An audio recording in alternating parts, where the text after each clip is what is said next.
Hi, everyone. Good evening. Hi, Dare the Ghost. Hi, Ivan.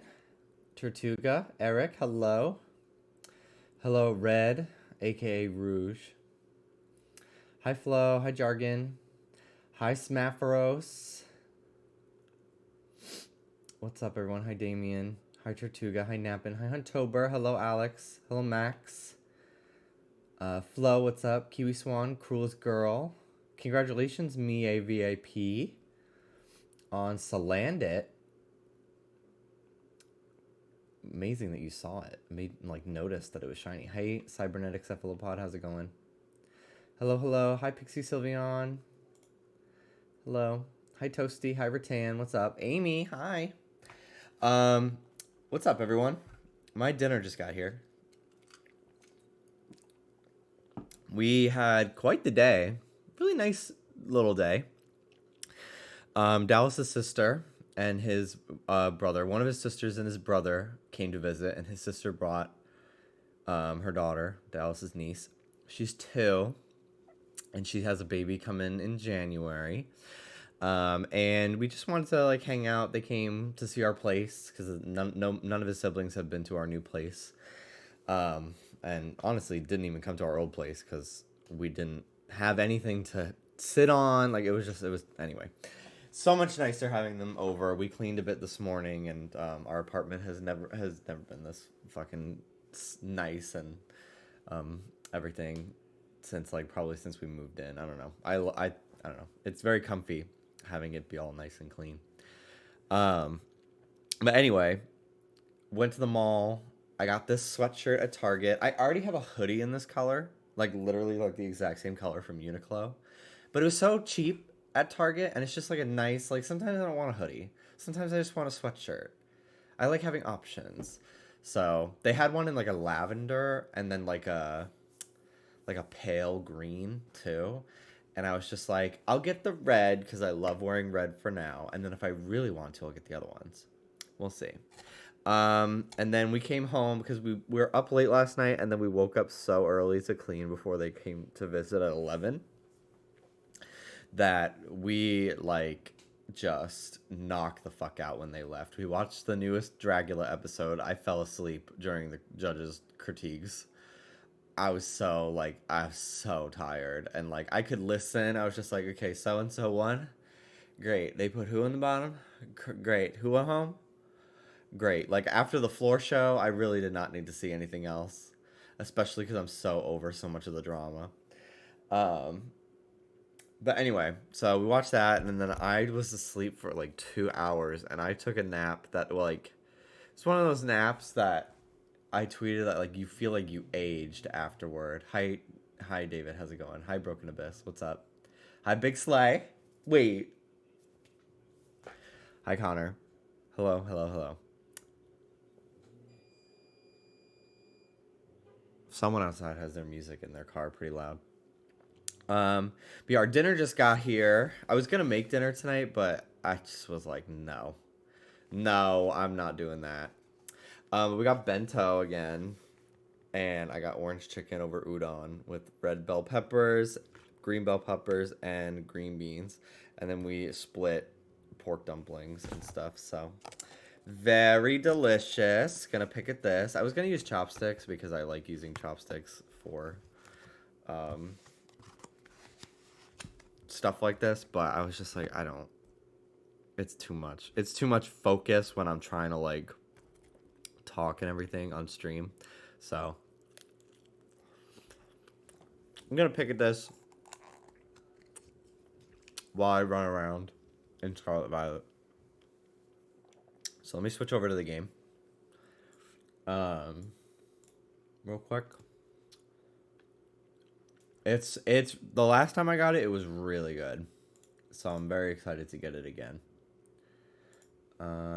Okay. Yesterday, I did 2 Titans. I did the desert one and the steel one. Desert was so cool. Steel one, it's fine. So I have one more Titan left to do today, and I might just do it. so I can get access to climbing. I don't know what this sauce is. It's like a soy sauce mix for the dumplings, but it's so good. So good. I'm gonna pour that all over the orange chicken when I'm done.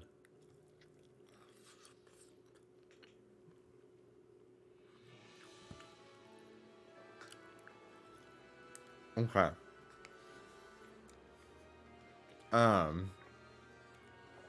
Oh yeah, I forgot I'm here. So yesterday I got 3 shinies.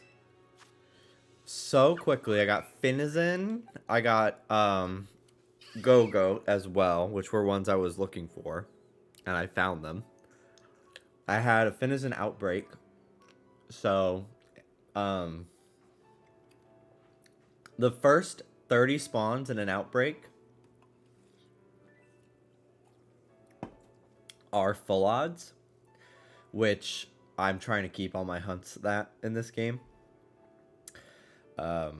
Just because it feels a little bit more rewarding for myself. And plus, that way I can talk about getting shinies and Dallas isn't, like, uninterested. So yeah, a lot of people I know have been using, like, the picnic resets.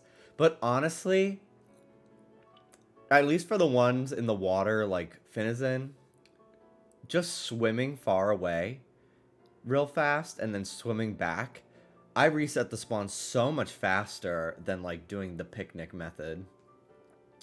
So I highly recommend that if you get any outbreaks in the water. But I found it within like 5 minutes, I think. And then this took 10 with encounter power grass. I spent more time trying to concoct the sandwich than looking for the shiny. But yeah, sometimes the spawns are like so spread out that it's annoying, but occasionally they're right on top of each other and it's really easy to see everything. So today I'm here in this marshland because I want to find Tadbulb. I really want shiny Belly Bolt for my team, so I'm gonna encounter power electric. I'm live on the scene.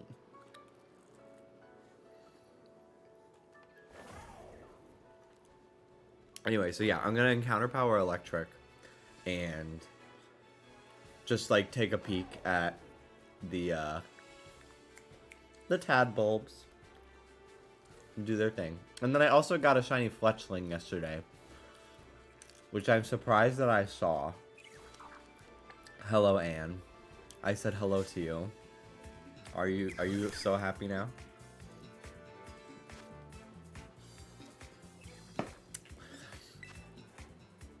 Okay. Run away. I know you didn't say hi to me until you were called out on it. You know what? I think you're right. My mistake. Okay, so if you want encounter power grass, in the sub Discord, I made a sandwich channel. If you want to share sandwich recipes for certain combinations. But there's also a Kotaku article that like breaks down the sandwiches. But anyway, if you want encounter power grass, lettuce is like the key. Lettuce, salt, mayo, egg, and cucumber. Write that shit down. I have it right here forever. Alright, let me use some healing. And I can have my Skiddo do some checks for me on all the little guys. The Let's Go that I'm going to be doing today. So, what about you? You are Orange Tail. So I'm looking for the orange accents on the tail to be red for this guy. I think just level 1. I don't know how to increase it to level 2, but This udon's a little sticky, which is nice because sometimes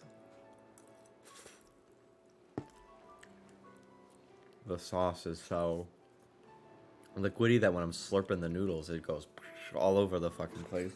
And I don't want to get it all over this shirt.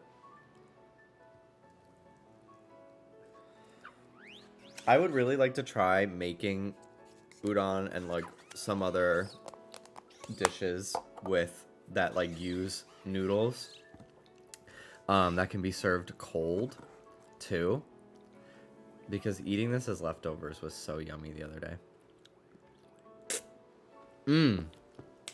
The sweetness of the orange chicken sauce, and then I don't know what the fuck this is. I'll have to look in the app. And it's like salty. It's so fucking good.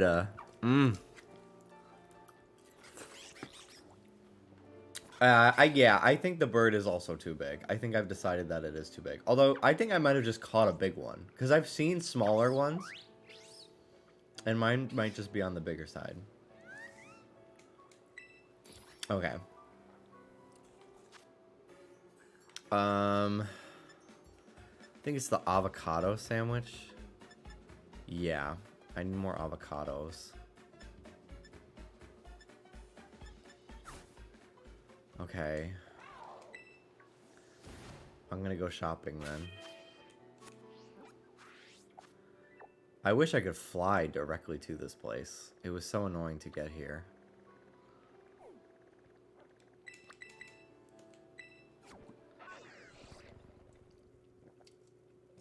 Henny, I'm scone. That could have been Victoria Scones. Next time she gets brought back on All Stars. Because you know that she's going to be brought... They're, like, going to put her on a US one, too. I just feel it. She was so good in that first episode of Canada versus.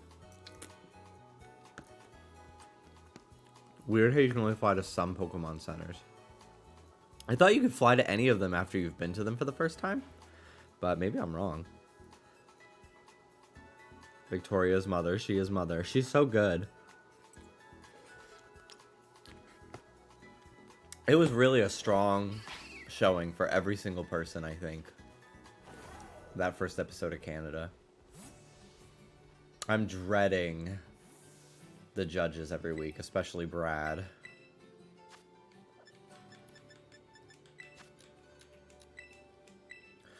Then that must be a glitch or something.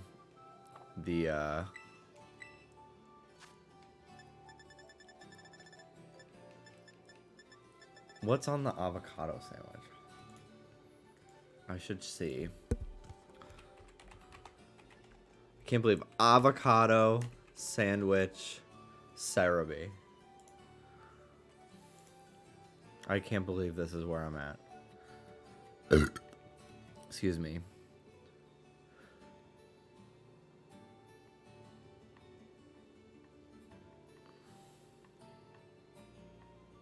They're also not in alphabetical order. Like, what the fuck?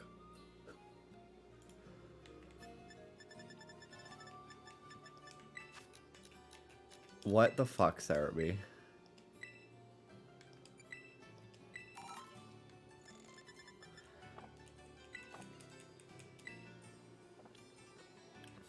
Did you guys see the clip? I think Raven posted it. Her and Jujubee watching the premiere. And Jujubee's like, they look amazing. And Raven's just like, why isn't Raja have yellow hair? Like, why is her hair not yellow? And I was just like, why is her hair not yellow, actually? Because they all match their hair to the color of their looks except for her. I was like, why is her hair not yellow, actually? I think I agree with that. Hi, Mel. Shiny Cacnea. I kind of want to do that hunt, actually. Because I'm just so gagged that Cacnea's in this game for some reason. Like, I don't know why, I just didn't expect it. Oh, there's a Pokemon Center on the beach? I should try to get to there, so that way I can fly to it.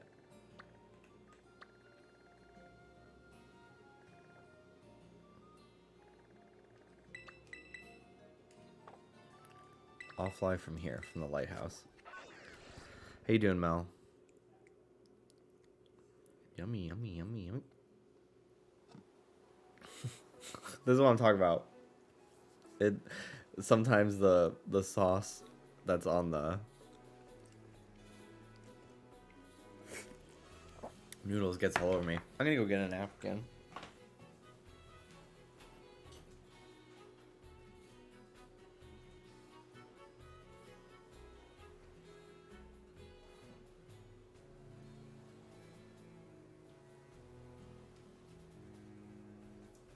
Ba-dum.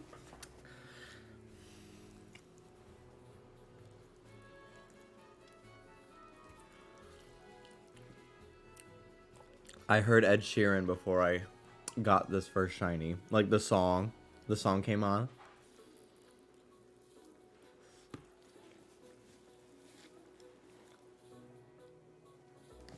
I'm actually a little annoyed because I kept arguing with a guy on whether or not Kingdom Hearts is canon to the Toy Story movies.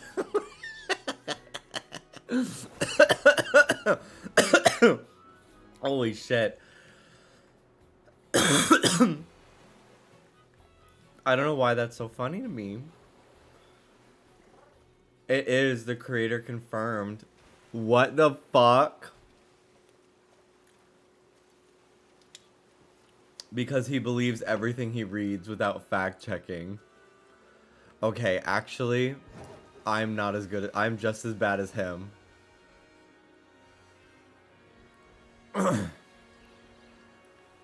Because I literally just believed that without fucking fact checking that.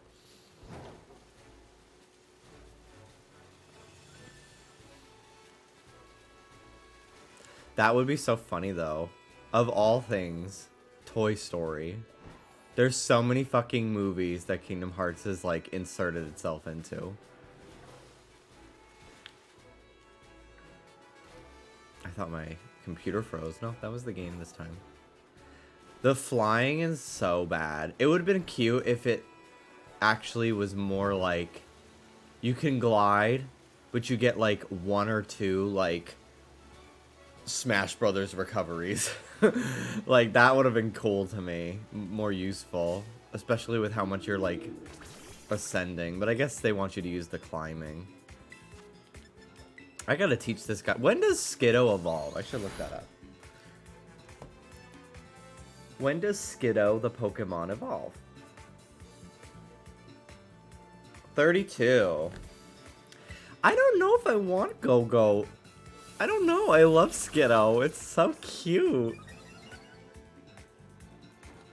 But I do need to teach it some better moves. That is not even a question. But like, Mel, I don't know if you saw, you gotta see what Skiddo looks like when it runs around behind you. Look at this.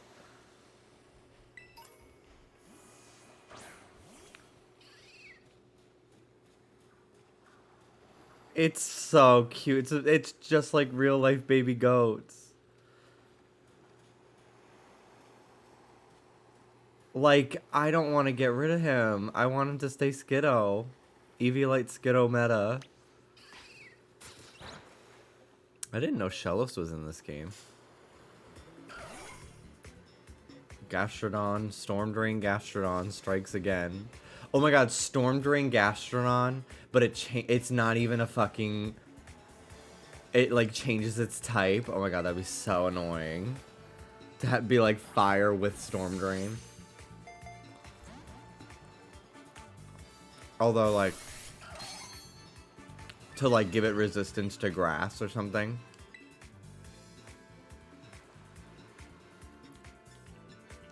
Skiddo still gets great moves. It gets Horn Leech and Leaf Blade. So I say keep him baby. Maybe I'll keep him baby then. I love Horn Leech. It was my favorite on Trevenant. I wish Trevenant was in this game. I'd love to shiny hunt that. In like, as Trevenant. I have so, maybe in the DLC, if we do go to Kalos. Hello, how the hell do you have 9 shinies? I play the game.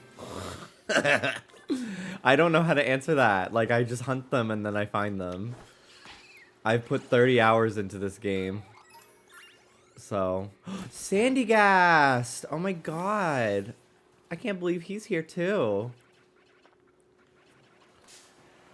One of the best shinies from Alola. It's incredible. I'd hunt it again.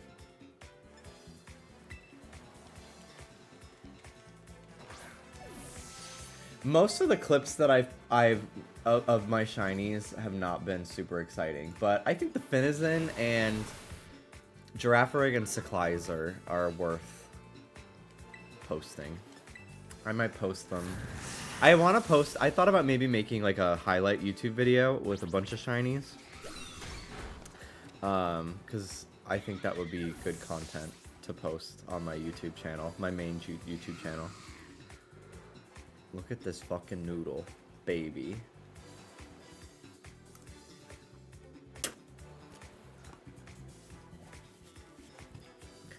Love the little dolphin. Phineas!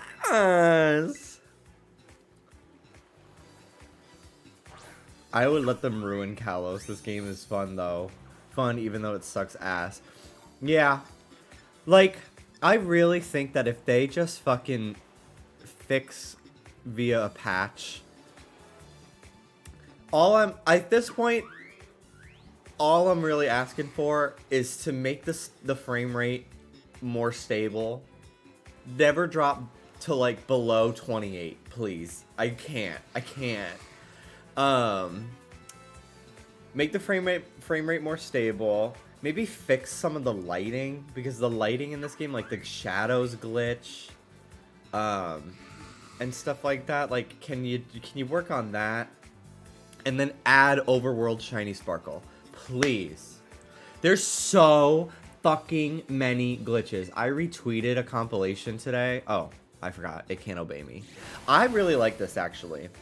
That, yes, you can catch really strong Pokemon early on in the game, but they won't fucking listen to you. Because it used to be that only traded Pokemon worked like that. But, like, I don't know.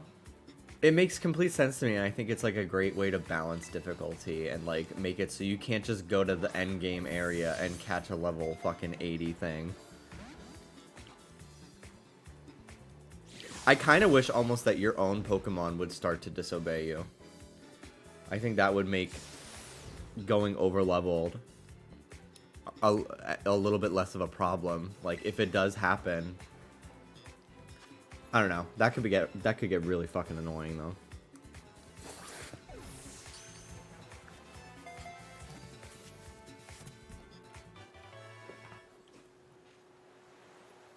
Overworld Shiny Sparkles and Shinies not being in the game kills me. I almost walked past a shiny Makuhita. Yeah. Like, I just think it would be so helpful.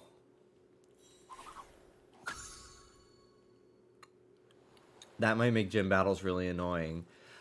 But, like, I feel like it would like, be compensation for them getting, your Pokemon getting so strong, though. You know? Yeah, like Charizard to Ash. Like, I don't know. I kind of like that is a mechanic in the games, and it's become even more of one.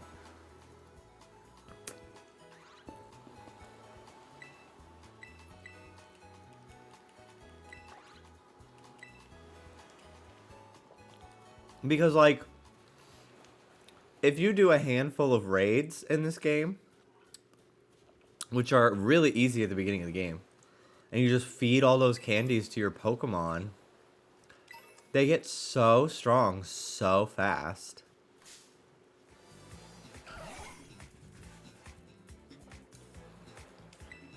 That it feels a little bit unfair. Feels a little broken. I don't think they could handle another region, especially Lumio City. The fun of Kalos for me was going in the houses. That is very true. It would feel weird to go back to a region and then not even be able to go inside of the houses you could on an inferior console. The DLC should be the Ore region. Let's go from Spain to Arizona. He snapped. He snapped, actually.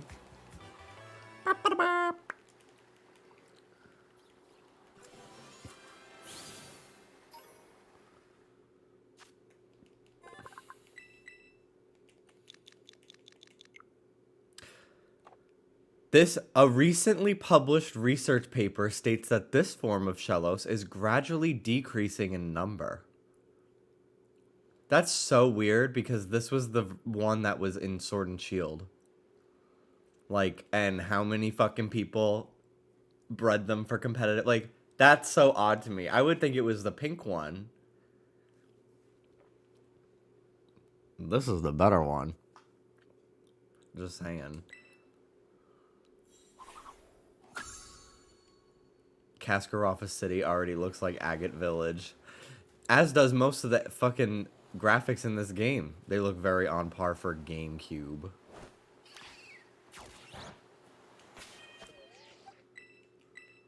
I'm so paranoid with these little seagulls. Their shiny's such a subtle one. I want to protect this beach. Hey, did I just catch you littering? I need to battle you to protect the beach. I love when the mountains completely disappear and the moon shines all over my fucking situation. Indeedy. Do we know if there's a way to teach things expanding force in this game? Because that's my favorite. That was my favorite. Bruh. What the hell is... I can control the lighting with my menus. This is so sad.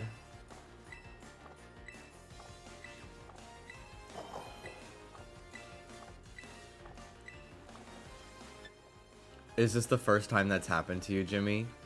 Yeah, I think so. Like, I've been able to, like, wiggle the camera stick and have it completely change.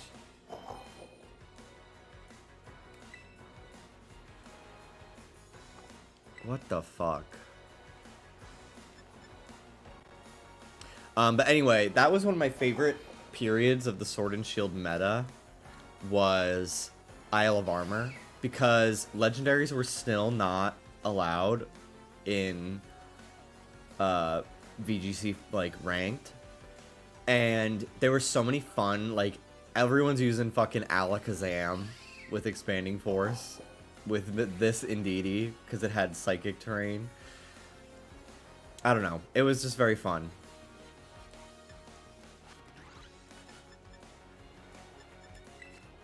Why is Bronzong so small in this game? I had a whole thing yesterday about Tropius's height not accurately being 6'7". 6'7". And my trainer's like, oh, I will steal your bananas. But I guess I'm like 5'10". So like, if I were to imagine my trainer's actually my height and age and not a fucking 10-year-old, then maybe it's not as ridiculous, but whatever. I do like that some of the trainers in this game do have more than one Pokemon. Like, that's an improvement.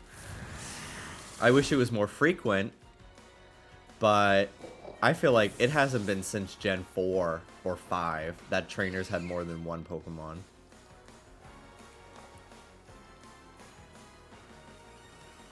In Tropius' case, I think they measure by wingspan. I don't know, because like in past games and like the anime and stuff, I feel like in Snap he was huge. Someone said that he was really big in Snap, and I think I remember that too. Damn, this little Go-Go is going through it. Just lashes. Just lashes.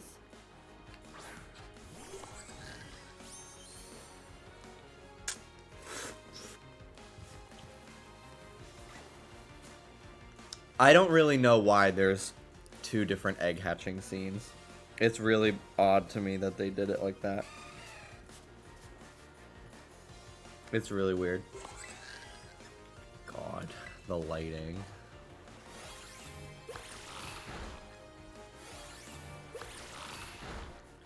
I kind of prefer it without the actual shadow from this mountain.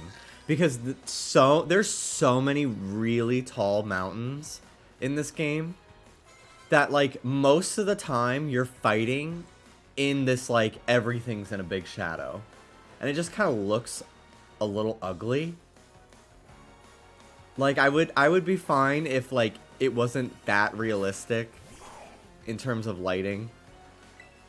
And, like, this is actually what it looked like.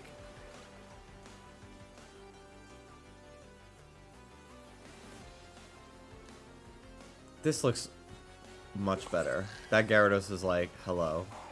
I've come to ruin your fucking life. If you hatch an egg, if you hatch in the water, the egg is just on a floaty.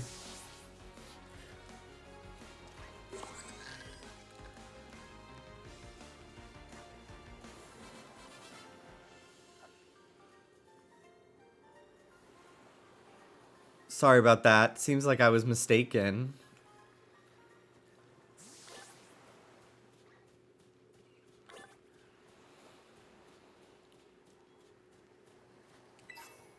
Alright, EXP Candy L. Hello, birds. Anyone look brown? No. Nobody looks very different from each other. Piece of fluff in my mouth. I should save. I love these birds. Their evolution, I like a lot, but I just think the original form is so funny.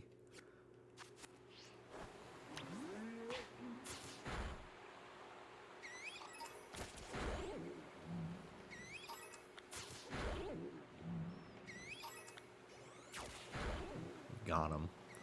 Got him all. Hello, you. I'm waiting for one of them to just be fucking shiny for no good reason. This entire beach is just... The moon is going in and out and in and out of the world. Bulk up. So many repeat TMs, but I'm fine with that. Pikachu color. What an evil, twisted way to make me have yellow. Evil. Let's see. Yellow, yellow, yellow, yellow. They call me Mellow Yellow.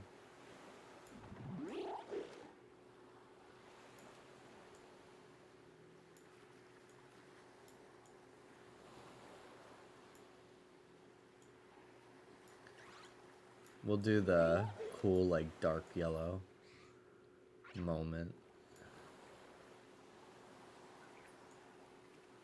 There we go. There's some brown in there. Pikachu's kind of got brown on him.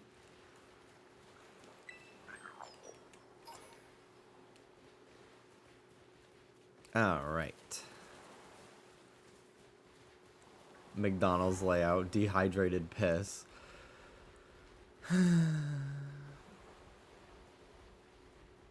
This is call a doctor color. Everyone is awful. Everyone is evil here. Restore health. Because going to the Pokemon Center takes too long.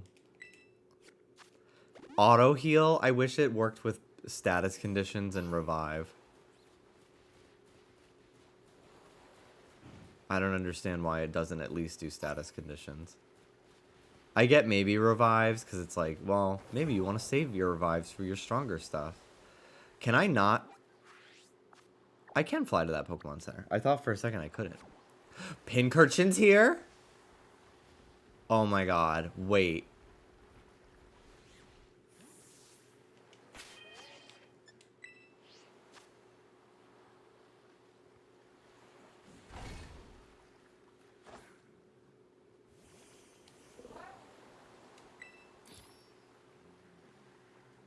Pincurchin is so little. Oh no. I want to see how many I can get to show up, because I'd like to shiny hunt Pincurchin in this game. I never got a shiny one in Sword and Shield. I just never got around to hunting it. But I absolutely want to use it before legendaries get added to the Scarlet Violet format, and I can't use weirder stuff.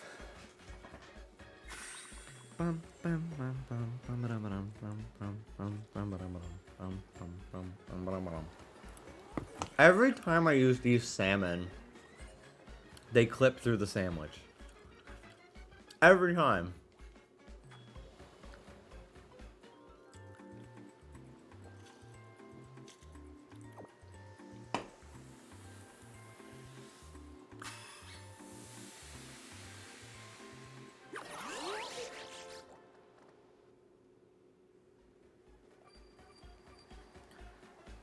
Avocado sandwich. See, I would see that as a salmon sandwich with avocado.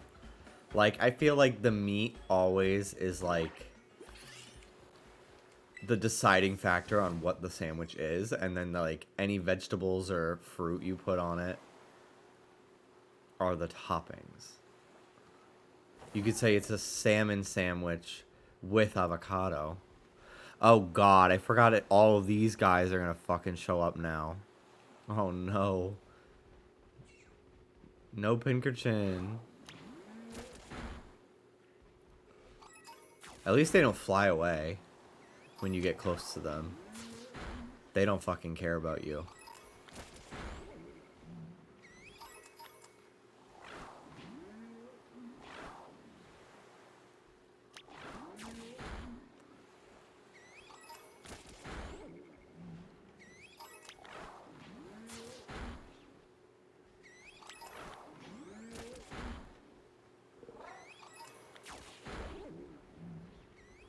Yeah, I would hardly say the avocado is the star of that sandwich. There he is. He is little, but you'd be able to tell. Absolutely be able to tell. That nose is so big. If he was any smaller, it would be tough, but I can absolutely tell with him. I saw someone whose Arvin sent out a shiny Shelder during a Titan fight. Yeah, it is kind of cool, because he does say, like, I just caught this for Scovillain, I think.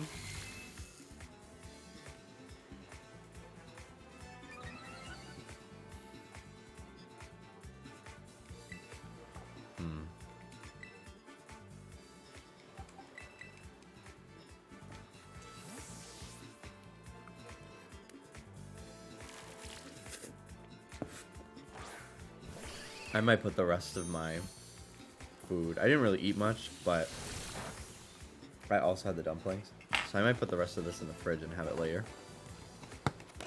Because it's just too hard to eat right now.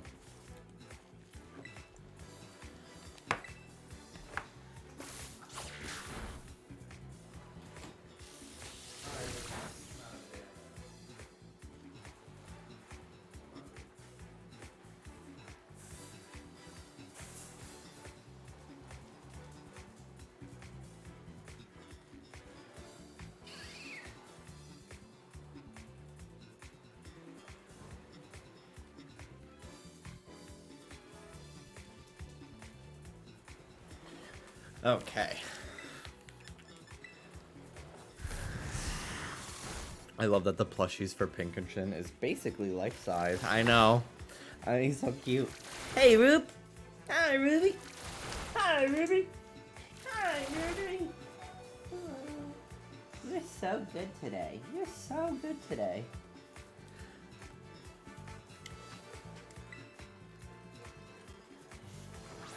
Is that Crick Catch? No. Nope. I feel like there's like a ruby hair on my tongue. Or something.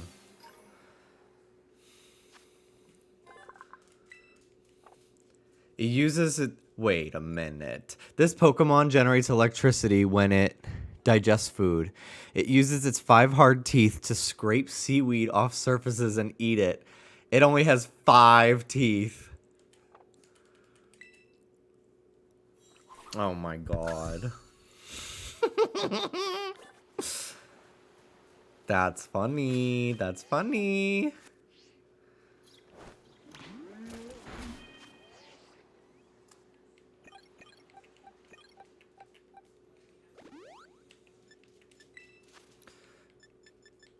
Alright. Heal powder.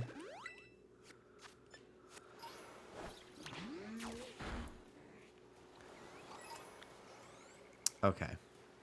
Another one. Little pincushion. That's not even shiny. Why did you not attack it? Is Pincurchin's hidden ability Electric Surge? Or is it one of its default abilities? I can't remember. I think it's a hidden ability.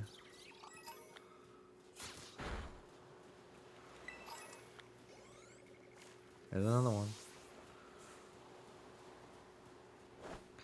Hidden is Electric Surge. Okay. Is the ability patch in this game, or is that going to be something we have to wait for DLC for? Lightning Rod is pretty good, though. It's not as... I think Electric Terrain is more fun, but Lightning Rod is not bad for certain combinations. Especially if Rising Voltage isn't even in the game just yet.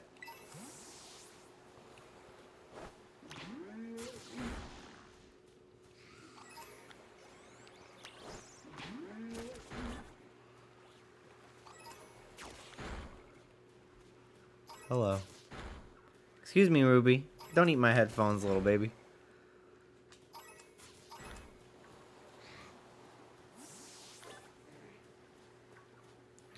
God, Pincurchin is the best. I would love someday if they brought back diving in a Pokemon game. And, like, it was, like, really... You know, outside of obviously Omega Ruby. Actually, Omega Ruby, they did bring him back. Like, you know what I mean. In a new gen. Like this.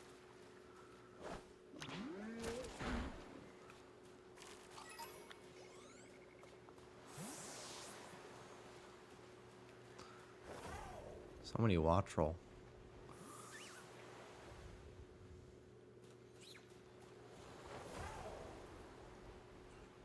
Sandygast would be a really fun one to hunt.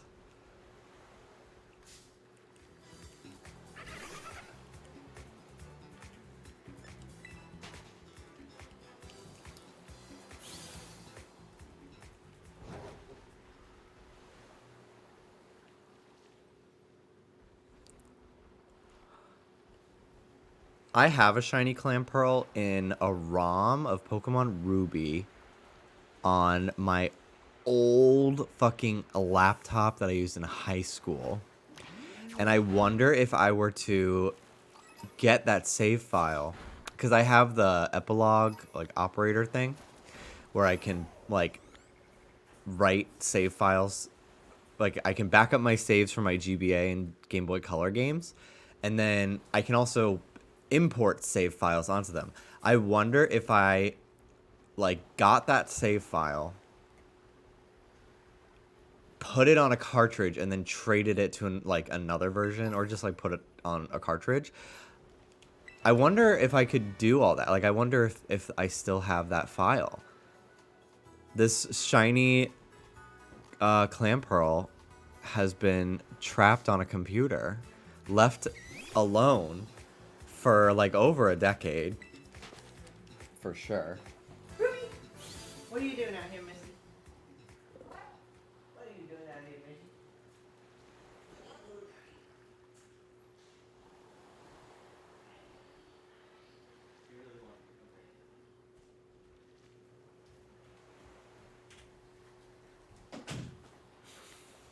She really is in the PC. Mm-hmm.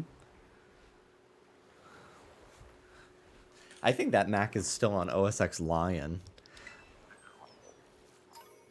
I remember when that came out. Was Snow Leopard after? I don't even know what they're on now.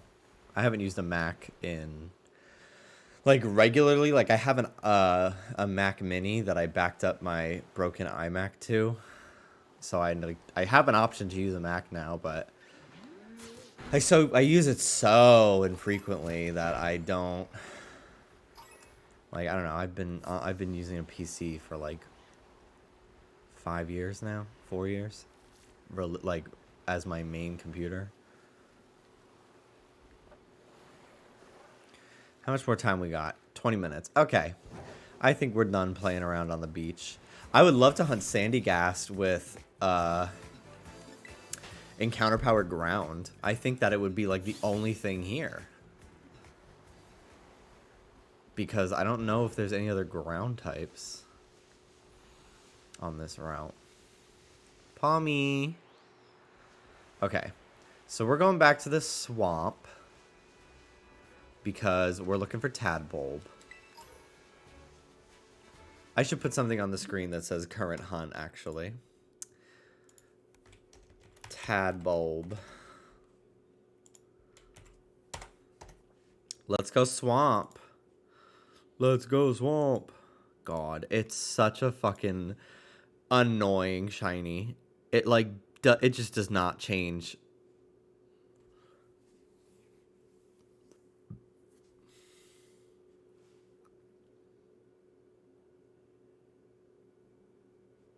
Computer.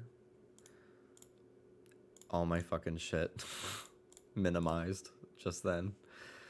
Annoying. Okay. Let me put this on my layout. Little Tadbulb. So people know what we're looking for, I guess. Current hunt. Where is this whole fucking thing? Here we go. God. No number needed. I'll put this up here, actually. Just because then there's less stuff just crowding the screen up there. Okay. Current hunt. Text. Pokeball. This is better. This is a much better way to be able to see everything. The home menu makes it too cluttered.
There we go.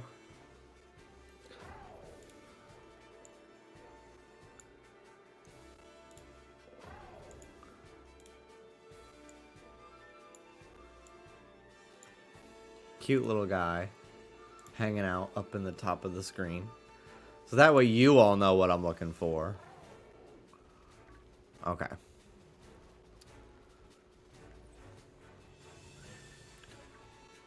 This is so fucking evil.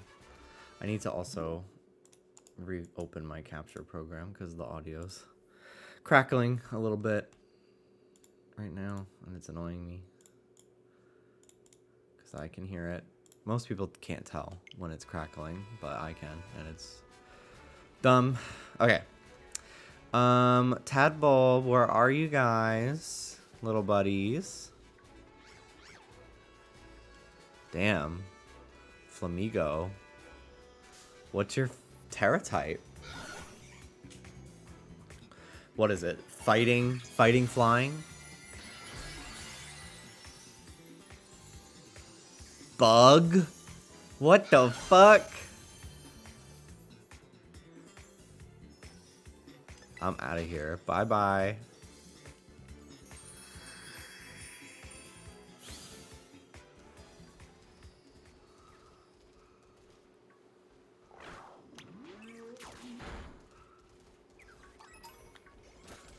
The fucking mountains. The cliffs. Warping. There's a couple things in this area that I'd be okay with getting shiny.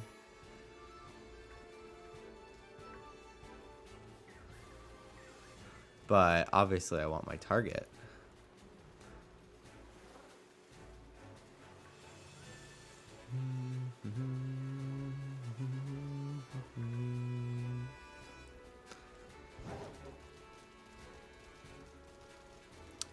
I think one way I might start counting with my hunts, if it's like me mostly just like refreshing spawns and it's no set number, is like counting how many meal powers it took, because that at least gives you an idea of how much time it took, like, because each one's 30 minutes. That might be a good... Yes, the top left is the shiny. It looks exactly the same except for the tail and like collar. I don't know what that is. Neck turn red. But Belly Bolt itself goes from green to yellow. And you know I love a yellow shiny. They were all I was fucking getting in BDSP. But so many of my favorites are yellow Pokemon. Azumarill. So.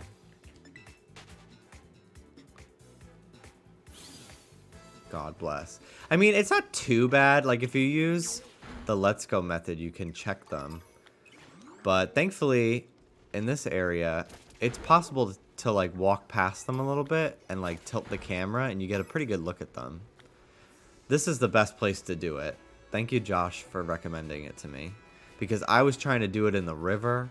Oh my god. I feel like I wasn't even seeing that many to begin with. And then they were just, like, annoying to look at.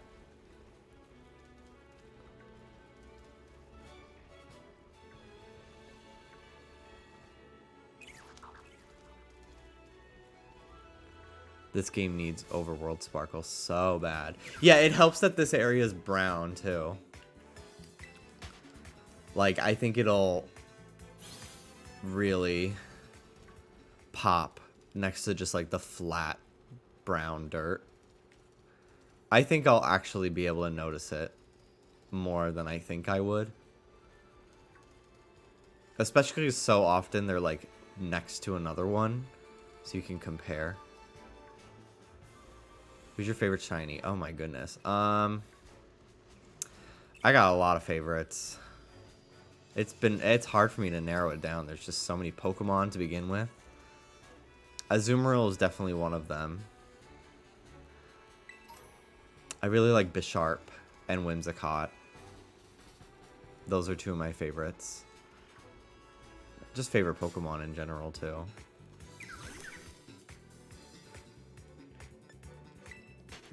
The screen I am looking at is a bit bigger than my little streaming window, yeah. But it ain't that big. Like, it's the size of, like, a standard computer monitor. I think I'm at, like, 1400 by something. Pixels. I really want to get new computer monitors. I've had these ones for years, and they were just like kind of whatever I could get when I could afford them, because I wanted to have two monitors. So I was like, all right, well, I have to get one really nice expensive one or two mid-range price ones so I could have two monitors, because like, and I was just like, two monitors is just like, I cannot imagine streaming without it, with how many things I need to keep open. So Um, I just went with the cheaper option to get them twice. My fucking crack brain is like, what if 3 monitors, though? What if? What if 3 monitors? One of my friends, he had 2 monitors, 2, like, huge monitors. Those, like, really long ones. And he had 2 of those. And then he had one mounted to the ceiling on, like, an arm that was, like, almost like you were in a waiting room. And he used that as well. And I was like, you're fucking crazy. People with vertical monitors are unhuman. I don't know if she still uses it, but my friend Renee, I went to her house once a couple years ago when she lived in Seattle, when I got my tattoo, actually. And we streamed with her, me and Allie. And she had 2 like normal monitors, and then she had a smaller vertical monitor that she used exclusively to read chat, because the chat box on Twitch is like very vertical. And I was like, that's brilliant. And it made me want one.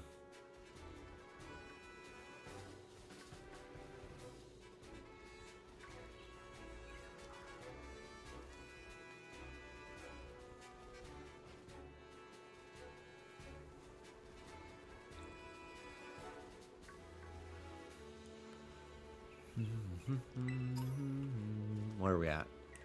11 minutes left. I would love to get a shiny Mudbray in this game. There's so many Pokemon in this game that I'm like... that's the thing. Like, it's got so many problems, and it's so annoying.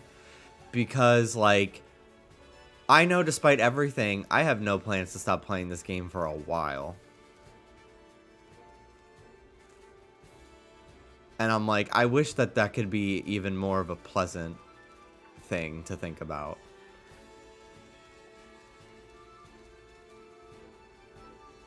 Okay, actually, maybe that's not...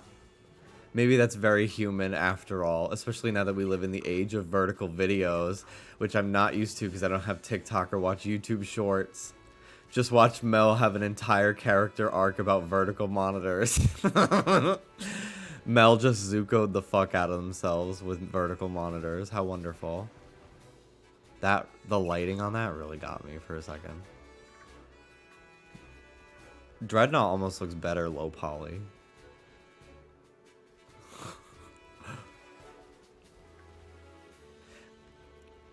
I don't mind when the Pokemon are in the distance and they're low poly because it's like, whatever. Like, that's fine. They were like that in Arceus too. But like, when I literally start a battle with one and the polygons go away, I'm like, this is literally supposed to be like my fucking first look at the Pokemon.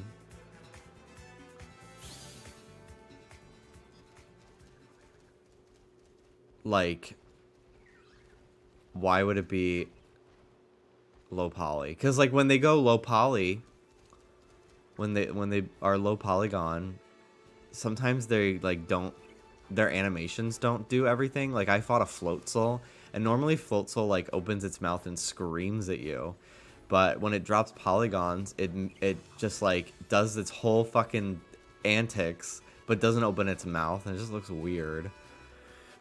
But sometimes it's fun seeing the Pokemon with fewer polygons, because it's like, oh, this is what this new gen Pokemon would probably look like in Pokemon Stadium.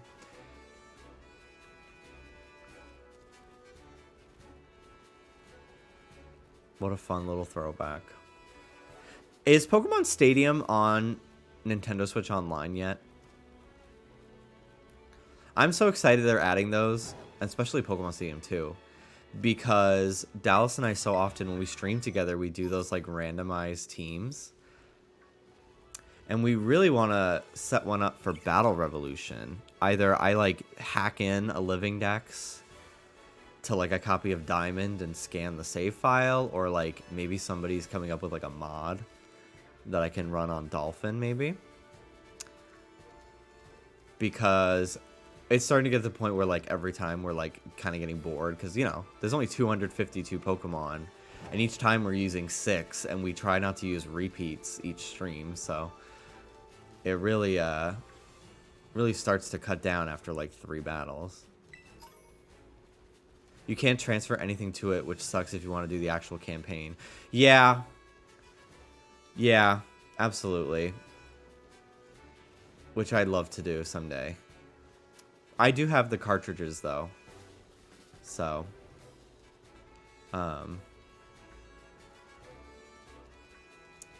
I could always do it on there if I really wanted to. I think I have a couple copies of Pokemon. I think I have 2 of each that I got. I got them because the first time I bought them, they were at a yard sale for $5 each. And then I think I got them again. I think I maybe got another copy of Stadium 1 at... I think maybe it's in Japanese. One time I went to Goodwill and they had a bunch of N64 games for $3 each. So I got like Donkey Kong 64, I think, maybe. The one I really remember most was going to an estate sale with my grandmother. And I got Stadium 1, 2, Ocarina of Time, Majora's Mask, the gold cartridge with the holographic label, Harvest Moon 64, and Banjo-Kazooie, all for $5 each.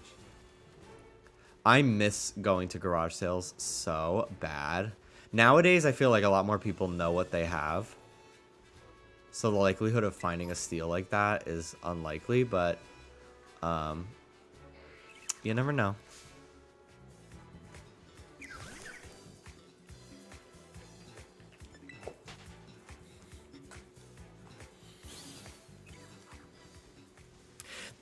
Estate sales are so weird because they like... I don't know if they're all like this, but the one or two that I've been to, like, you're going through rooms of their entire house and they just like, everything just has like a label on it with the price. Like I was fully going through this girl's like childhood bedroom, looking at all her fucking games while she's like there. Like it felt like she invited me over to her house. It was so weird. And I was just like, okay, I guess I'll take these out of like your cubby of games. Because it was like really all she had. Somebody must have gutted the other stuff. They were like, whoa, Xbox 360 games? Whoa, she has Madden? For $5? Yeah, of course I'm going to buy that. When they could literally just get it at GameStop for like 99 cents. Literally anytime a new Madden game comes out, the previous years goes down in price by like 80%. Pylite! Thank you so much for the 12 months.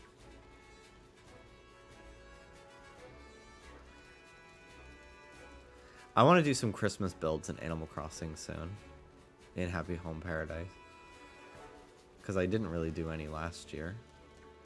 And I've been kind of itching to play some Animal Crossing.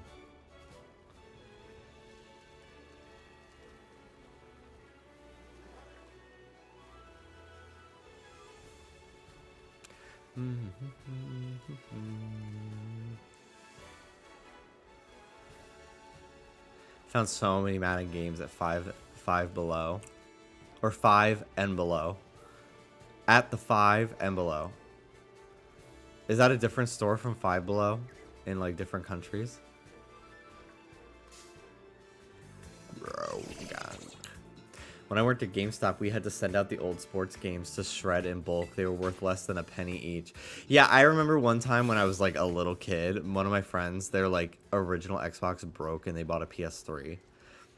So they had no way to play their original Xbox games. And it was all just like Tom Clancy, fucking Ghost Recon, and like Madden and NBA 2K games from like the 2000s. Which I think now would be kind of cool for people to like pick up if they're like big on sports. But like I'm trying to sell a game from 2000, like a sports game from 2006 and 2011. And I'm like going with my dad to the store because I'm fully 14. And he fully thinks the GameStop employee is like ripping me off by telling me like they don't even want to take them. They're worth so little. Like the guy was like, I'll give you like a dime for each one. And my dad is just like, nah, Jim, no. Not Jim, no. This is fucking ridiculous. This is like 12 games. This is a fucking highway robbery. No, Jim. No, we're going. We're leaving. This is fucking ridiculous. What a fucking asshole. I'm like, I'm just kind of like, Dad, please stop. Dad, I'm so embarrassed. Dad, stop. Stop. It was so...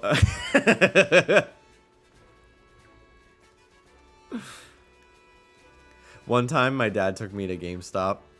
This was like when I was even younger, because I wanted to get a second copy of Pokemon Platinum, because I was just like, I want to have a copy to replay, and then a copy that I have as like my main. And I was like, can you ask them if I can check all the save files to see if any have shiny Pokemon before I buy one? Because they had all the cartridges like in the case behind the counter. And my dad asked them, and like the employee was like, yeah, sure, it's a slow night, like, here you go. And they handed me like 10 cartridges of Platinum, and I stood at the counter for like 30 minutes checking them all, and none of them had any shinies. But I did end up buying one, so at least I got a sale. But I don't know. I feel like if I was any older than like 13, the guy would have been like, no, like, please.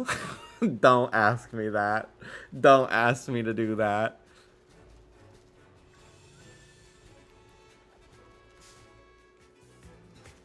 We were talking today about just like core memories, and Dallas's sister was talking about how she can't wait till her daughter's a little older and like actually starts being able to look back on memories, because like, you know, you don't remember anything really before the age of 3. I have like 2 memories of being 3, and one of them is turning 4 and being like, I want to stay 3. Anyway, but she was talking about how like she can't wait to like do stuff with her and like have that be like special moments, because Dallas's brother brought up there's a Santa Claus, like, you know, the Tim Allen Santa Claus movies. They made there's a Disney Plus like series, like a TV series about them, and like continuing the story or something. I don't know. It's in the same universe. Tim Allen, I think, is reprising the role. I could be wrong though, but I really want to watch it. I really want to start it for Christmas and like finish it like whenever. I don't know if they're like releasing episodes once a week or something, but I was saying we should watch it. And I was talking about Dallas's brother was like, yeah, recently we watched Santa Claus 1 and we were like, this is a classic. And then we watched Santa Claus 2 and it's like, this is still a classic. Like, it's rare that the sequels are just as good. But I honestly think I kind of like the second one more, because it's less frustrating. Like, I don't know. I think the only thing that frustrates me about the first one is that like Charlie's parents think Tim Allen's character is fucking crazy, and it's like, of course they do. He thinks he's Santa Claus. Like, of course they'd be like, this guy's fucking crazy. Like, we can't let Charlie around him. But like, we as the audience are like, I just want to fucking shake you. Like, he's fucking Santa. He's gained 80 pounds in a day. He's fucking Santa. So, but the second one is not like that. And it's kind of like a fun, like, romantic comedy. It's really crazy how, like, it changes genres a little bit. But, and then, like, the third one is fine. Like, the third one is just okay. It's a little weird. But I have such, like, a core memory of my dad one time just taking my sister and I out of school at, like, noon. And we, like, didn't go back because school ended at 2:43. Why would we go back? And we just went to the movies and saw a matinee in the theater, obviously, of Santa Claus 3 when it came out. And I remember it was like, it was at a movie theater next to like a Boy Scouts of America like supply store, because I was in the Boy Scouts at the time. I was a Cub Scout for like a year, because all my friends were doing it, and like one of the incentives was because like they met in one of the classrooms after school. If you were in Girl Scouts, you got to, instead of wearing your school uniform, you got to wear your Girl Scout uniform on days you had meetings. So in second grade, it was like on Mondays I get to wear my like more comfortable Boy Scout uniform and I don't have to wear my tie. Like, yeah, fuck yeah, I'm gonna be in the Boy Scouts. And I got to make, like, with my dad, we made like a boxcar. It's like the boxcar derby, like, and like my dad carved wood with me and we painted it. And like I didn't like stickers and I liked everything to be really simple. So he like everyone's coming in with like these cars with all these like hot rod flames and like crazy decals, and mine is literally blue with, I think, the number like 2 on it, or maybe even like the number, I don't know, it was just like, it was literally one number, and I called it Mudkip. I don't think I've ever told this story on stream, but I just remembered it. And I didn't win because it was boxy as hell and not aerodynamic. So, like, and it's also literally probably completely fucking random what indicates people winning. But I was like, I just want my car to be plain because I don't like stickers. Like, I don't like stickers, but it needed a number sticker to, like, enter so people could, like, keep score. But yeah, I hate stickers, and even more so as a kid. So I was just like, there's no fucking way I'm putting stickers all over my race car. No fucking way. I hate especially when like stickers start to like lose their stick and the ends start curling up and peeling, and like you pick it up and like the sticker, you feel like the sticker like rubbing across your, oh, I want to fucking kill someone. I hate it. Even talking about it, it makes me irritated. And I'm surprised that I am possibly neurodivergent as an adult. I'm like, really? I never saw that coming. I'm so glad someone gets it, Josh. I'm so glad. They stress me out so much. On St. Patrick's Day as a kid, all my friends would fucking put shamrock stickers on their faces. And I would like, it really took everything in my power to not look them in the eye. And like, the worst part was like after a long day they started like falling off, and it's like, ew, like their sticker is on me. It's like the equivalent of like a dirty band-aid to me. Like it's the same kind of grossness. Dallas one time put on an ASMR video called Covering You in Stickers, and I literally was like, if you don't fucking turn this off, I'm sleeping on the couch. like I was so like, I am gonna kill you. Turn it off. No. Like, this is the worst thing you could ever do to me right now. I can't even deal with this. Yes, oh my god. When they gave, if the only time I don't mind a sticker, if it's like really big for some reason. Like, I have these nice, like these size. Let me pull one up. I'll show it on my phone. I have these vinyl stickers that are really big of Ruby. And I think it's a combination of like, it's really big, it's really soft to feel, so it doesn't even like really feel like a sticker. And also they never peel up. Like these are crazy good. I had one on my phone for 3 years without any problems. And they're like pretty waterproof too. But like, I don't know, for some reason about this, like I have no issue. Like I almost like enjoy holding it, especially when they're in a stack. But like any smaller than this, and like it's like a no-go for me. Like it's literally like my one time I voted and they gave me a big circular I voted sticker, and it was just like blue with red text, and I was like, that's kind of cute. But then one time they gave me like a tiny oval shaped one with an American flag on it, and I literally was just like, thanks, thank you. Yeah, and I threw it in the trash. Like, if it looks clip arty, I can't have it in my life. I cannot have it. I cannot have it in my life. And like back in the day in like first grade, my teacher had a chart, and like she would put stickers on the chart if like you were good in class or you got like a question right. And then if you got enough stickers, you could pick from the prize box. And my favorite was the mini chalkboards because it was like, I remember one time I took one of the mini chalkboards and I drew Mega Man EXE from. I didn't play the games. I only watched the anime, and I had network transmission on the GameCube, which is hard and awful. But I had like a period where I was really into Mega Man. I had some figures of him too. I can actually go show it right now. But I was just like, he's my net navy, and it's like this crudely drawn Mega Man on loose leaf paper that I glued to the fucking chalkboard, and like I took it everywhere for probably like 3 weeks straight.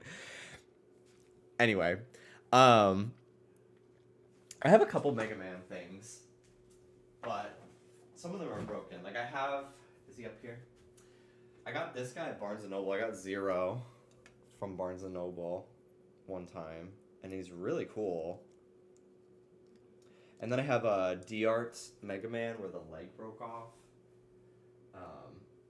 That I don't think I even brought it with me when I moved. But yeah, he came with his dog Rotor, I think is the name. But then I had a bunch of Mega Man EXE figures.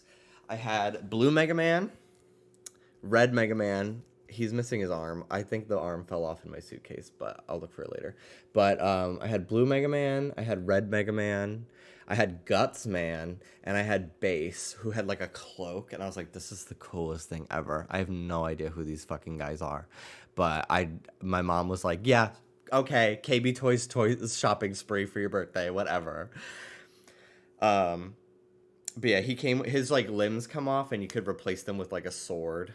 I also have like a Mega Man Star Force figure back home that I really like.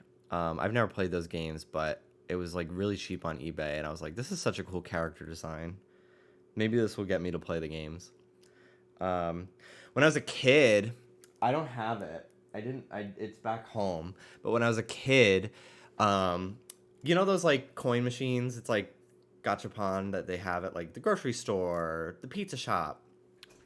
One time they had Mega Man. I'm gonna see if I can maybe find a picture on Google.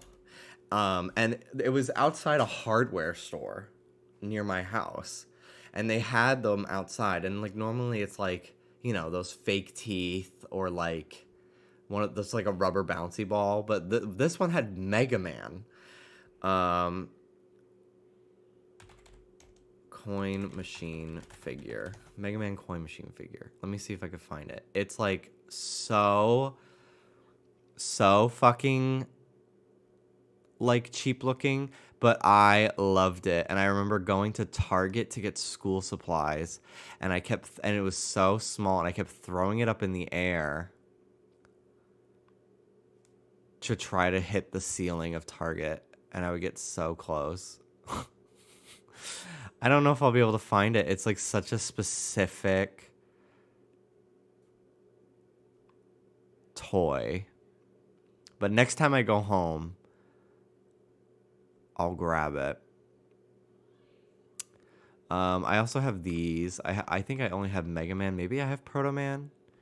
It's these Jazzwares Mega Man figures. They're kind of ugly to me, but they're very accurate based on like the original like concept art drawings. But like he just looks like such a fucking dweeb to me. The Mega Man Smash Amiibo is incredible. I would really like that, but they're so expensive. I kind of missed my chance. I think Dallas might have one. But I have this Bandai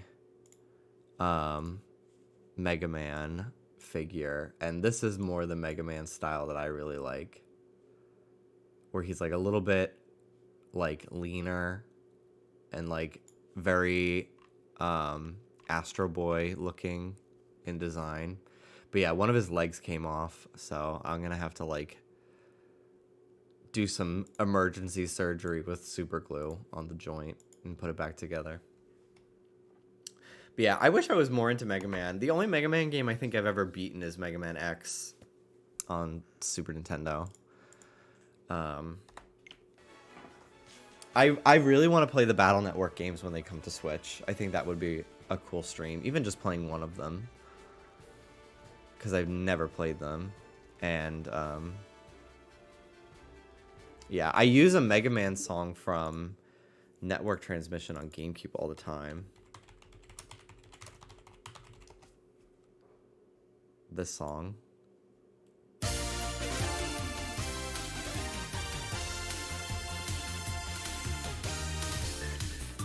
This is like one of the best fucking songs ever to me in any game.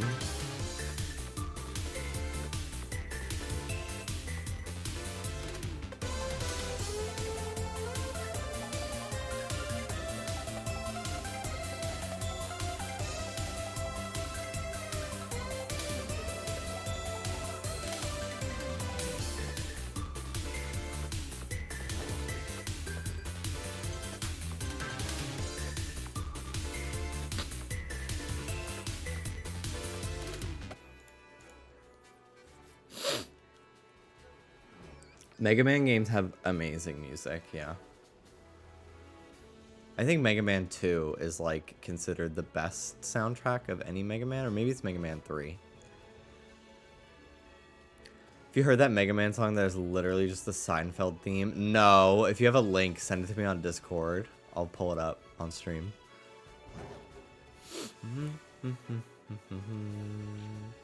I don't know if you got to the part in the VOD yesterday, Mel, where I showed how there's a song from Spyro that sounds, or a song, the Amanda Show theme song is like almost exactly the same as a song from Spyro.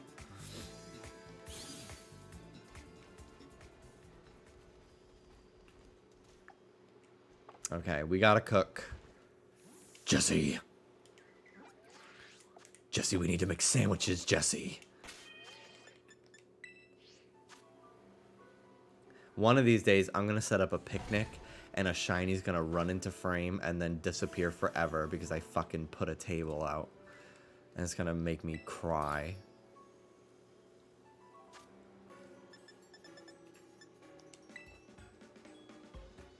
Bum bum bum bum bum bum bum bum bum bum bum bum bum bum bum bum.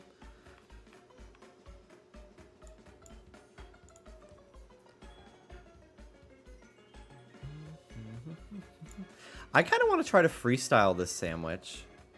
See if I can make it like even more.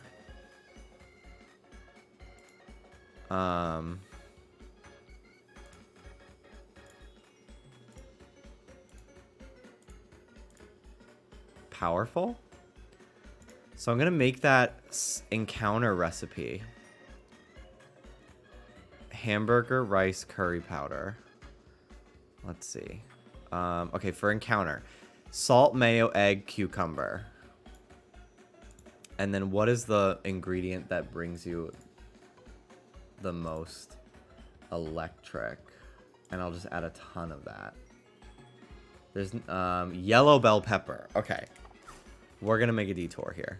We're going to go buy a ton of yellow bell pepper and see if I can make it like encounter power like level 2 or something to make even more electric types show up.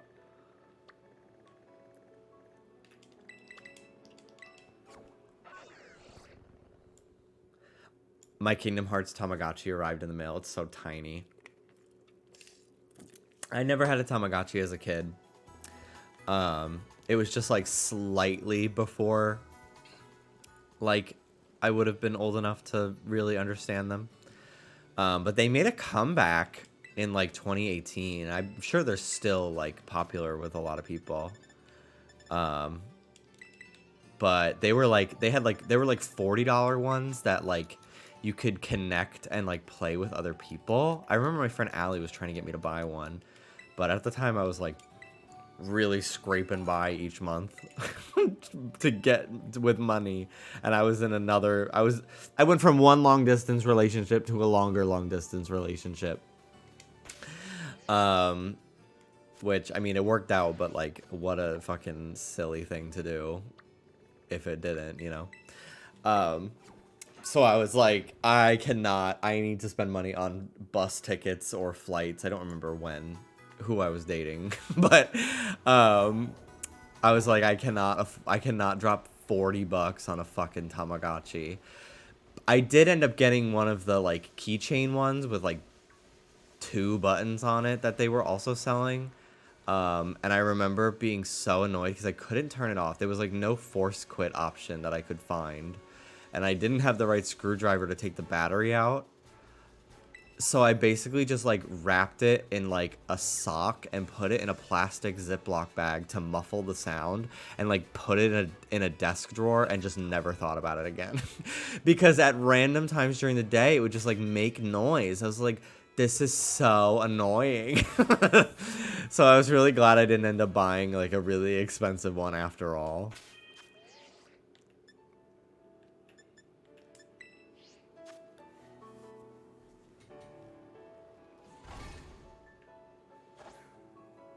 I used to live in a town that was like a hole in time because Tamagotchis were popular and nobody knew who Justin Bieber was.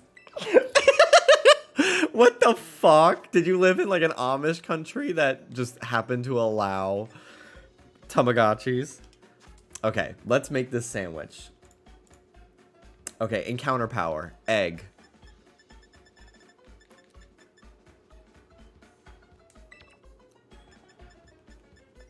Cucumber. 2 things of pepper. And then mayo. And salt.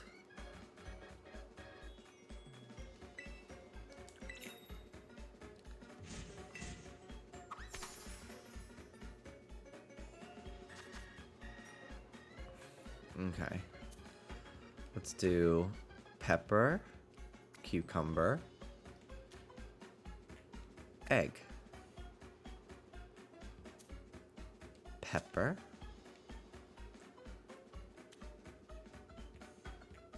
Cucumber. Egg. Egg.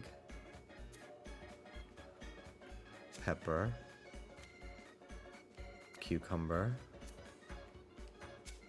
No.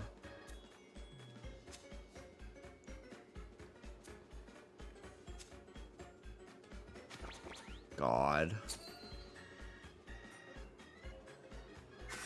Any shinies you hope you don't see? No. Not really. I've already got Scatterbug, so... Like, I don't know. A shiny's a shiny to me, especially in a new game when I, like, don't have my backlog.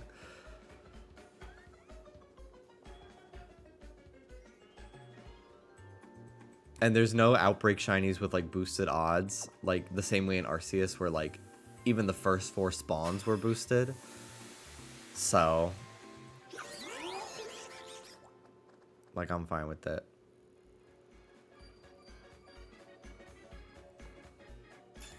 Encounter power flying? How? Bell peppers are exclusively electric. This sandwich shit, honestly, makes no fucking sense to me. Although, I mean, while I have it, I can hunt Flamigo. Let's see. Flamigo's flying, right? It's fighting flying.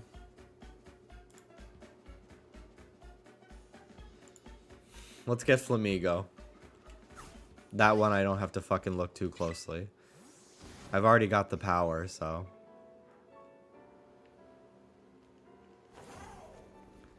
and they spawn here.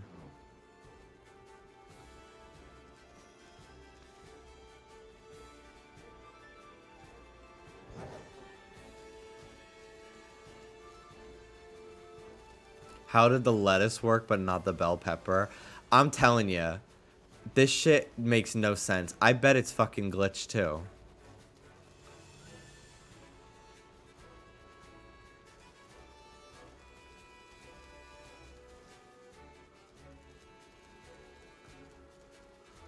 I bet it's all fucking glitched and half the time it doesn't work.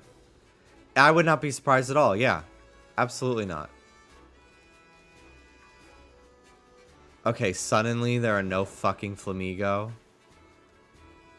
I have I have more Tadbulb to Flamigo ratio than when I had electric power on.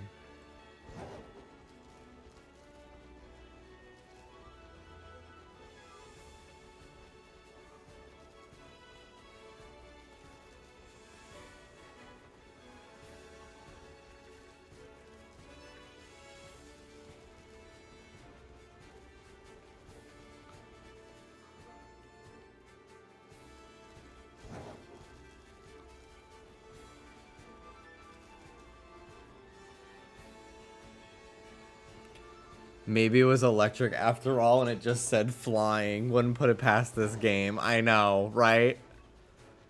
Absolutely.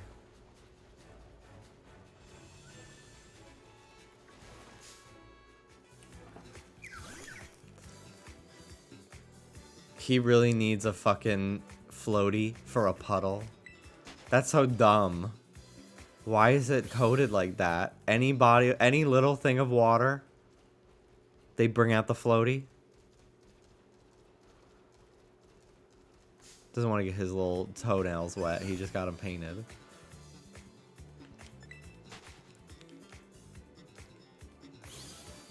So stupid.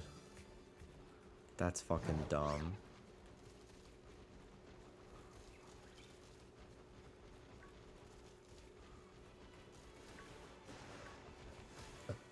Okay.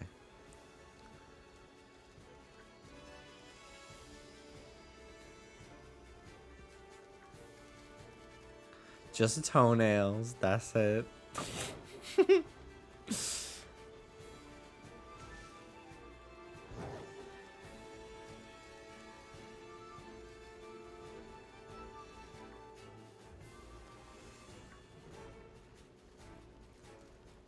Fuck it. I'm just gonna make an electric sandwich. And maybe I'll lead with a static Pokemon too. I'm pretty sure static still works in this gen.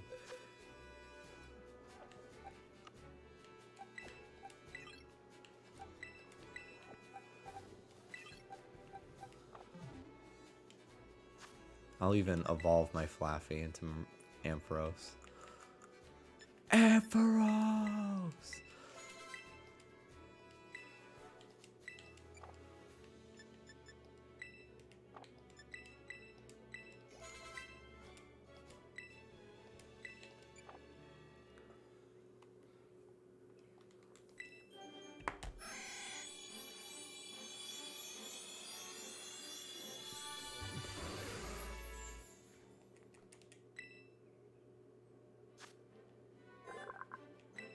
Static won't affect electric types.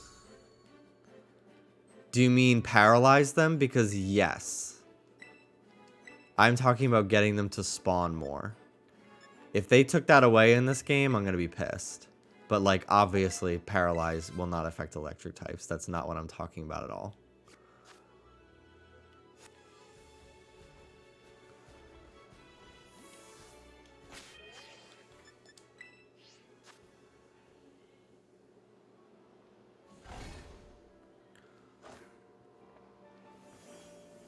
Okay.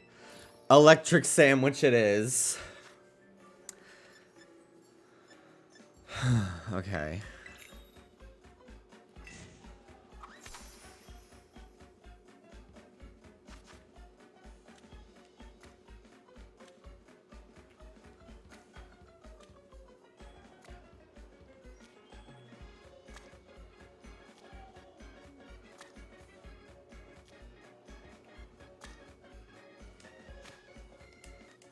Boom. Perfect positioning.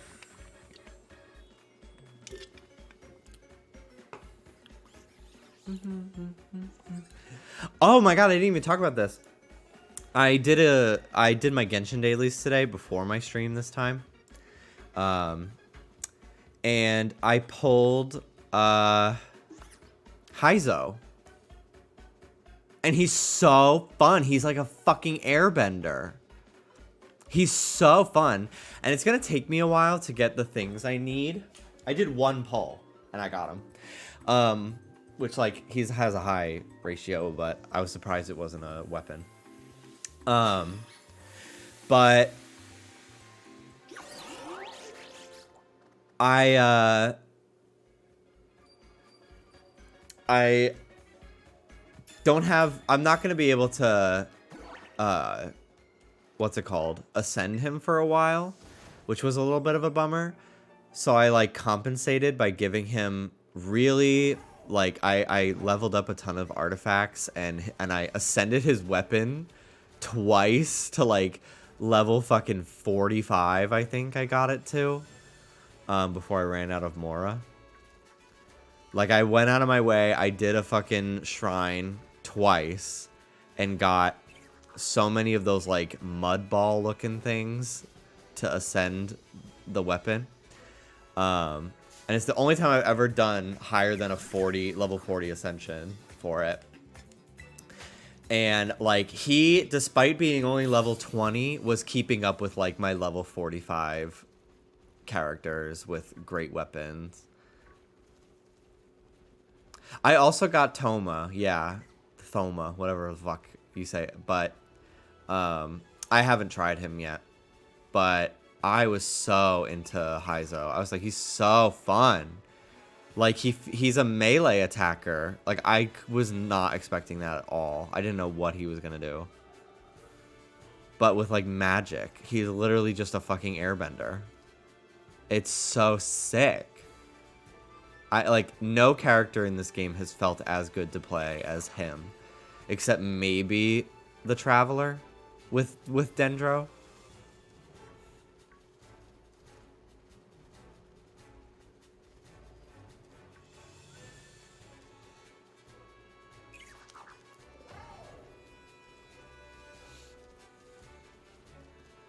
Thoma is not fun. Heizo looks way fun. Yeah, he's really fun. I haven't tried Thoma at all yet, though. I don't even know what weapon he uses. But if it's a fucking another Claymore, like, I will just stick with Diluc.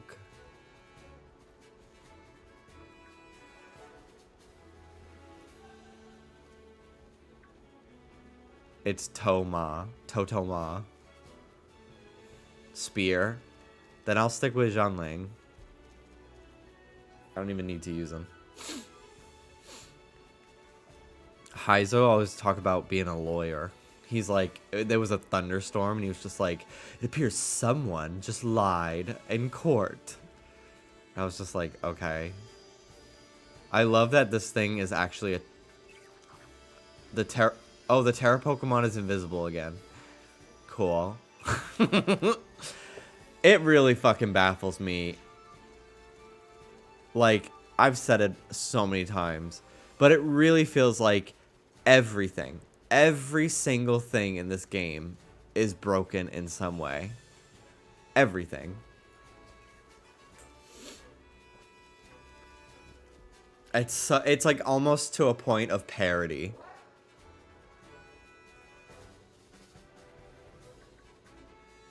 In fact, I want to show this video of a bunch of glitches that I saw on Twitter last night.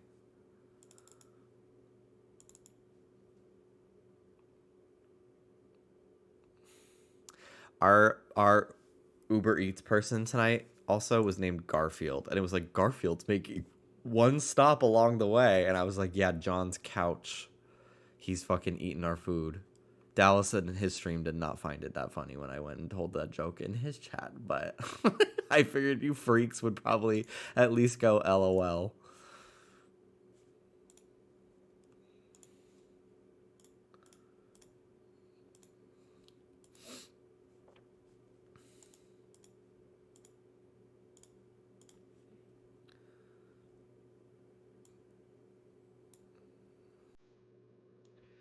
Okay. This is the video. Look at all these glitches.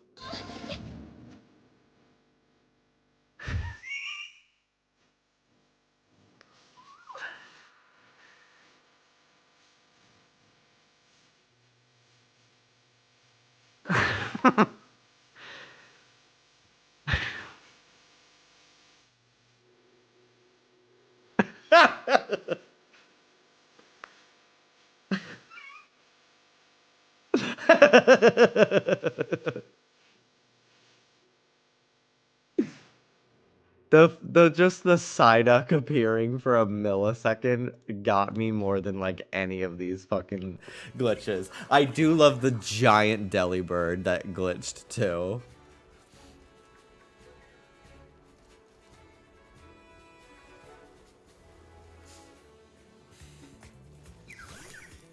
There's so fucking many. Like, how are they gonna patch all of this? I don't know. I don't know. But when I see, like, when I really see how many there are, I'm like, I truly am like, it is just too big to ignore. Like, it really is like, it's not like a couple, like, really fucking ridiculous ones that people, like, are going out of their way to make happen. Like, they're just happening to people. I haven't had anything crazy happen, which is surprising to me just because I've played this game for, like, I think almost 40 hours, maybe more so now, that, like, I think the craziest thing was I got stuck on that rock and my entire game locked up, and then it just reloaded me in the middle of a map. I think that's, like, the craziest thing outside of, like, straight up, like, the game fades to black and like nothing is happening and I have to like close and reload. Yeah, it's like 100,000 paper cuts.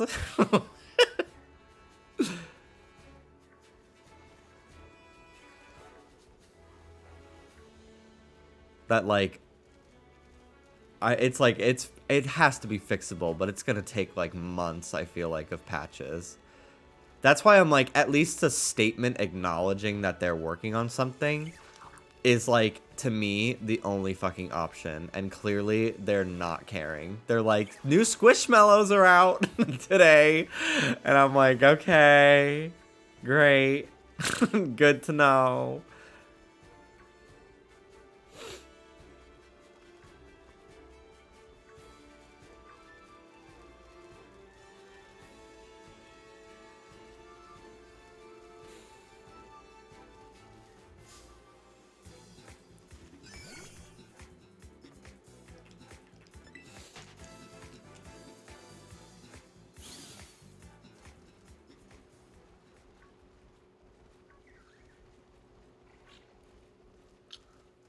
The weirdest glitches I keep seeing are the random Pokeballs just everywhere, randomly in cutscenes. Yeah, I believe that's supposed to be like how they...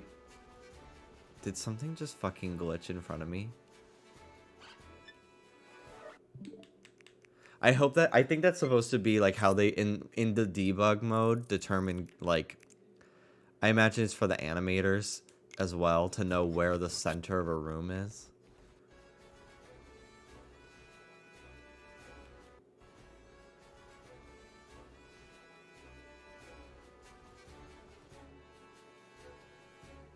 No, I guess nothing did. It was just my eyes playing tricks. Like, I thought a Pokemon just straight up, like, blipped in front of me.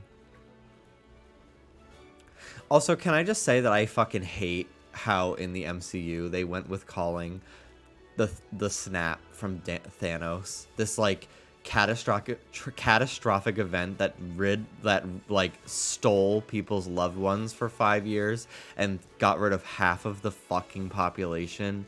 The blip. Like, call it the snap. That's what he fucking did. The blip. They were gone for 5 years. Also, that one throwaway line from one of the kids at the school. My little brother's now my older brother.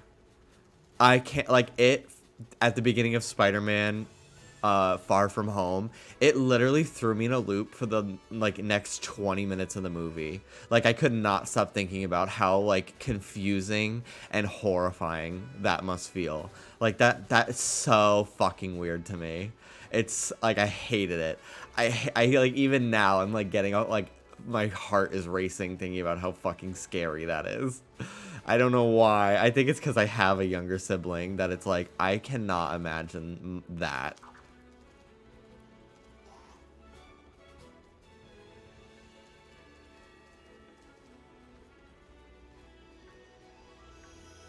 The beep!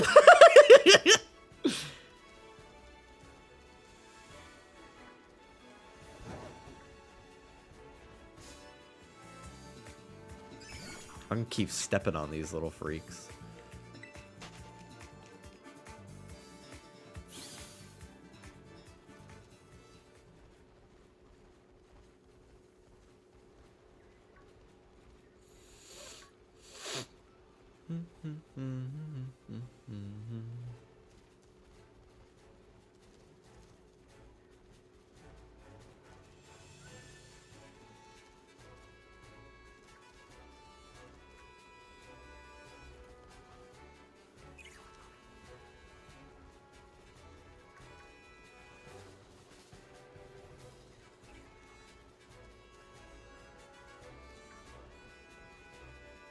It would be so cool if Belly Bolt was a rare spawn here, but it is not the case. I don't think there's anywhere in the game where more than one Belly Bolt spawns at a time, which is, like, actually fucking enraging to me.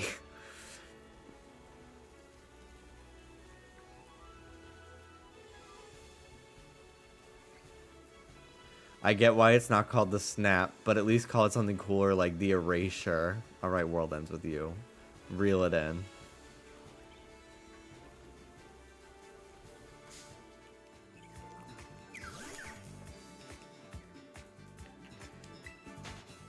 If I don't get a fucking world ends with you game,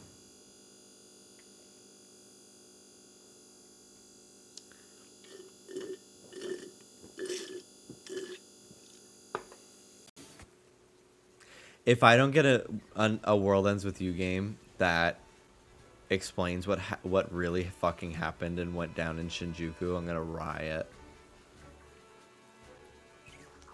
And I know we won't, because Square Enix didn't even fucking bother to promote the first one, or the you know, Neo, the first sequel, the second game.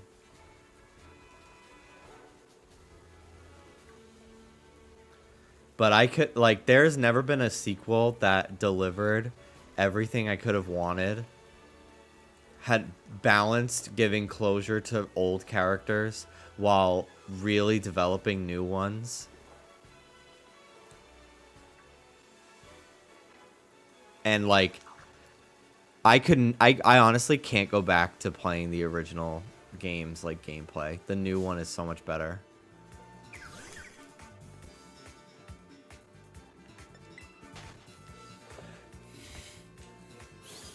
Yeah, I played Dream Drop Distance when it came out for like a day just because of the World Ends With You characters. I barely remember any of it, but I know they're in that game. And I remember people thinking that they were going to be in Kingdom Hearts 4 because of like Sora ends up in Shinjuku in like the post credits, right? Spoilers, I guess. I don't know. I feel like everyone fucking saw that.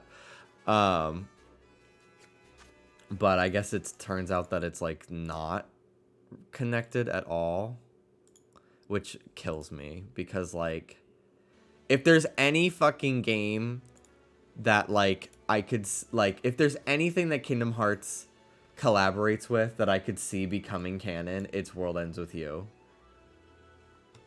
Because it's already like talks about different timelines and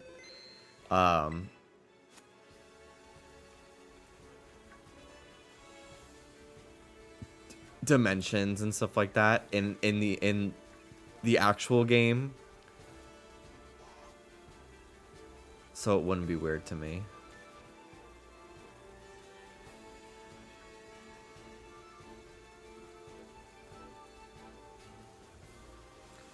Bum, bum, bum, bum.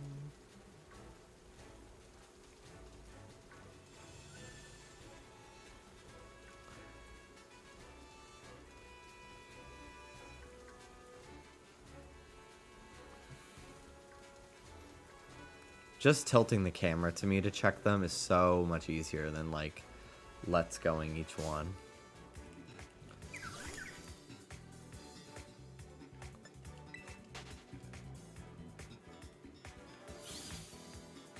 I'm seeing a good amount of them too. It's going pretty quickly.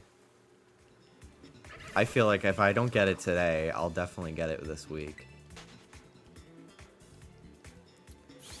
Maybe after this encounter power ends, I'll go back to doing Lechonk on Route 1. Just for a change of pace. I think that's a fun way of doing it to keep things from getting boring. Like, you just hop from area to area. I haven't checked what my swarms are today, if they're still the same as yesterday. Garrett, yeah, they're the same as yesterday. But they'll change soon at midnight. I'll definitely be streaming until midnight at least tonight. I'm going to probably try to go to bed around like 3 instead of staying up till 5. But we'll see if I stick to that. I just can't stop playing this game. And like, I don't play it off stream. I do pretty much everything when a new game comes out, especially Pokemon, on stream. Because like, I don't know, I don't want to find a shiny off stream. And also, there's no fucking way I'm going to play this game in handheld mode in its current state either. And like, I could set it up in the living room, but I don't know.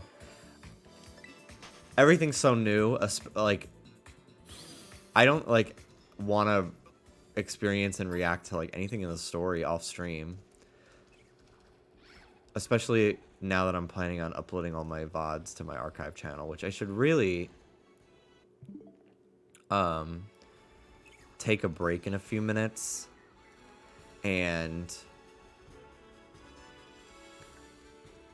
create a highlight from my like stream that I did building up to this game dropping at midnight, like crop out and separate the part where I start playing Scarlet and then export all my VODs to YouTube, so that way when I'm done with my stream tonight, I can maybe even like, I probably won't, but maybe tomorrow start on thumbnails for them and just have my playthrough just up. Because I will be posting my Arceus playthrough eventually, but it's just like so old that I'm like, I'd rather do this before that. Because I haven't really posted any recent game VODs. I have to do the Genshin ones too. I don't even like know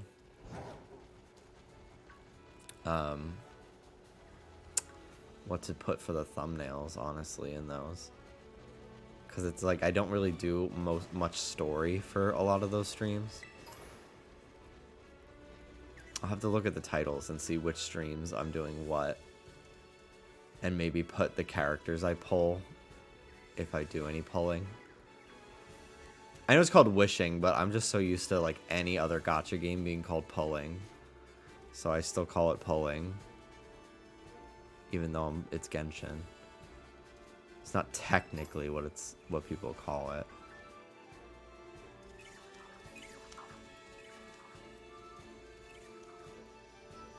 Everyone calls it that too? Okay.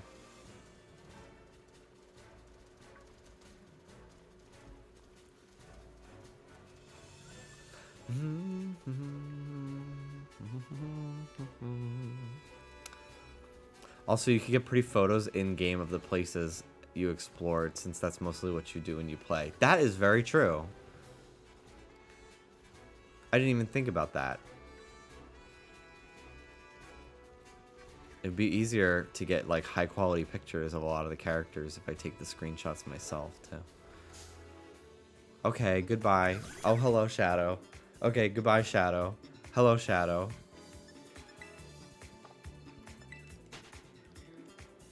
Sonic Adventure 2 be like.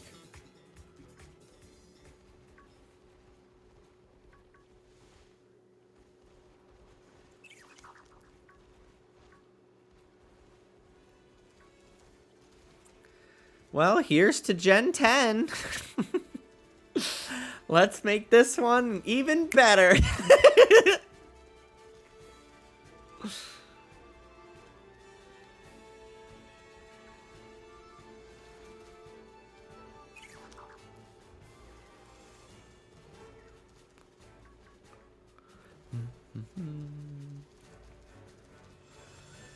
Could you imagine if this game was actually good? I wouldn't be sleeping all week. I know.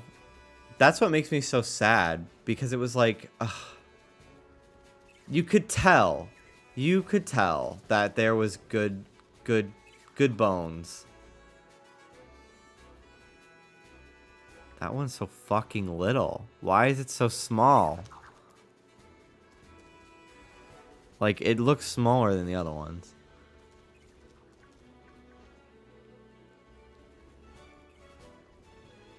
I wish you could have, like, Humongo power and encounter power for the same type. Because I would just try to... I would use Humongo power and just try to make these Pokemon as big as possible. So I could fucking see them.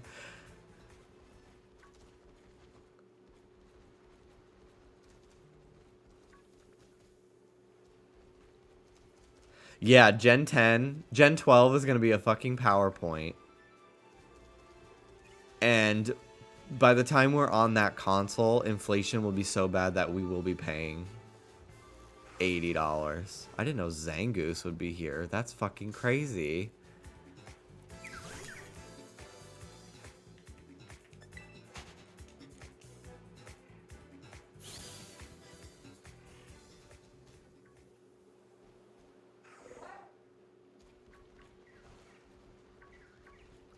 When I was thumbnailing Arceus VODs, I used the home screen page that shows the preview of the different zones I spent most of my time. That's really smart.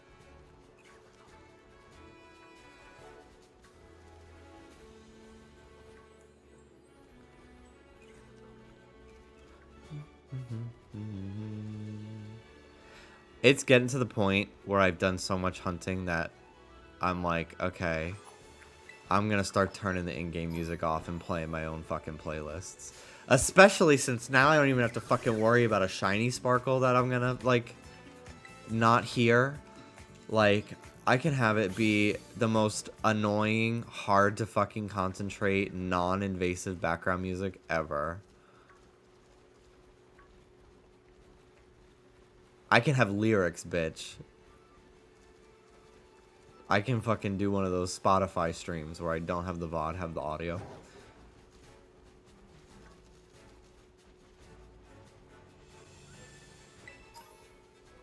So you're gonna put on Art Rave.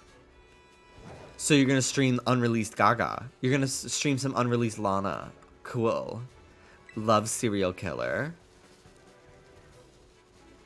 Got me spinning like a ballerina. I love that song too.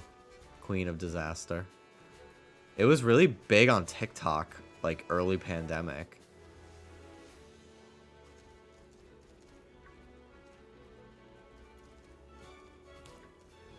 I would give anything for Gaga to put out nothing on but the radio. But I know Addison Rae is gonna fucking put that song on her upcoming album or something like that. So I don't think she will ever do it anymore. But that would have been such a good song. Yeah, I'm gonna put out Solar Power, the danceable cut. I'm gonna leak it. I will say, after seeing Lord live back in April, it completely changed my feelings on Solar Power. Like, I got a newfound appreciation for it, seeing it live with, like, all the visuals and stuff. I still feel a little disappointed by it, just because it's not what I was hoping for after so long. But I definitely think it's, like... It's one of those albums that, like, once her next album comes out and it's more what I was hoping for... This will be, like, a fun... It's kind of like... It's almost like her Joanne. That, like, maybe it's not what everybody wanted when it came out. But, like, it adds to the variety of her body of work in the long run. That I think it's a good kind of album to have.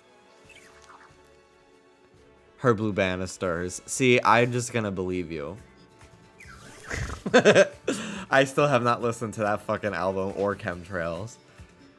Does she have a new one coming out this year?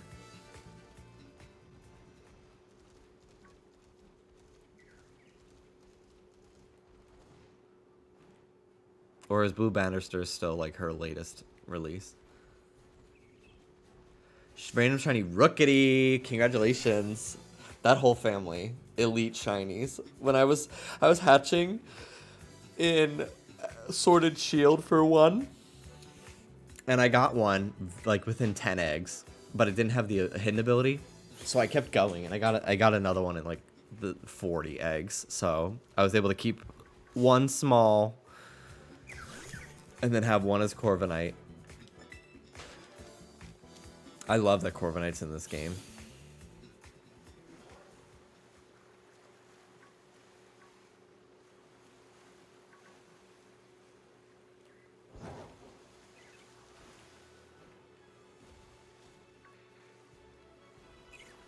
Terastallizing Glaceon into a fucking water type.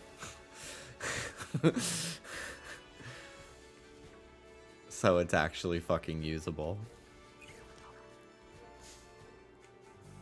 We could finally have a ghost evolution, I guess. If you really wanted to, as well. Swablu is a great shiny. I wish in this game it wasn't always like walking around with its fucking wings curled up, because it makes it a little bit harder to see the body to like know if it's blue or yellow. But it's very big, which I was not expecting it to be as big as it is in this game.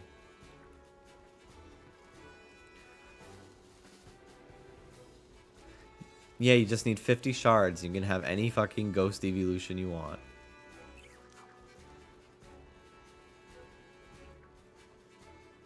I don't understand why there aren't evolutions for every type at this point. I think, honestly, like, when it comes to evolutions, none of them besides Sylveon, really, are, like, super competitively viable. So, like, it's not like adding them really changes the meta very much. And I think Sylveon's really only usable because it's a fairy type. And fairy is just such a great type. But, and I mean, it has a great hidden ability, Pixelate, but, like, I don't know. I think that's a huge part of its usability. So I feel like the evolutions are honestly just to sell merchandise. Like, more so than any other Pokemon. Gulpin. That's a great one. Congrats. But yeah, the evolutions I think are really only to sell merchandise. So I'm sure they're probably, like, saving them. And, like, maybe, I think they're gonna, if they ever do any more, it'll be, like, one. I don't think they're ever gonna introduce them in pairs ever again after Sylveon. Because it'll just go through the types too quickly. And, like, I think they're like, okay, we need to have one, we need to make sure that by Gen 20, we still have some evolutions that we can fucking churn out if we need to.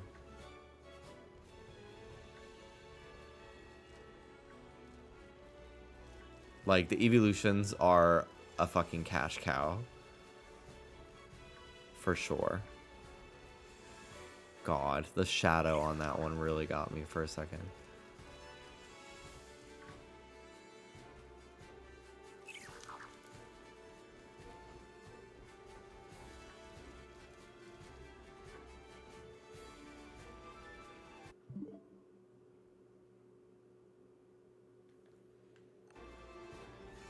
I hear a dog upstairs in our neighbor's place. Fucking squealing. And I hear slamming. I hope it didn't get, like, hurt or something. Probably fucking nothing to be concerned about. Ruby sometimes gets zoomies. So, it probably sounds scary. From another unit. Bug Eevee a Roach, please. Make Bug Eevee a Roach. I would love if there was just a fucking ugly evolution. Because, like, I mean, there's nothing wrong with liking the evolutions. I love Umbreon and Espeon so much. They're some of my favorite Pokemon. But it's very like, wow, you're gay and you love Eevee. You love the evolutions and you're gay. Do you also suck dick? Wow, revolutionary. Like, Wow, you're queer and you like Eevee. I bet you didn't go to prom either.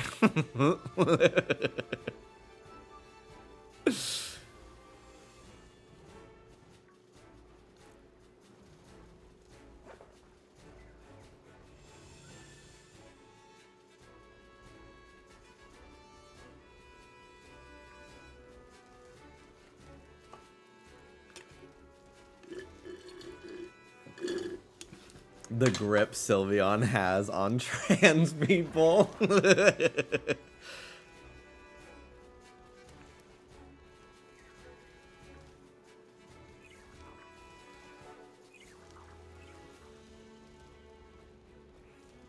Yeah, it's gripping them with its fucking feelers. It's fucking ribbons that are made of flesh that it, like, uses to check your vibe.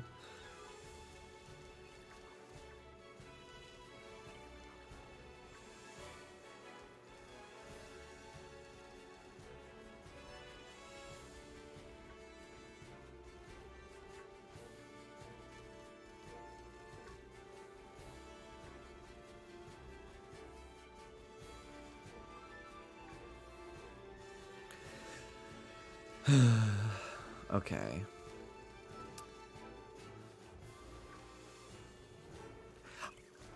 I feel like outside of Vaporeon, Glaceon, and Leafeon, none of the evolutions really, like, make sense from, like, a survival standpoint.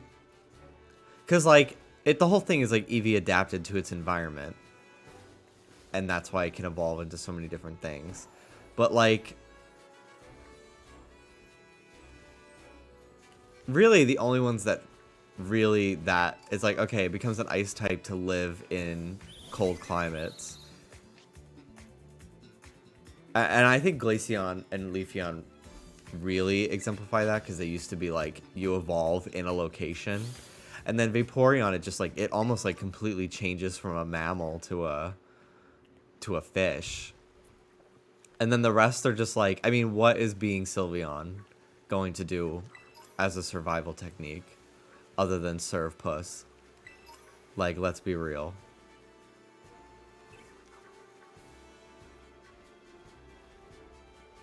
Wow, Axew down here?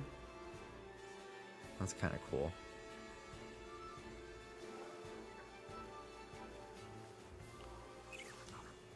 It becomes a psychic type to be psychic. Yeah, like Drag, Umbreon, and Espeon. I love them, but yes, like literally why? What is the purpose of them? For its survival. When you think of it in that angle.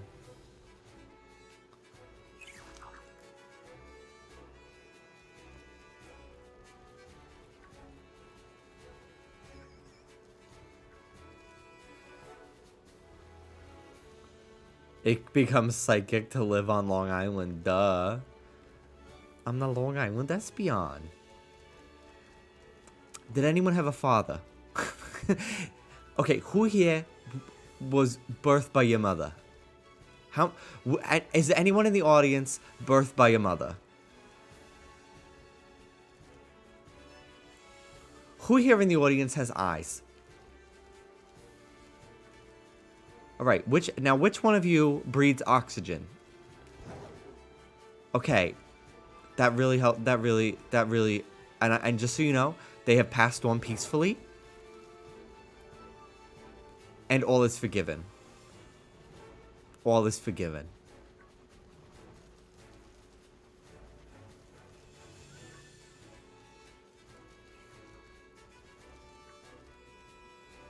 Okay, Jimmy, this is scary. I'm feeling someone in this audience that's a bit different. Maybe a different kind of lifestyle. Maybe a little fucking gross. I don't judge. Spirit doesn't judge. All I'm saying is, I'm getting visions of RuPaul posters in your fucking bedroom.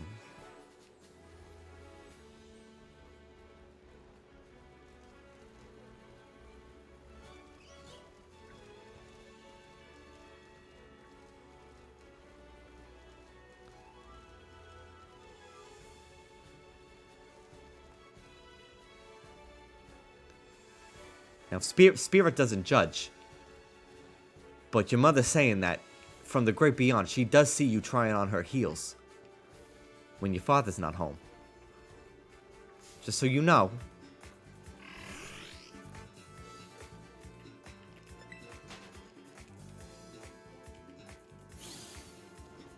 That was something that when my mom passed away, I had nobody to tell me that I couldn't walk around in her fucking like high-heeled boots and play characters.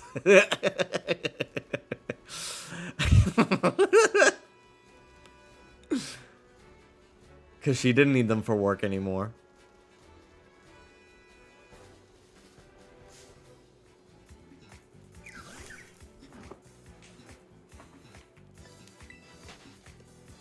I remember one time, there's a picture of me on some fucking cell phone where I was wearing my mom's like knee-high boots that she used to wear to the office, and they were high heels, and then I would take my t-shirt and I would like make it into like a bra, and I would wear, my dad one year for Christmas was an angel, and he had like a long like curly red hair wig, and I put it on my head, and then on my belly I wrote bitch with a Sharpie.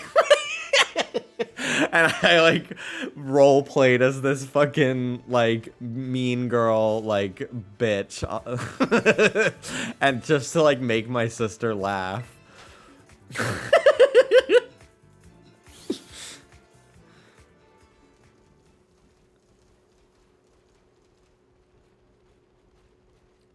Now, why the marker? I don't know. I just thought it would be funny. It was like my tattoo.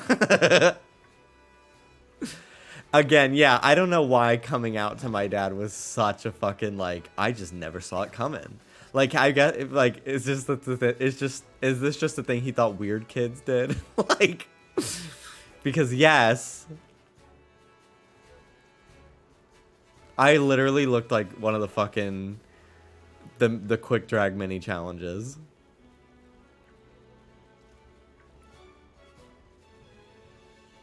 I don't know why I've never told that story before.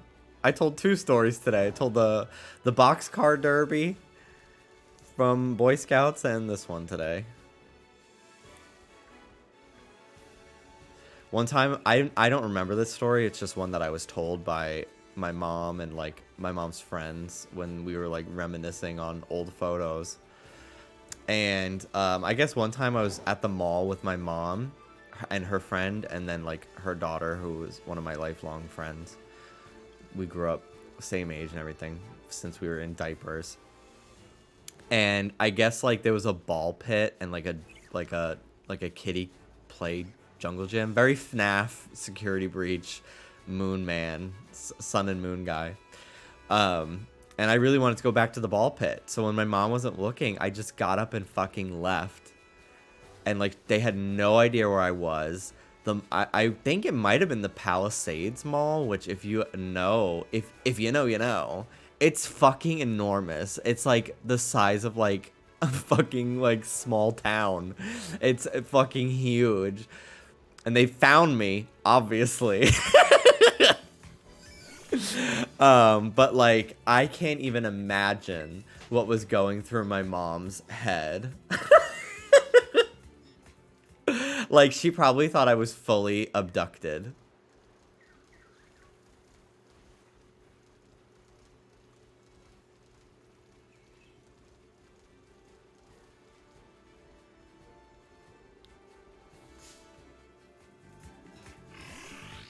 And, like, I felt such guilt whenever I would be told that story. Even though, like, it was being told to me as, like, oh my god, kids are crazy. Like, but, like, I don't know, I felt such, like, a, wow, I really made my mom's life hell.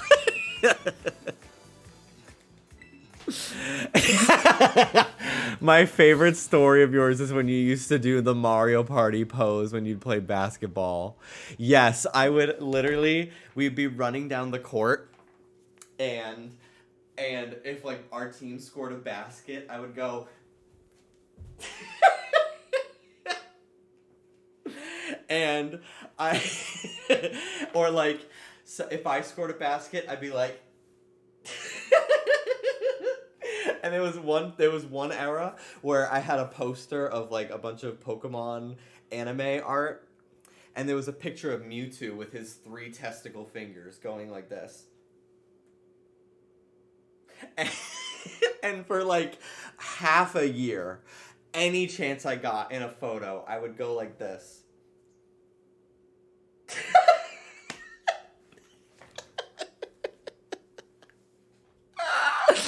Like, what is that? Like, I wouldn't smile either. I would be like 11 at school. I would just be like, with my like buzz cut and my big ears.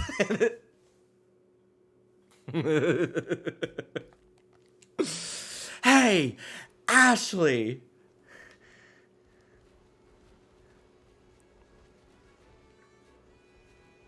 Yeah, with my green blood.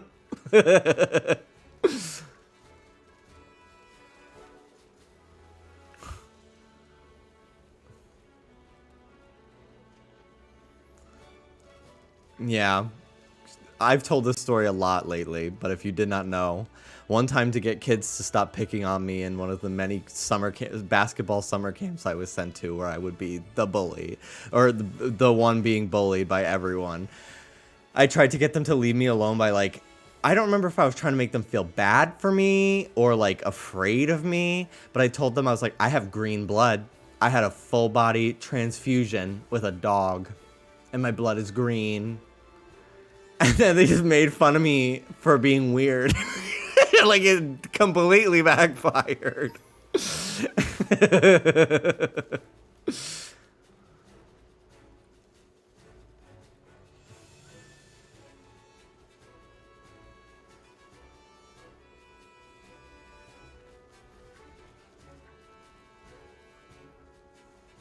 I don't know why I picked a dog. I don't know. The quarry be like, I have dog blood.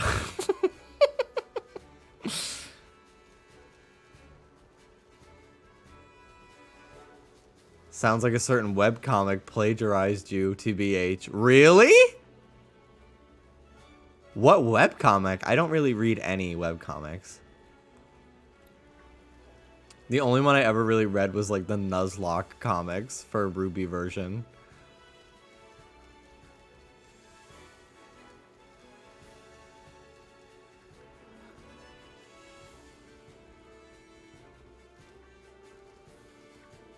Oh, is it a banned word? Is it Homestuck? Everything I learn about Homestuck is against my will. I had a fucking paragraph from Ferocia. I have to drop everything. Also, hi, Ferocia. I had something similar. I had to get on a new bus because my mom couldn't afford my daycare anymore. But I couldn't remember which bus was my new one, so I just took the bus to my daycare and mentally thought, my mom will figure it out. Luckily, the daycare still had my mom's number, and I told her to come get me. Her eyes were swollen and her face was red from crying, and I was just like, hey, Mom, what's up? I just picture with your big glasses and just being very little, and that's so cute and so crazy, Ferocia.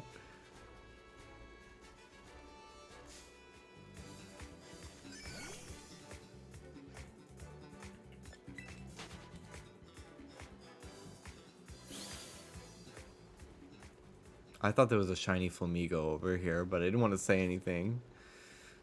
But it just was like a regular Flamigo out of the corner of my eye.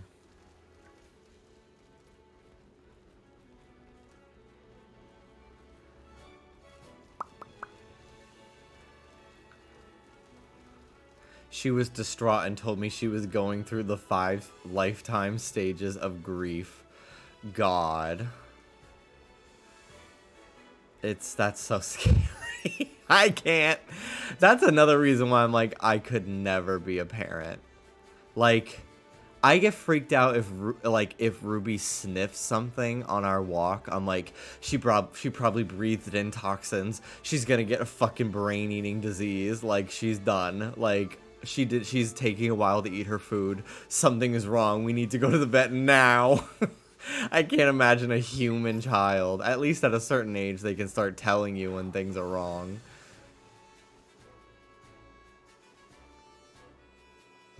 He's gone. He's fucking done. He's out of here. Bye. Oh my god.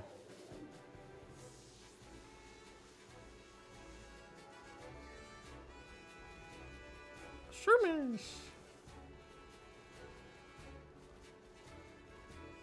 Lifetime movie moment. Oprah reporting. We were watching Unaccompanied Minors. We watched it November 1st, kind of as a joke, but also like we want to watch a Christmas movie. We're so tired of Halloween. And it's like still kind of a great movie to watch. Like I would watch it again over Discord with some people. Maybe even I'll do a Discord movie night or something for tier 2 and 3 subs. I don't know. But Al Roker is in it. And I was just like, what the fuck is Al Roker doing in this movie? Like, he just is on the TV in one of the scenes telling everybody this is a snowstorm, which gets everyone stuck at the airport, all the characters.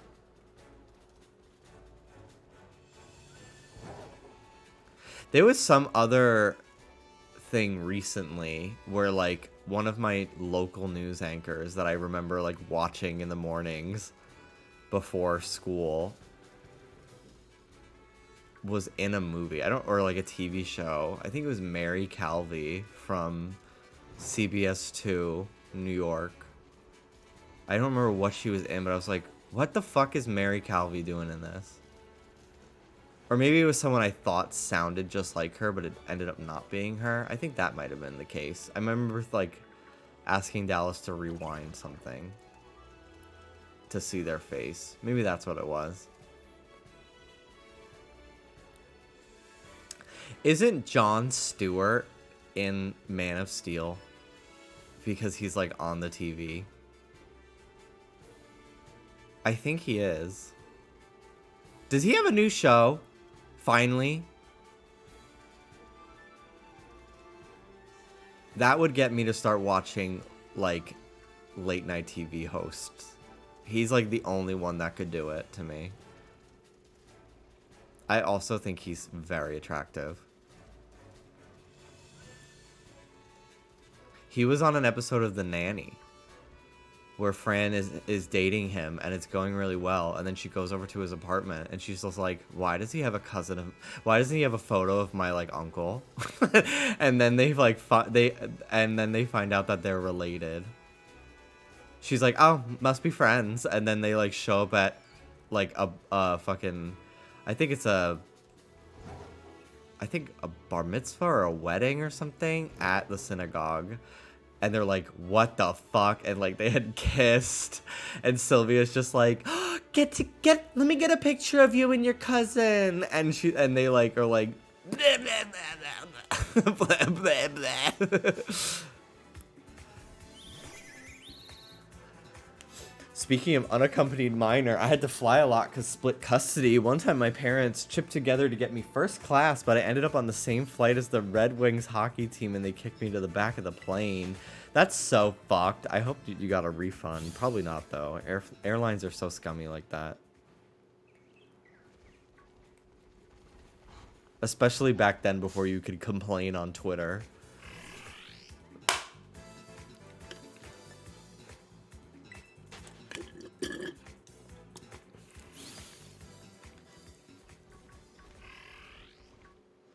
I feel like whenever I have a problem with like any company, I have a better chance of getting shit happen if I like contact a person from their like Twitter text help, like DM support, rather than like waiting on the phone.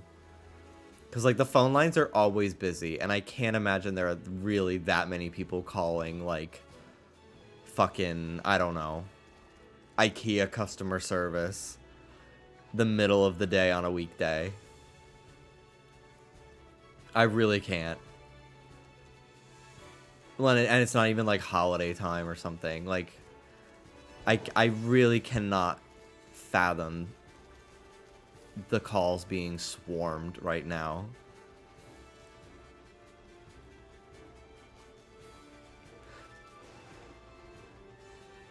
The entire team signed my ticket. Oh my god. That's crazy.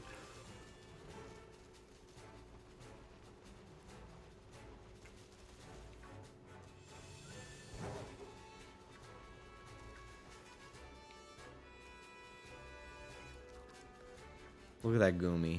They're attacking him. Get away from him.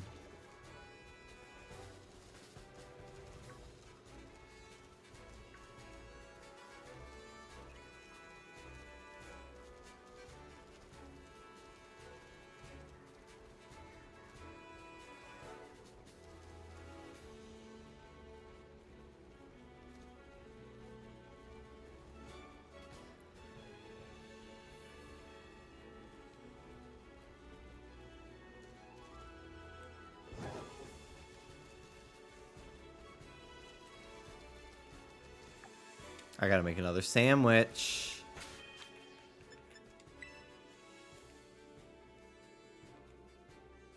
Tried hunting shiny Bisharp and Pawniard for 10 minutes. I simply do not have patience.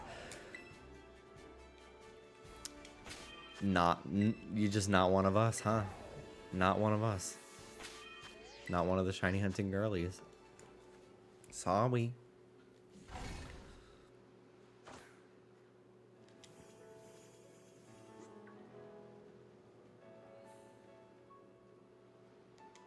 I was talking with Dallas last night about how stupid it is in this game that Tynamo and like its entire like line live in the ocean now. Like it makes no fucking sense because like that's how you know they have not thought about that Pokemon since they created it in 2010 for Black and White, because like the whole thing is that it doesn't need to live in the water because it swims through the electric current in the air. And it lives in caves. Like, that's the whole point. That's what makes it cool. And they were like, it's a fish now.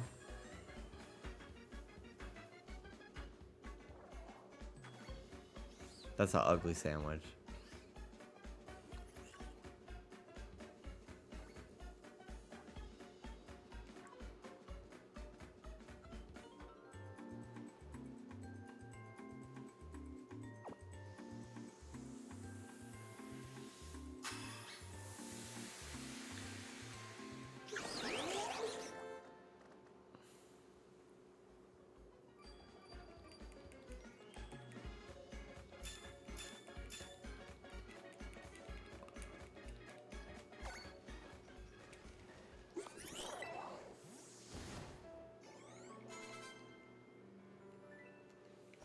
Alright. Hopefully I start seeing more Tadbulb again. I felt like I was not seeing as many as I would like to. It would be so cool if I got like a Belly Bolt outbreak. I'm sure it's possible. I got Gyarados. Like, I've gotten fully evolved Pokemon as outbreaks so far. It would make my life so much easier. Just resetting those spawns. Your eyes must be so good. It seems hard to find shinies this gen. It definitely is. And I've been able to find some shinies that are like, I don't know how I noticed that just running past it, but I did. But then I also fully failed a shiny that was like on the corner of my screen. But I was like occupied fighting something else. Like it is what it is. If you hit !Phalanx, F-A-L-I-N-K-S, you can see that clip. I could not even imagine playing this game in handheld mode without Shiny Sparkle. Like, that's something I'm really hoping they decide to patch in. Because it's such like it's an accessibility thing for so many people. For me, it's mostly just like convenience. But for a lot of people, like, they're colorblind. They fully cannot tell the difference, and they're just probably not going to have as fun an experience. Shiny hunting, it's just not fair.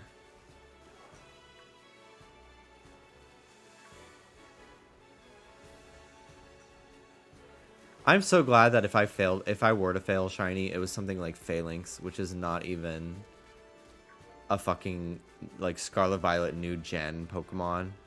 I would have been so upset if it was something new. But it's like, it's a Pokemon I already did not care about last gen very much. And then it's like, I have already got one, I'm sure, from like Dynamax Adventures or something like that. Like, I just did not care. And I'm sure eventually I'll end up getting it again if I hunt in the desert. Like, I imagine I will phase on it. I would like to hunt Cacnea sometime in the desert, so. And the Dung Beetle. I really want the Dung Beetle. I saw a video of it last night. It's so crazy that the ball just becomes gold. It's rare that they put that much of, like, thought into a shiny. Like, it completely changes from, like, a ball of mud with, like a pattern on it. I'll find a picture of it.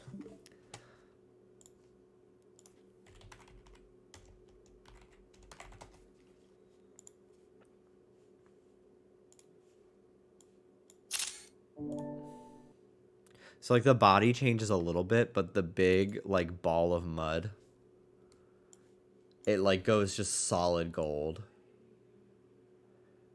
Like, they could have easily just made it, like, yellow. No, they decided we're going to put on, like, a reflective texture and everything. Like, we're going to go fully, it is gold. It is made of gold.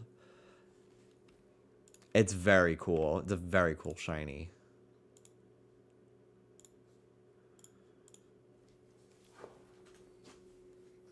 When I found one, that's what I saw first. Oh my god. Did you scream?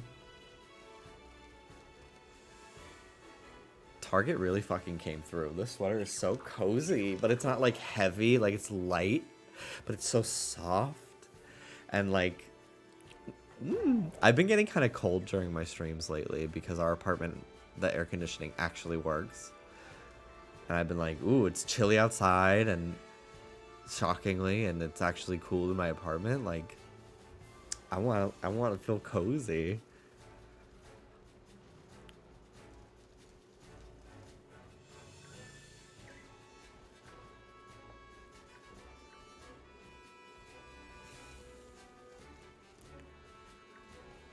All right, how much longer do I got on this? 25 minutes. I said when the last one ended, I was going to switch and go back to hunting Lechonk. But then I started another electric meal, so. Oh well. Oh well.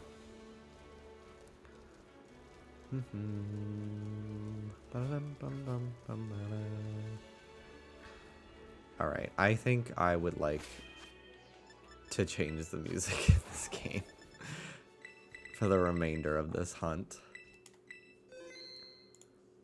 Let me pull up some my shiny hunting playlist on YouTube.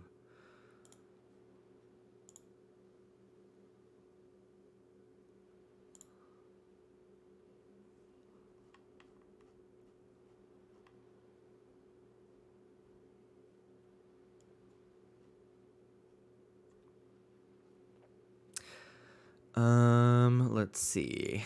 Oh, yeah. Let's go. Vast Pony Canyon. I cannot wait to hunt. Well, I don't want to say too much because it's like a little spoilery, but like this is just such, like, this is great for Safari Week. There's some late game shiny hunts that I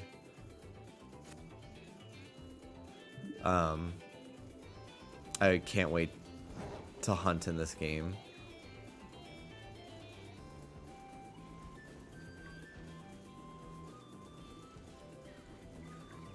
But I'm taking my time. I got plenty of things to do in this game. I don't need to rush to the end.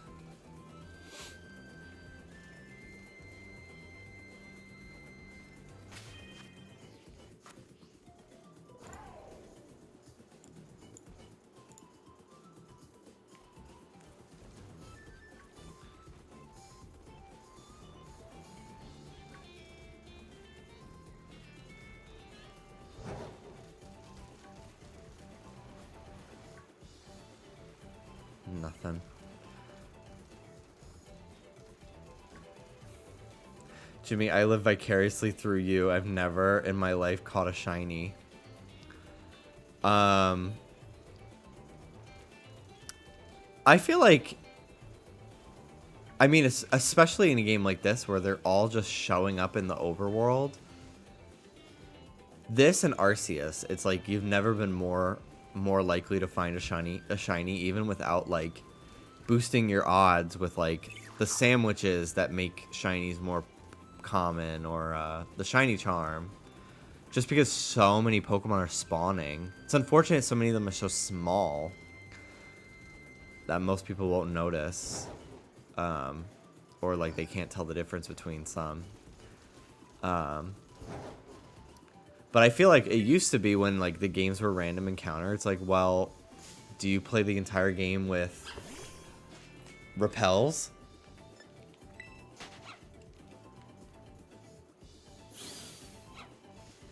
Because that's probably a reason why. Because like I used to have people be like, I never found a shiny, Pokemon sucks.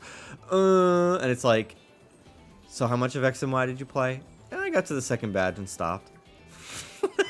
It's like, how long you been doing hair? Yeah, turn around real quick. Yeah. Okay.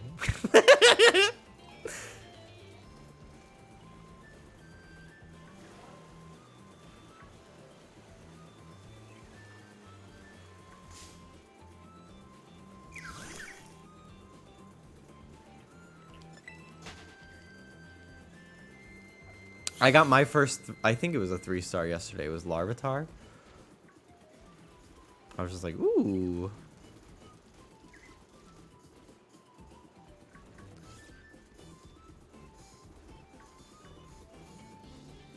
I really have not done many raids in this game. I got so burnt out of them from Sword and Shield. I forget that, like, they're over pretty quickly. I'll probably care more when I'm getting, like, the late game, post game raids with hidden abilities, and I actually want to get stuff with rare abilities. But right now, I just don't know. It's whatever. I'm getting plenty of level ups without the candies. Ghost type Dreepy, which is a little boring, but I'm excited for the rewards. Yeah, that's the part that's like, well, even if it's kind of a lame Terra type, I'm honestly, like, I definitely want to come up with my own team combinations and stuff, more so in this game than ever, for competitive. But I'm also like, I'll wait and see what everyone else is using and see what Terra types are, like, most optimal for each Pokemon to cover, like, the most weaknesses.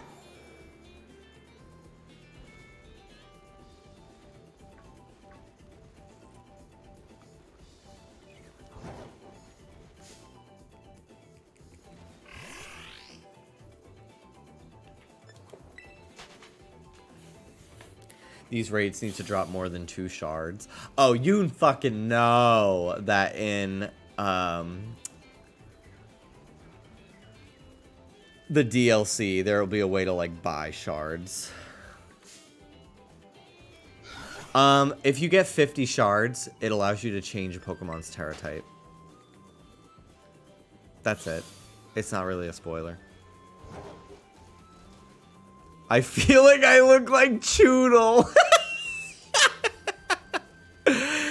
He is very Ferocia coded. Absolutely. Like... that completely, like... If they made this commercial nowadays...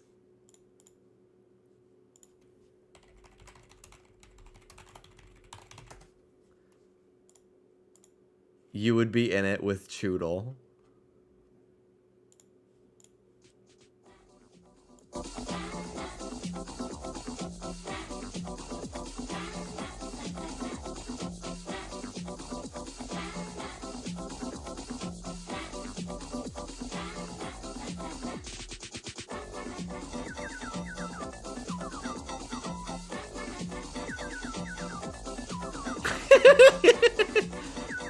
Pokemon Ruby and Pokemon Sapphire, only for Game Boy. This is like one of the best commercials ever to me. I love it. I never saw it on TV as a kid. I don't remember it at all. I remember this one though.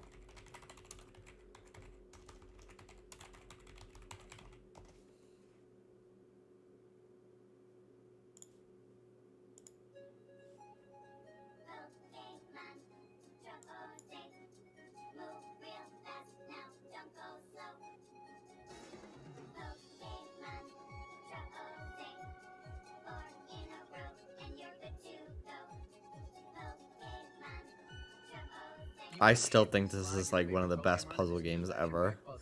Line up 4 in a row and you're good to go. Pokemon Troze, ready to eat for everyone. This song, literally, so fucking hype. Me in 2006 staying up till like 1 o'clock in the morning to play on my friend's DS Lite because I didn't have one, with this at full volume, and they're all like, can we please go to bed?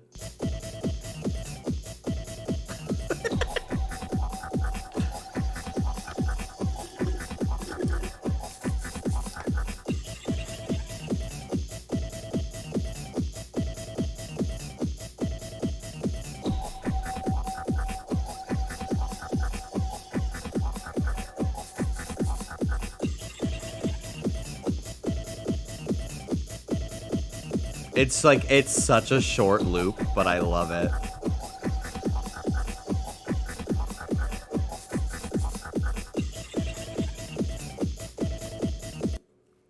The music in this game is so good.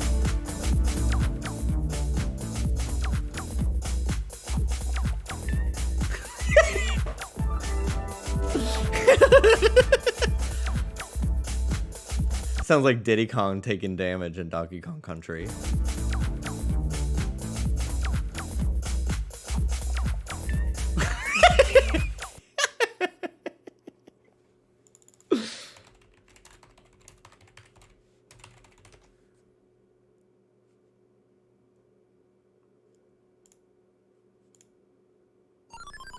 No.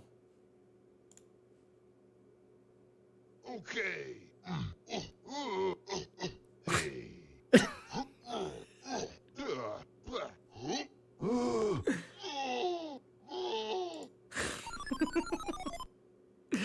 Oh my god, when you get a game over in Donkey Kong Country.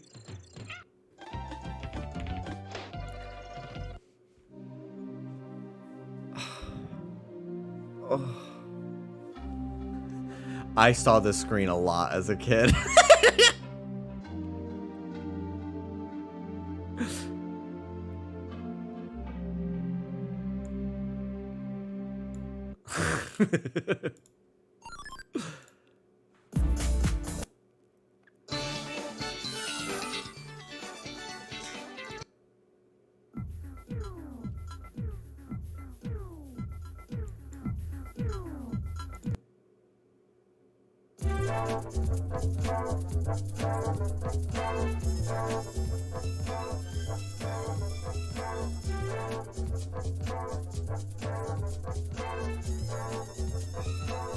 I think in this game, the story mode you're playing is like a super spy that's freeing Pokemon that have been like stolen from like storage facilities or something like that.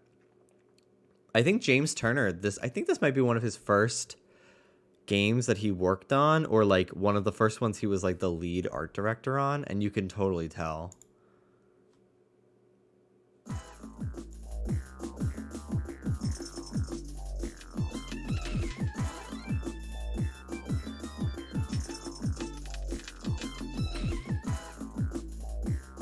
They made Pokemon Troze, like, they made a new Troze game for the 3DS, but it was like it wasn't even close to this. Like the gameplay style was different. Wait, it's called Pokemon Link in the UK.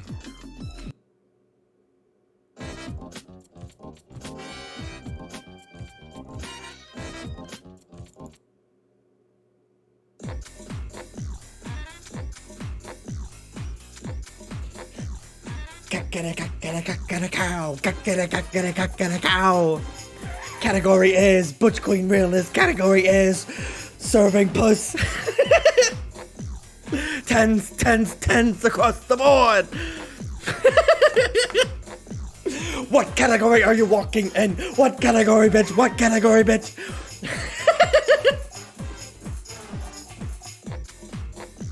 It kind of sounds like a fart.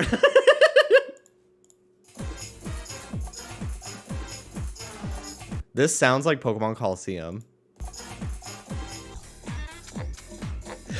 Katrina!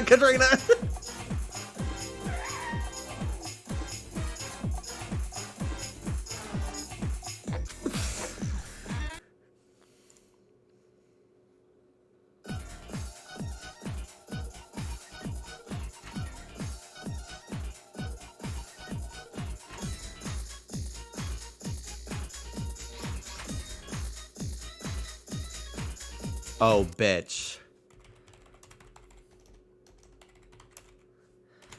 Nothing compares.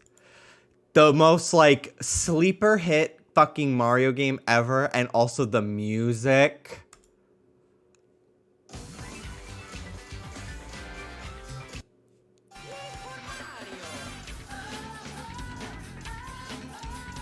It's so good.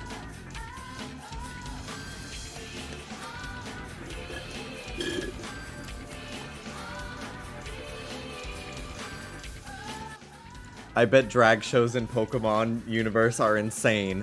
Cynthia's there 4 nights a week.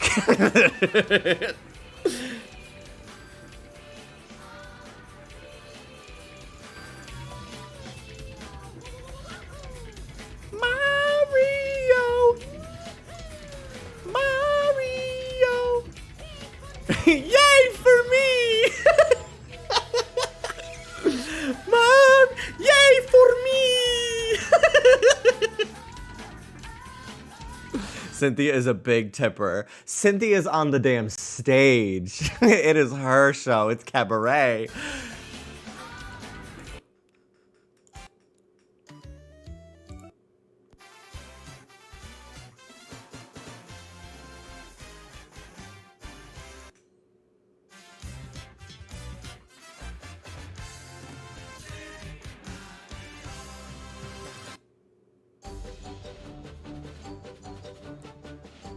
This is a little penisy. Oh, bitch.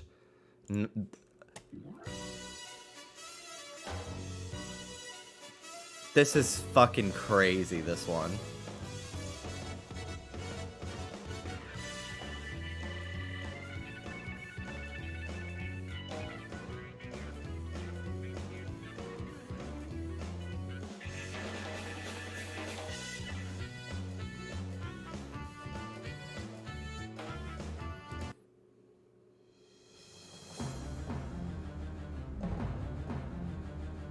I think I remember the ninja, the dark mage, the black mage, and I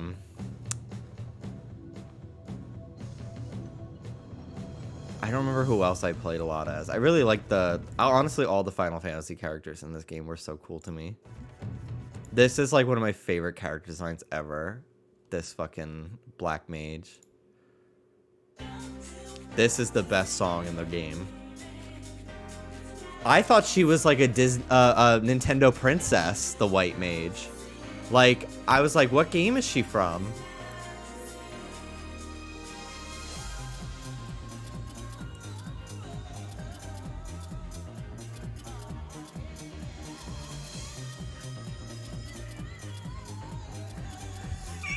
Go off, bitch!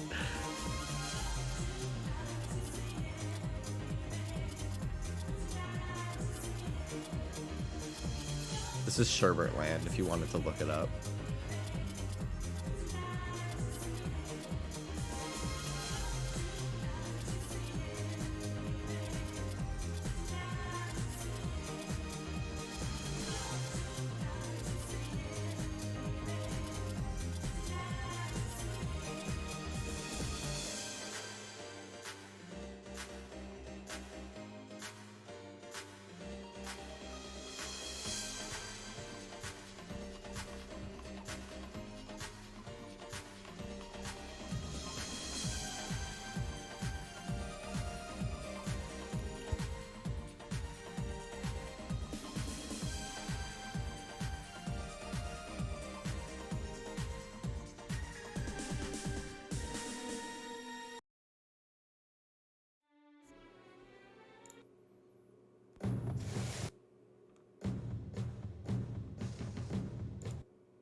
Hold on. I really love the art style for this game too. There's a lot of pixel art in it. And then they use like low poly 3D models. It really kind of shows like, damn, the DS is kind of everything.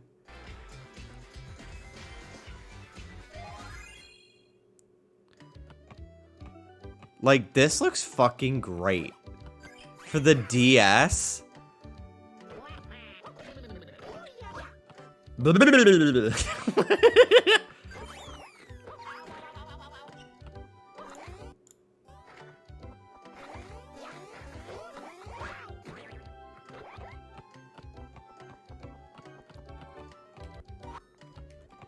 Oh yeah, so you dribble by tapping, and you can dribble on blocks to get coins. I think it like makes you score more points per basket.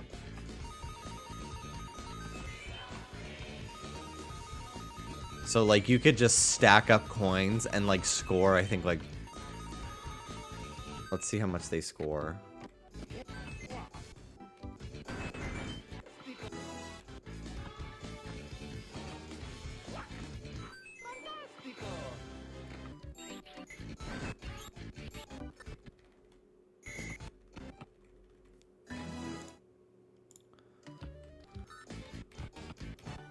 Oh my god, okay, okay. When they said long play, they really meant it.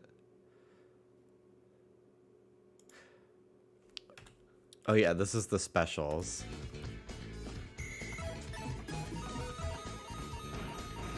If you tap in the right spots, you can do a special by dribbling the right way. It's so cool. Mario's was like so easy to remember.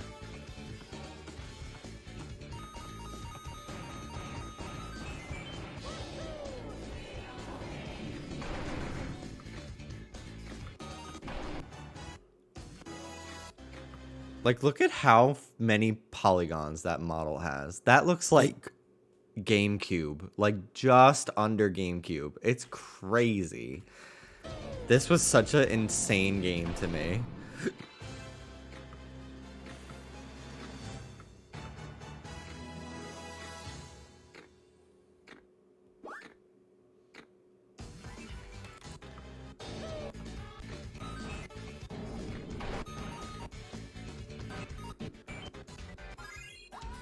Okay, so the start screen has little pixel art of every character, and then like you unlock more. I'll try to make it bigger so you could see. But it's like, ugh, I just love their little poses. Like, this makes me want to play. Like, I wish they would make like another Pixel Mario RPG.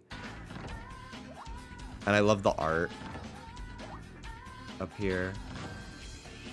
You pick your characters by dunking them in a basket. Like, they would never do anything this with this much soul today. Like, it would be like a fucking just plain menu with portraits.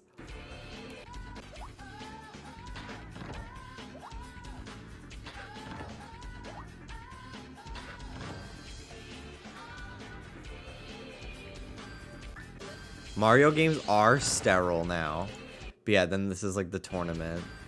It's just so Mario-y. It's so cool.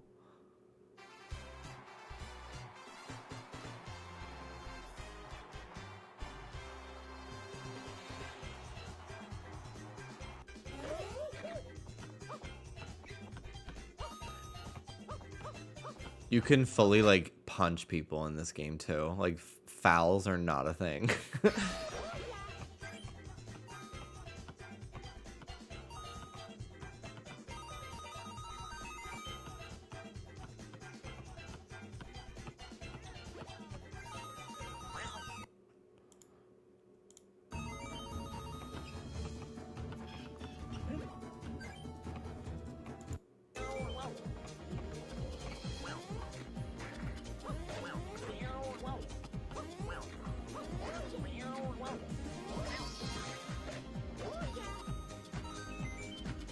This person's using such boring characters.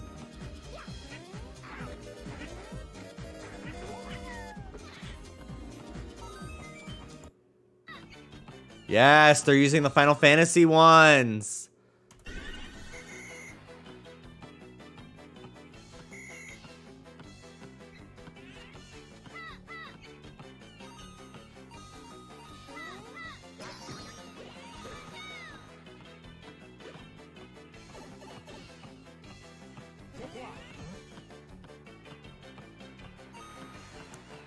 Oh, Black Mage is so fruity.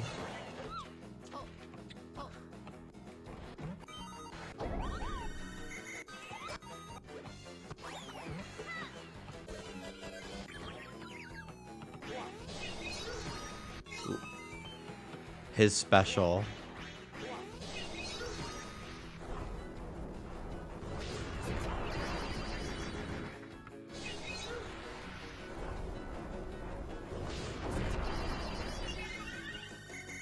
They scored 80. Like, that's the thing. This game gets very easy if you just get coins. They scored 200 points in one fucking basket. Like, it's crazy.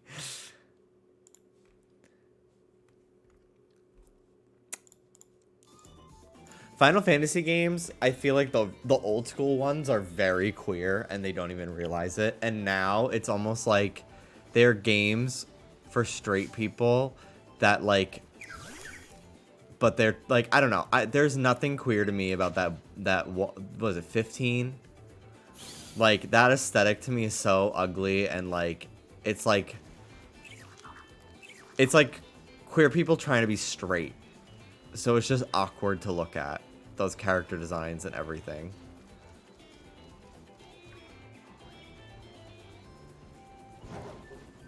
But like, I'm talking about mainline Final Fantasy. Final Fantasy, like, I'm not talking about Final Fantasy 14, which is absolutely, like, literally every gay person I know is obsessed.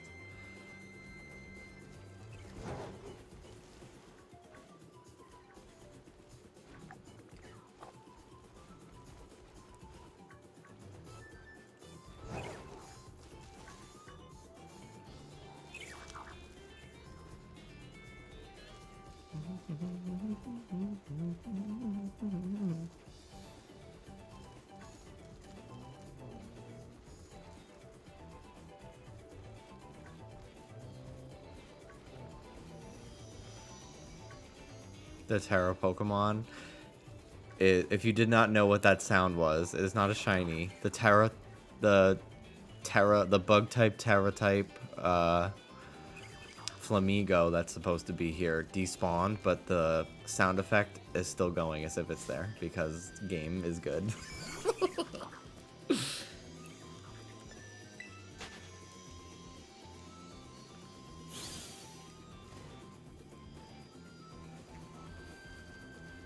This new Final Fantasy that's coming out, I think it's just 16.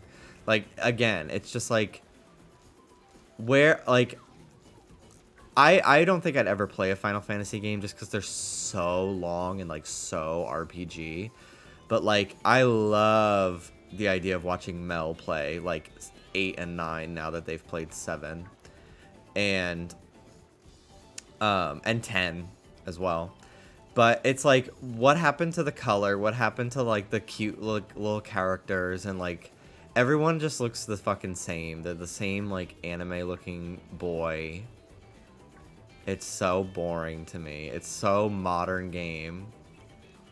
It's not giving anything. It doesn't feel like this is Final Fantasy. It's like, when I hear Final Fantasy, I'm like, where are the mages? Where are like where's the cactus? Where's the Moogles?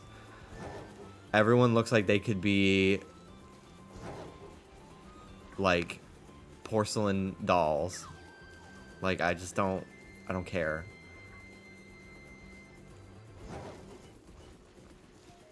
I wish we could get more fun characters for Nintendo, like Thousand Year Door. I don't know, just something fun, even if it's with existing mobs. I know. You could tell that they keep them on such a short leash with what they're allowed. I watched a scene. I'm never going to play it. But I watched a scene that Anne sent me about that bomb. No spoilers, from Origami King. And I was like, this is the closest they're ever going to get to, like... What was it? Goombella? Ever again.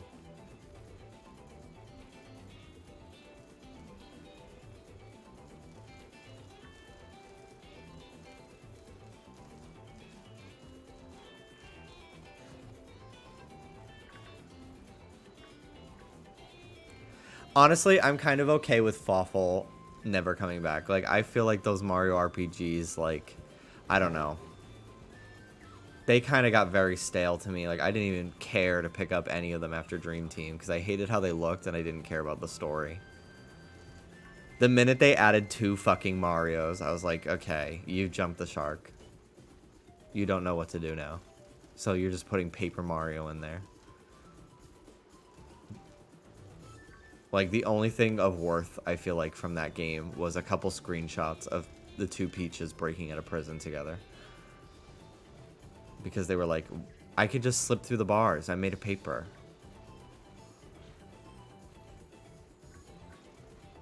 Although, I don't know if it's really... I don't know how much they do it in, like, the original Paper Mario or Thousand Year Door. But I kind of hate when in Paper Mario they, like, acknowledge that they're paper. Like, I like the paper aesthetic as, like, just a vehicle for telling the story. Like, that's what I didn't like about Sticker Star, Color Splash, or Origami King at all. I'm like, I don't like that they know they're paper.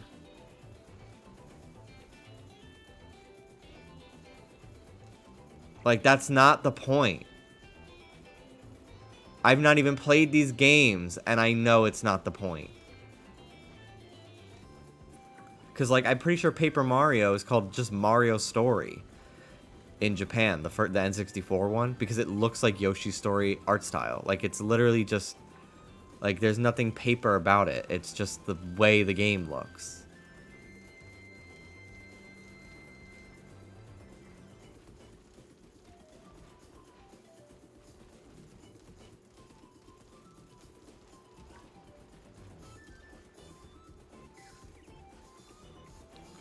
I know I dangle it over her face like a carrot on a stick, but I do think someday I will stream.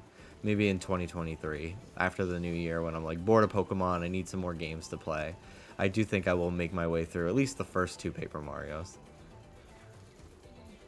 For Anne.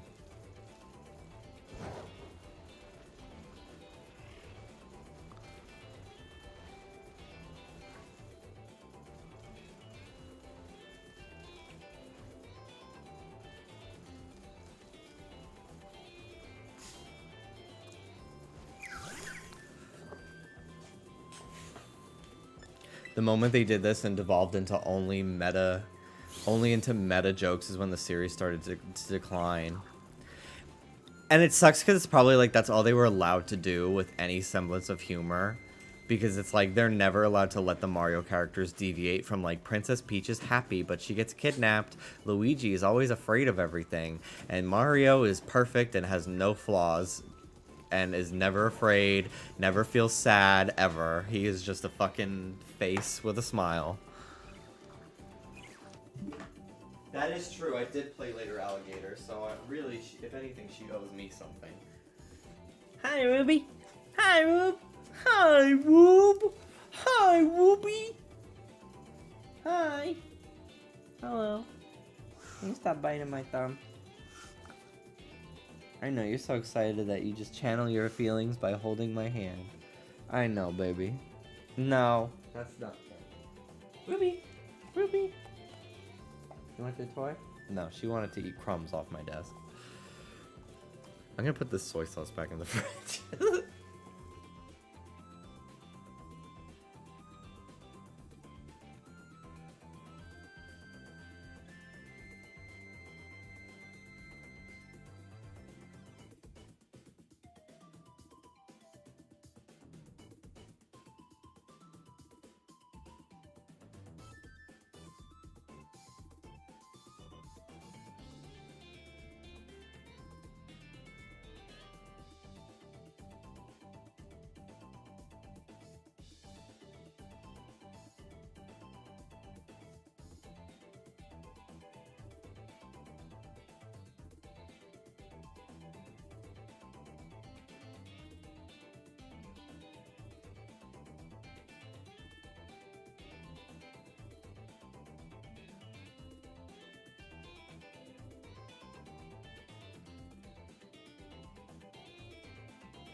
Dallas didn't finish his dumplings, and he said I could have them.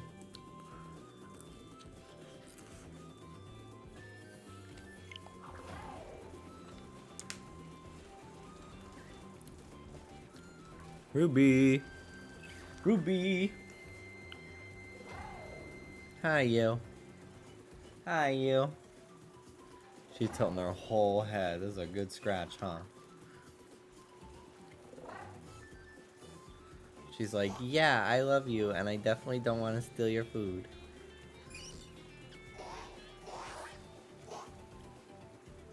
She's so cute. I love her.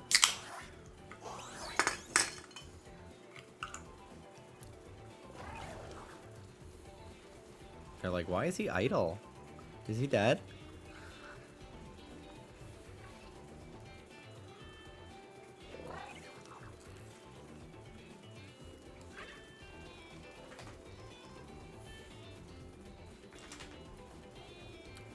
Ferocious, I think that baby emote with the heart is worse than the fucking baby eating the camera one. Somehow. Somehow the thought that that thing has feelings and affection. Whoa, there's a whole little cluster of them here. They said, you can't sit with us. You can't levitate with us.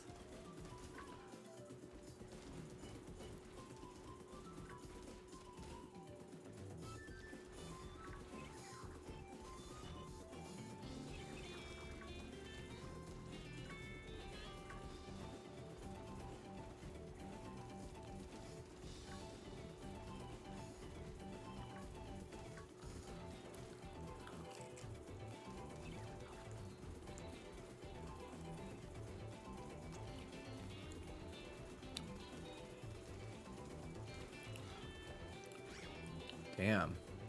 Flamingo City, huh? When Dallas's baby niece was here today, she was playing with our Gengar plush that's like the size of her. She's 2. And she was like, Ghost! Paimon! Pokemon. Like, she's calling them Pokemon, but she can't say it. It was so cute. And then I brought her out my big Piplup in the background. I brought her that because he has a big squishy head. And I was like, can you say Piplup? And she's like, Piplup. And I was like, he's a penguin. She was like, penguin. And then I brought out a Psyduck that you slam on a table. And he says his name. And she, oh my God. I was like, this was a mistake. She was just smacking him all over the place. And then she was like, one more? One more? Like, that's her trick, apparently, to get something she wants. She's like, just one more. Like, just one more. So I was like, okay, one more. Then you guys got to go home. So I brought her into my office. I was like, you pick anything you want. And then she was going over to, like, my bag of figures that are really little. And I'm like, I don't know. Like, I think you're smart enough not to choke on things, but you never know. So I was like, here you, and she's like, her mom's trying to not get into it because I think she's allergic to them, but, the baby's like, really likes cats and like wants a cat. But, Dallas's sister, I think she's like, I had a bad reaction one time, so we're going with I'm allergic because I don't want a cat. We're going with mommy's allergic. Is it the sunset or is this shiny? It's the sunset. But I couldn't help myself. I wanted to give her something she'd actually want to play with. So I gave her a Gigi. Which, I don't know where he is. And I think, oh no, here he is.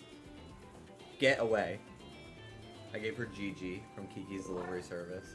And I was so like, oh my gosh, like, you guys should take our Blu-ray, because I love Kiki's Delivery Service, but both Dallas and his brother think that Kiki sucks. They think it's boring, nothing happens, and they like completely convinced his sister not to take the Blu-ray. And I was like, no, we need to indoctrinate her.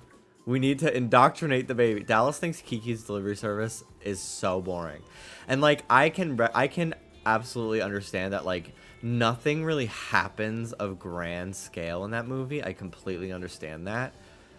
It's more of like a personal introspective type of movie about like what it means to be creative, what it means to like do something you love for a living, and how that can, even though it's your job is fun, it still causes burnout. Like, I love that movie so much, but I can absolutely recognize that like people can find it very boring.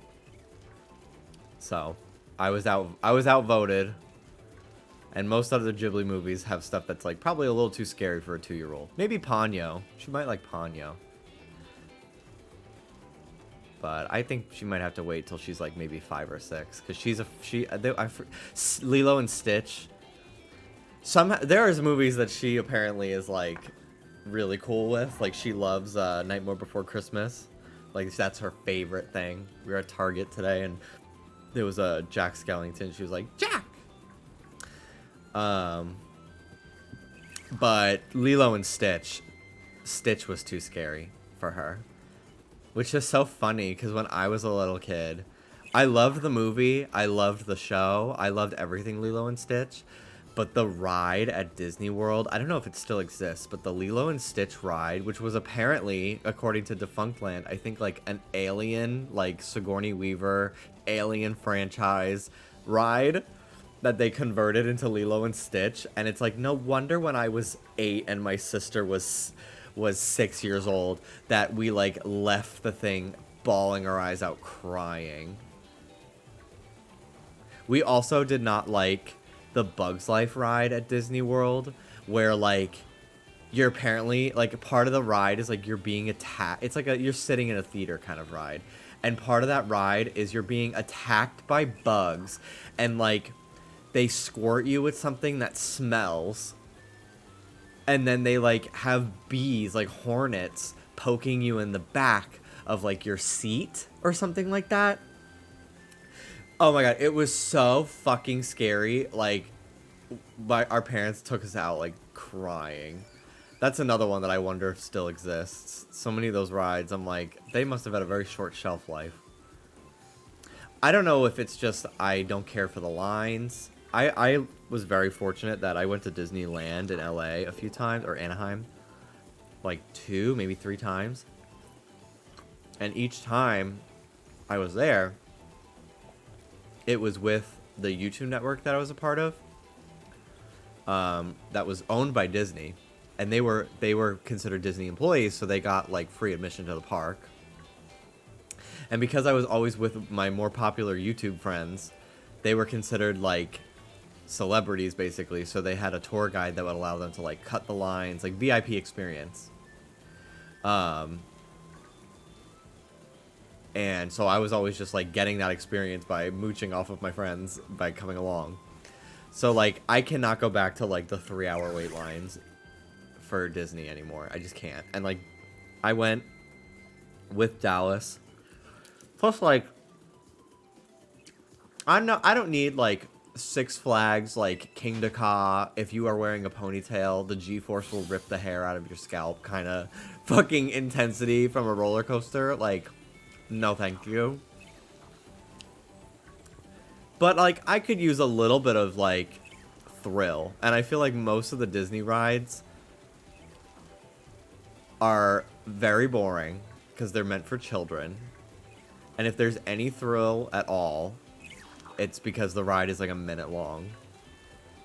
Like Space Mountain, honestly Space Mountain stresses me out because I'm like, what if there's like a low-hanging beam and nobody can see it and I fucking smack my head? Like every time I've been on Space Mountain, the picture they take of me, I'm like this.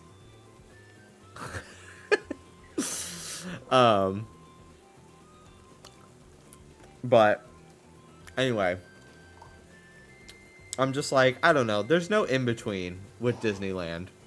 Like, I don't want the craziness of a Six Flags theme park. Like, I don't want to feel like my life is in danger on this roller coaster. Like, I'm not looking for the thrill. But I'm also not looking to be like, all right, we're going to go kind of fast around this little turn. Whoa! Like, I'm an adult. And then if there is something that's, like, actually kind of exciting, like, honestly, the Cars ride in Disneyland kind of fucking slaps. It's the longest line ever, and it's a very short ride.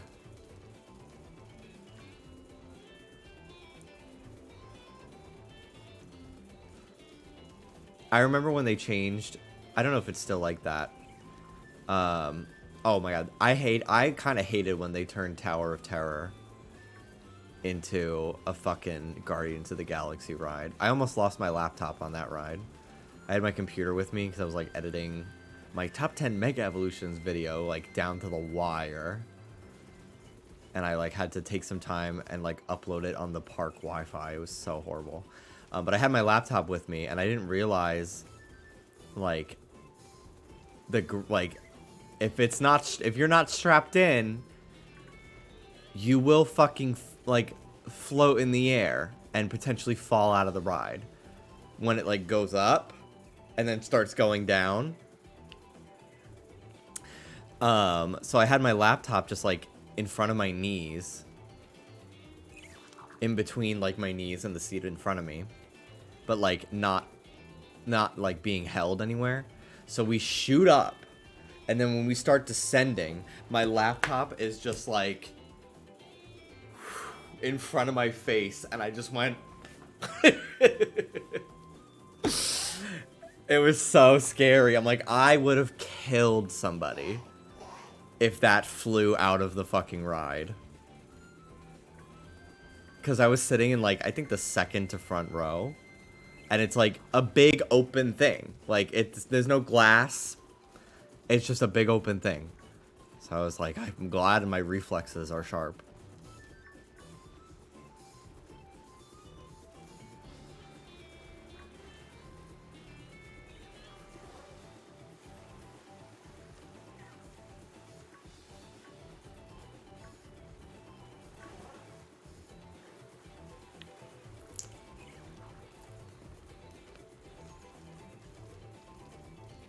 Still. They're all falling off the cliff. Is that masquerade? That's cool.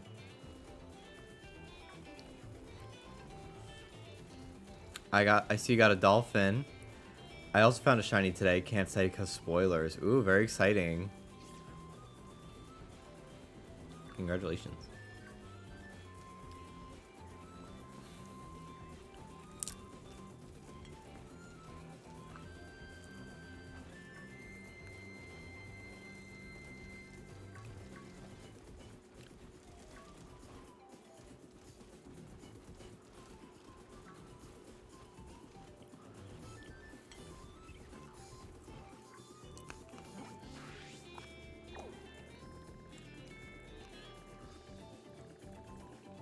Yeah, it looks like my outbreaks haven't changed yet, still.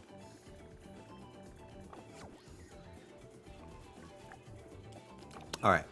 I'm gonna take a break from this area. Hunt some Lechonk.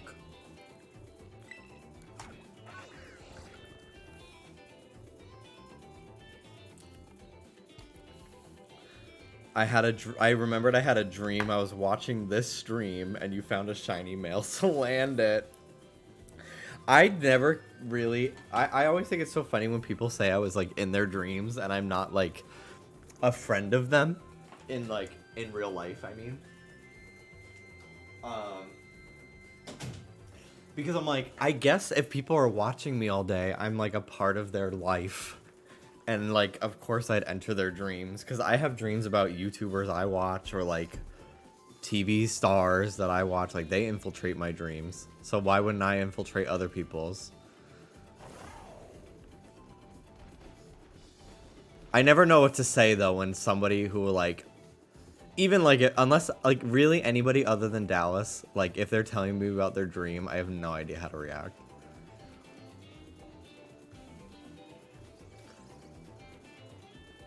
Someone comes into my chat. I had a dream last night that, like, you were at my house and like, we went skydiving. And I'm like, well, we didn't. Thanks for stopping by my stream.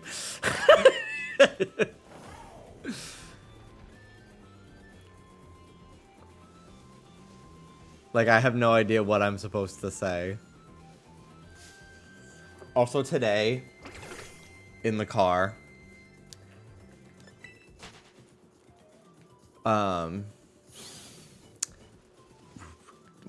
back when Dallas's sister was talking about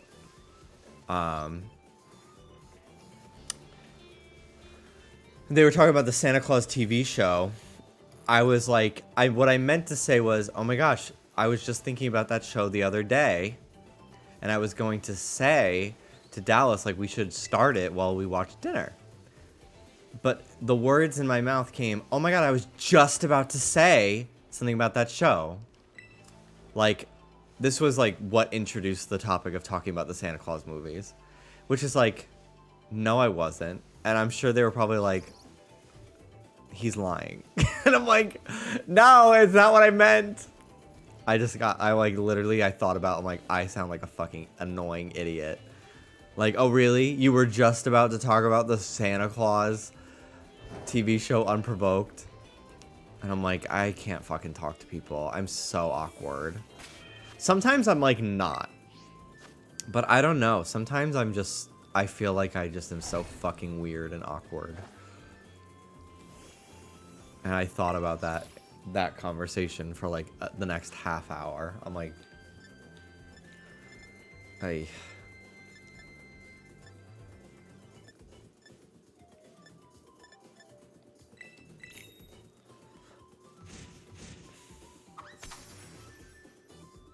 Prep pies for Thanksgiving. I mean, tomorrow's my last day to figure it out. I kind of want to try to make a pie tomorrow for the first time. I don't know if I'll stream it. But I think it would, because I don't really have the stuff to, like, set that up. Like, I need to get, like, a bunch of extension cords. Like, I think I'd like to try making a lemon meringue pie for the first time, just by myself, I think.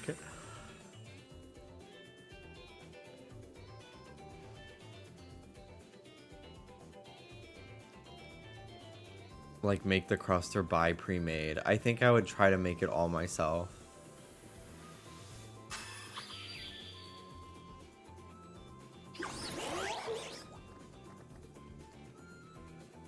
Lemon meringue is pretty hard. Oh my god, I've never even made a normal pie before. Ugh.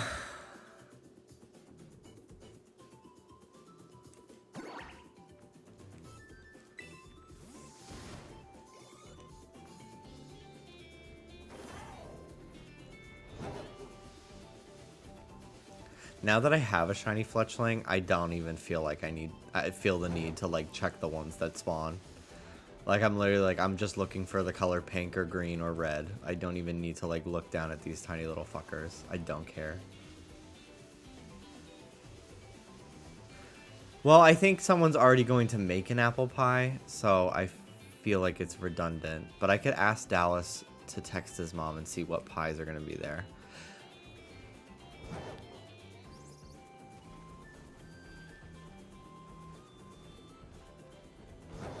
The meringue is the hard part, but the lemon curd is easy. See, the lemon curd is the part I care the most about. So I could just, if I really wanted to, just be annoying and use whipped cream.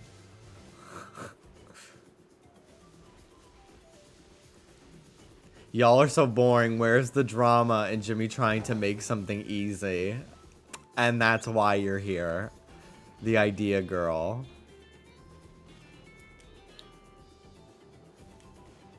This is the content.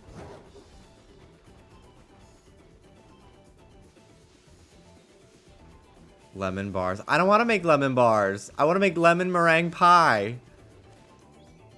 Because even if nobody eats it, that means that then I have lemon meringue pie that I can eat. My favorite pie.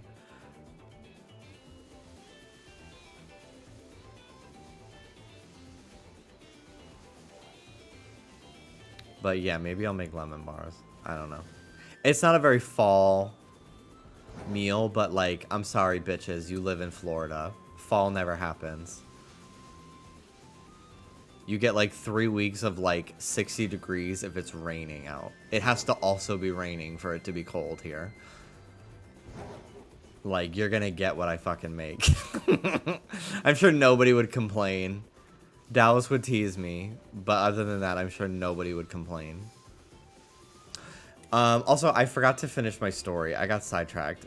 When we were talking about, like, his sister was like, I can't wait to have, like, little moments with Dallas's niece to, like, you know, make core memories of, like, really great experiences. And it reminds me of, like, my dad used to... Obviously, he would, like, do stuff with my sister and me. But he also liked to, like, take us out and do stuff with each other, like, with each of us individually.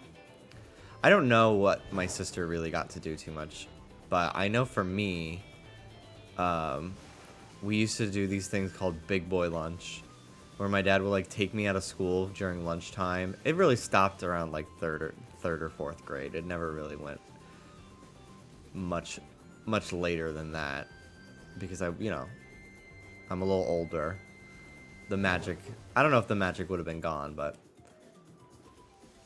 it is what it is. But anyway, he would like take me out and we'd go to the diner and he's like, this is the diner I used to work at when I was in high school. I was the bus boy and I got paid 50 cents an hour.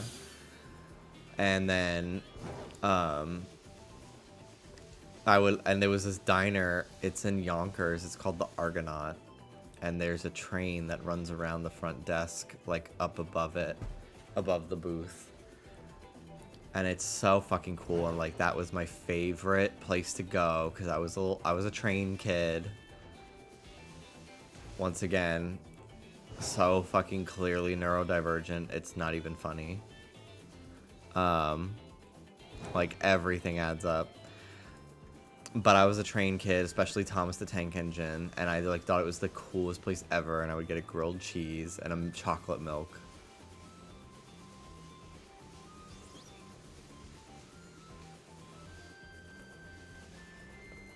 And it's like, those are memories like that that stick with you for your entire life. Moments like that. I will never forget how fun that was and how, like, exciting it felt to like leave school during lunchtime and then like go back. The coolest was like if you got I never really got taken to McDonald's like as like getting taken out to lunch.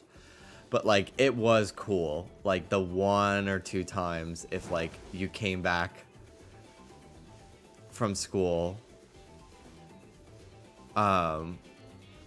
like your parents picked you up, maybe you had like a doctor's appointment or something, and then you come back and like you have your McDonald's like to eat at lunch. It's like, fuck, I'm so jealous. Now I'm making myself want chicken nuggets. I haven't had McDonald's in like 3 weeks maybe. It's been a minute, which like that sounds fucking stupid. It's like that's no time at all, but I don't know.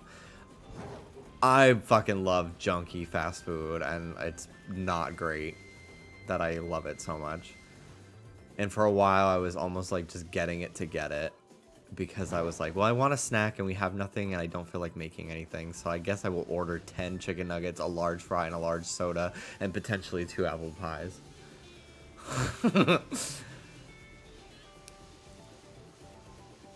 So I'm talking about it, and it's making me want McDonald's.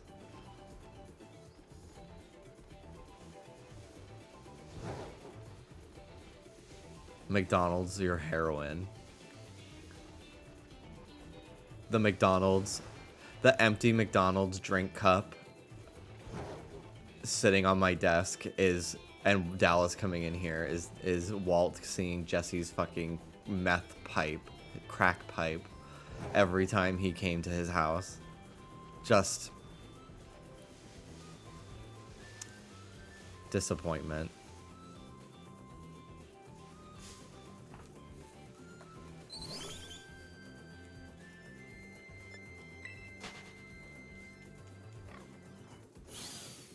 But yeah, I really shouldn't get. We like literally already ordered dinner. I have so much orange chicken and udon left. And then I also have taco meat from yesterday's dinner that I bought tortillas today at Target to finish off the taco meat tonight. So I have plenty of things to have as like little snack foods. Was your favorite episode from Breaking Bad? I don't know. It's probably one of the earlier season ones, because eventually Walt became so fucking insufferable as a person that it was really hard to watch. Like, I feel like the show could have ended like at season 4. Honestly, like they could have sped up some of the storylines, I think. Season 5 went on for a really long time. Oh, I hated the Fly episode. I hated the Fly episode so much, because it was such like, this is the one that separates the real fans, the ones who respect the like, who can see the deeper meaning in a plot line so simple. I'm like, this is like a DVD complete series, like box set bonus feature for the diehard fans that are like, here's what happens in the middle of all the scenes when we cut from character to character. Here's the mundane that you don't see. That's really fun, that you don't have to sit through to get to the actually important stuff. Like, I hated it. I thought it was so annoying, and it's just so, like, this is just so, like, nerd emoji, my nerd emote on Reddit talking about, like, you just don't get it. It's very, you have to have a high IQ to understand Rick and Morty. Like, that's how it felt to me. Marty Saul, thank you so much for the 16 months. What's up, everyone? College has been kicking my ass, but today I got 3 shinies, Tarantula, Ralts, and one that I'm not sure if you encountered yet. Unless it's something that lives in the crater, you can say what it is.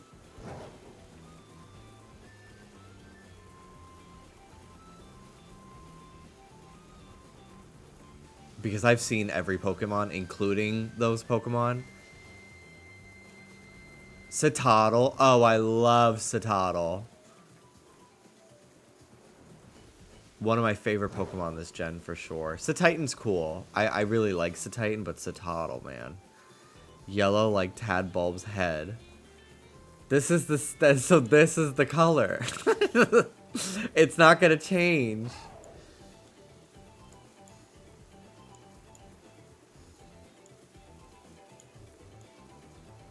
There you go.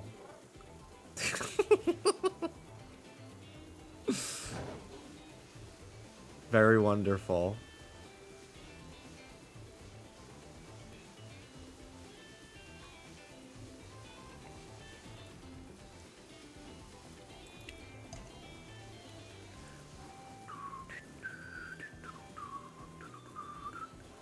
So Titan's fucking huge. I have not seen one in-game yet. I've only seen Satotl. And I don't remember how big it was in the trailers.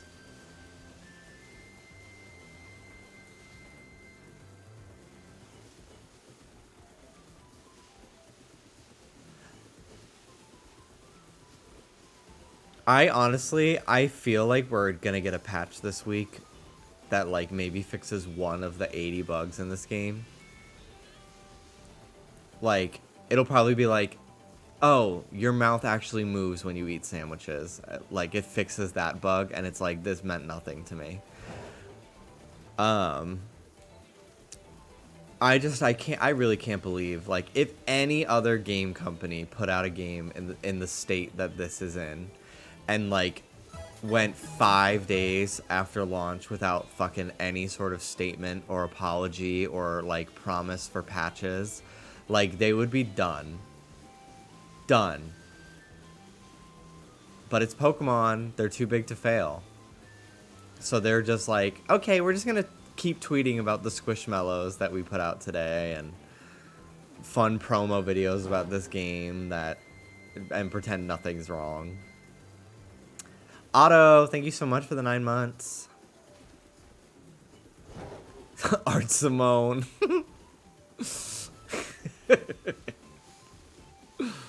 It's so crazy how much UK or Down Under Season 2 like completely U-turned Down Under Season 1. Like, I honestly didn't even think it was going to get renewed. That's how bad Season 1 was perceived or received and just was in general. But Down Under Season 2 was good. It's still, Down Under to me still feels like an even lower budget UK, despite RuPaul being there. Like, it feels really, like, so, like, off the radar. Like, I don't know really anybody that was watching it, especially not compared to, like, VH1 main season, but, like, none of the spin-offs really come close except for UK in that department, I think. Like, not even Canada, even though it's also, like, an English language show. Like, I don't know. Down Under Season 2 felt a little bit better. I really liked it. I thought, like, pretty much everyone on the cast, including, like, that, like, twink that was kind of the villain. I was still, like, I don't know. I kind of live for you stirring the pot, but also everyone doubting you and your abilities. Tailwind is a TM now? I didn't know that. That's everything. I'm tempted to hunt up here now. I'm gonna, like, want to check up here every time. I bet the shiny's been up here and I had no fucking idea. If stuff even spawns up here, if I'm on the base level. I don't know. Here come all the Lechonk. Yeah, Beverly Kills. That's who it is. And I kind of also was like, all right, underdog storyline. Like, you seem to be rubbing everybody the wrong way, and I don't feel like their hatred of you is unprovoked. But also, like, I can't help but kind of root for you because, like, everyone hates you, and it's like, I want to see you kind of prove them wrong. It was like, I really liked everyone on that season. I think one of my favorites was Yuri Guy. I really liked them.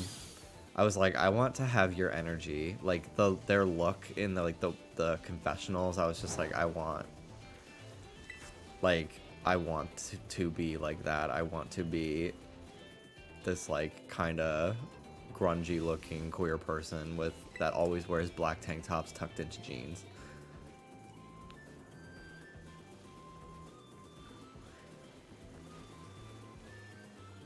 I thought that's... I keep thinking these Shelder are like Sableye in the water. I'm like, he's fucking drowning. Help him. Floop is a madman. Help us. Save us.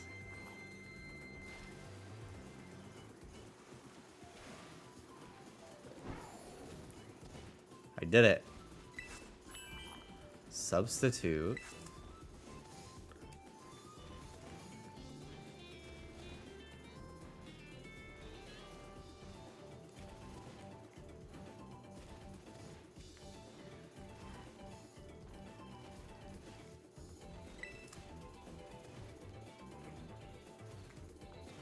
I can get up on the roof now. Sunny day.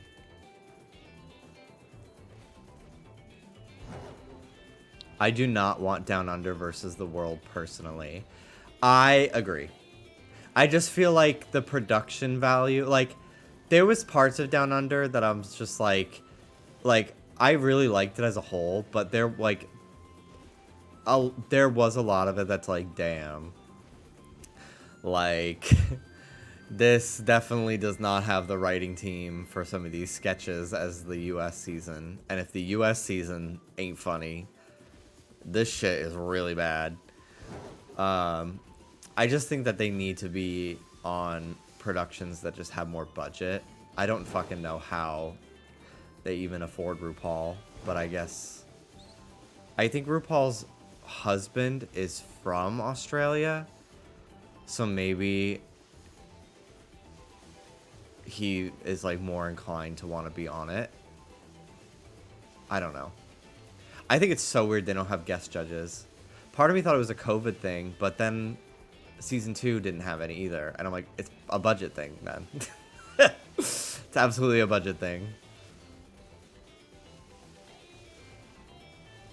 I think that's what kind of makes it feel so small, too. Having only 3 judges. Like, they could easily get, like, a 4th permanent judge, I think.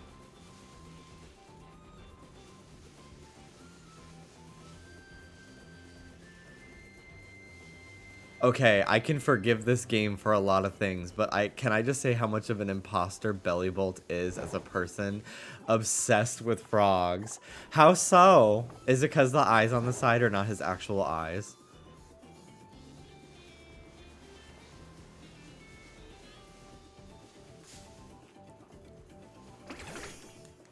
They drive me insane. The eyes aren't even eyes, which means they can't make cute blinks. Their mouth is so small. They don't have goofy grabby fingers or goofy legs. Just a big Chansey cosplaying a frog. I love him personally, but I do think he could have been a bit more froggy.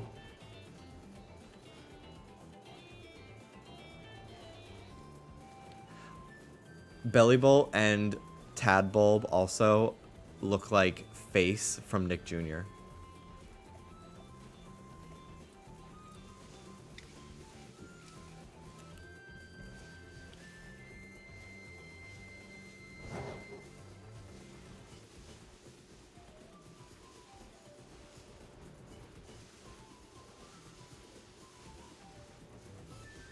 Like, obviously, it's like, of course they do. They have a smile. But, like, there's a specific way to make it look just like Face. Like, it's not just anything that smiles looks like Face. Like, no. Like, it's specifically the shape of the eyes, the shape of the mouth, the, like, the little spots at the end of their mouth, when like, everything about it.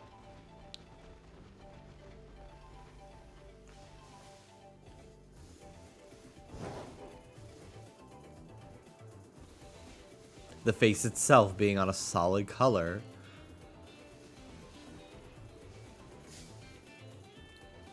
Now that I know that there's that area up there above me that gets spawns, and I had no idea, I bet you I've spawned a shiny up there. Lechonk or otherwise. And I just had no idea. One of these days, this fucking Palmy up here is gonna be shiny for me.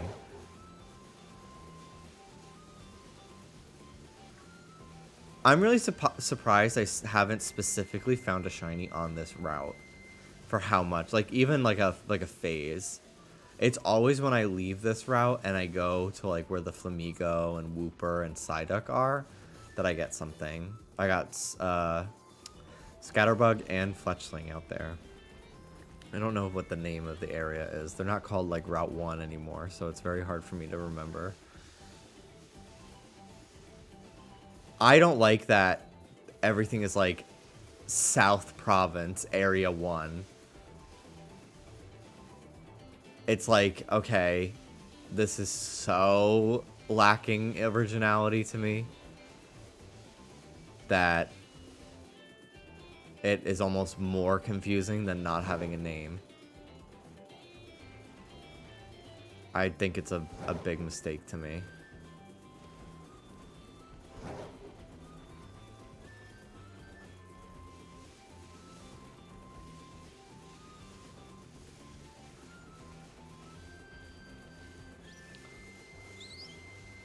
Because the areas already don't really, for the most part, save for a couple biomes, have the same sort of like area diversity and appearance as like Arceus had.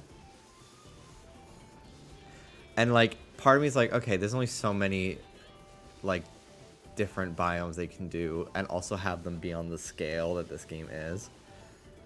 But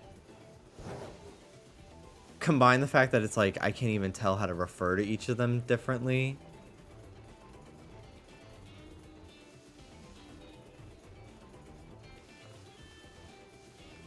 Sometimes I'm like too fast for the camera. Like currently, like I don't know what happened to make myself so far away from the camera. But like that doesn't normally happen when you sprint.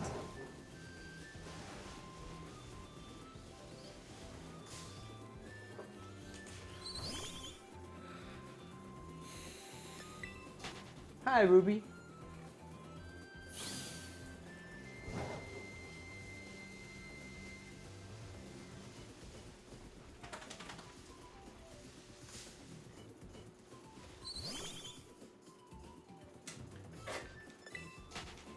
You want out, baby? Okay, there you go. Door's open.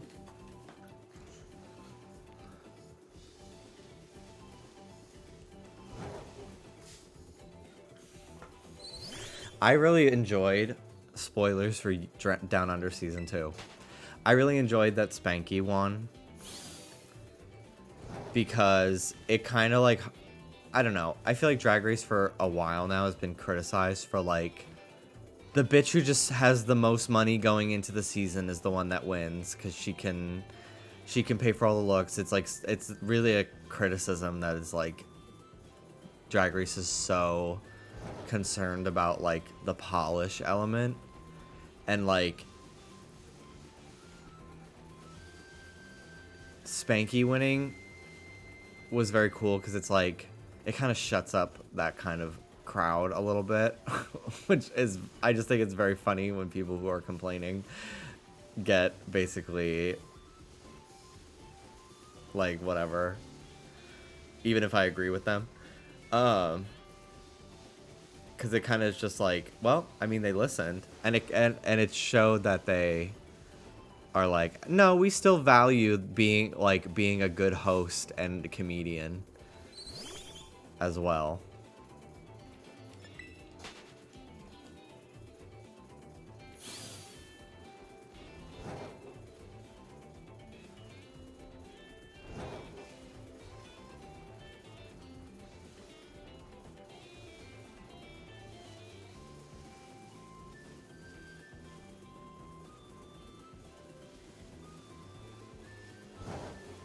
How much we got? 7 minutes. All right, 7 minutes until we hunt Belly Bolt again. Tadbulb, whatever.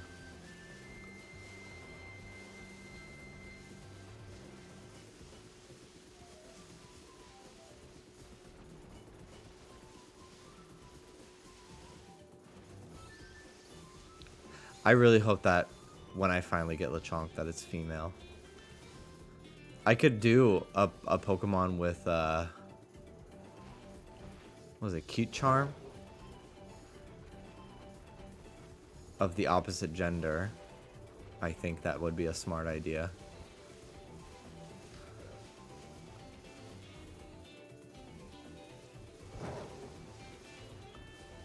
To ensure that I get the one that I want.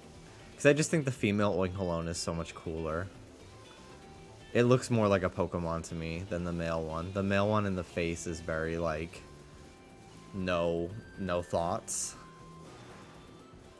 Which is, like, fine, but Lechonk on, like, the base form looks like it has a fucking...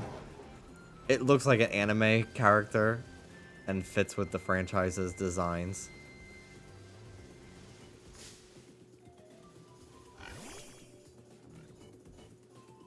I love this Pokemon so much. I thought it was so funny. They put out Smoliv and Palmy the same day they introduced Lechonk. Probably thinking everyone was going to think Smoliv and Palmy are like the cutest things ever. Even the name Smoliv is like wholesome tweets bait. And then Lechonk was like the one that everyone actually clung to, and it just made me very happy. I don't even think I've caught a Smoliv in this game. I just don't care. Even though it's evolutions, I think they're fine. But I kind of wanted more drama.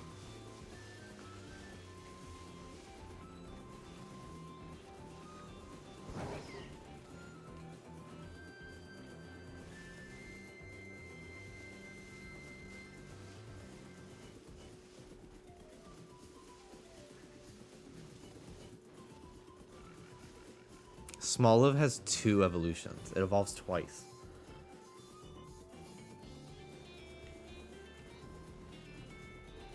Have you seen Lechonk's idle animation where it raises its ears? I have not. Let's watch one.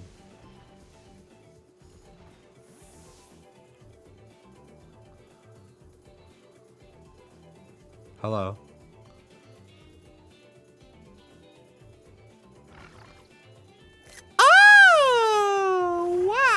I almost like it more with its ears up.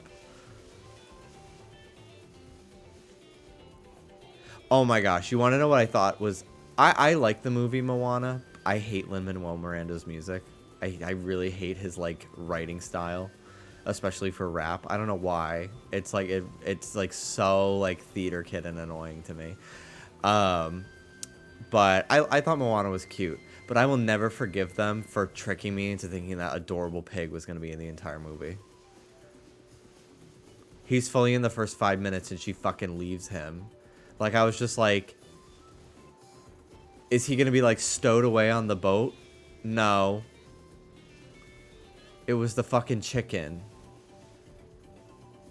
Like, what a fake out. I hated it so much. It really bothered me. That's like my real only criticism with that movie, is that they faked me out into thinking that Adorable Pig was going to be a part of it. And they have the nerve to sell plushies and merch of it as if it was like the fucking Lizard Entangled level of involvement. That lizard does not get enough respect.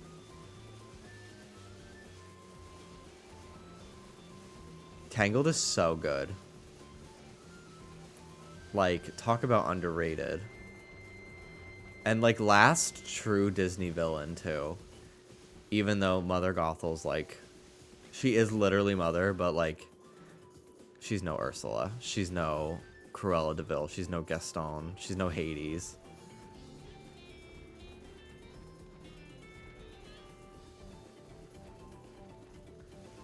I heard the Tangle series, the animated series, was pretty good. I have no interest in watching it, but I heard it was cute.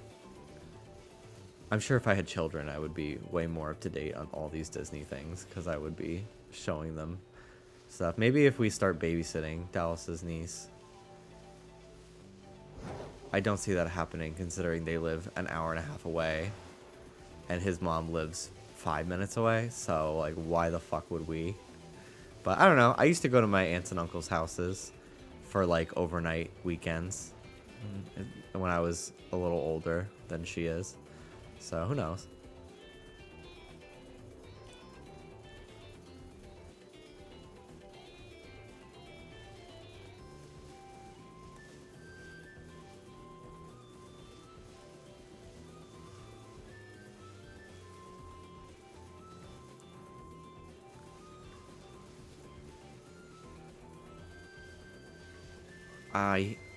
I can't believe the first woman to come to my mind was Casey Anthony.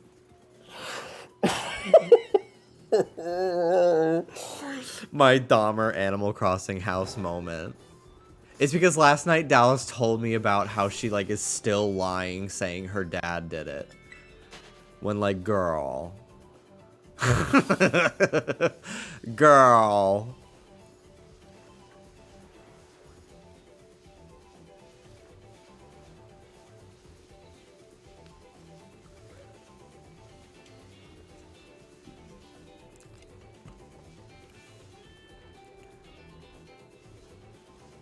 Let's go Lorena Bobbitt instead. She chopped off her fucking abusive boyfriend's penis and threw it out a window into a bush. That's queen behavior, even though I cannot listen to that story without squirming and, like, wincing.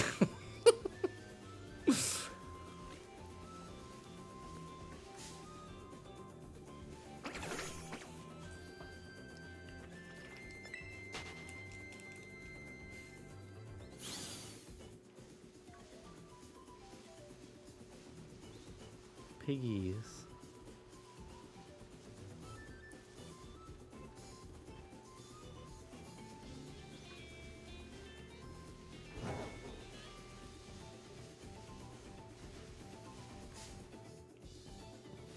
The boyfriend's penis was reattached because it was perfectly because it was such a clean slice, and they got it in just enough time, and now he does, like, porn. Well, I don't know if he still does, but after the whole case went down, he, like, got into the porn industry because it was like, this is the guy whose dick was cut off and reattached, and it still works.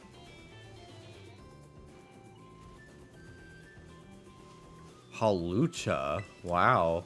Who would have thought that on Route 1, if you just go up high enough,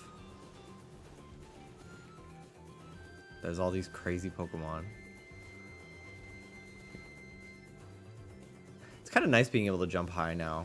It opens up a surprisingly high amount of new areas to check out. That's what's so, like, actually fun about this game. When you get a new ability, it's like, well, now I want to, like, go back to all these places that I've been to, that I've been trying to get up there. It's like in Zelda getting a fucking new power up or something. Like, that's what I loved so much about playing Minish Cap.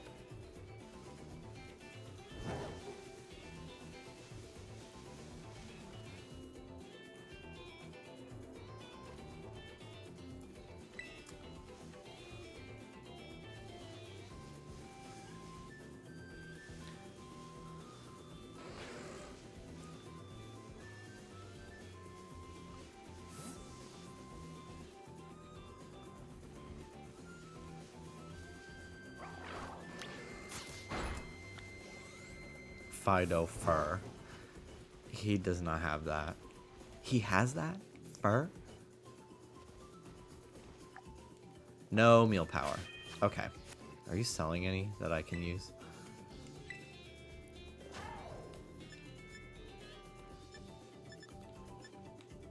No encounter power. Okay.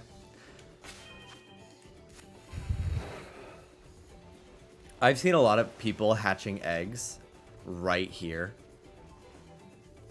doing laps up and down the street, because you can buy egg power from her, so you don't have to, like, make stuff. It just saves time. If you were curious on a good breeding spot.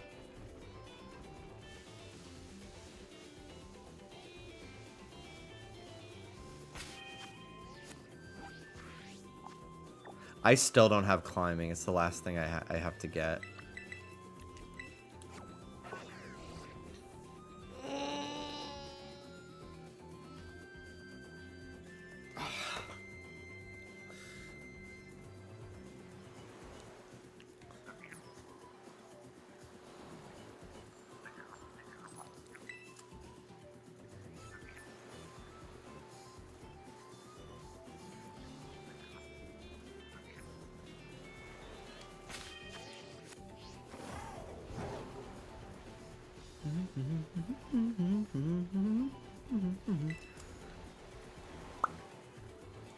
I love that Vigoroth is in this game. The whole line, but especially that one.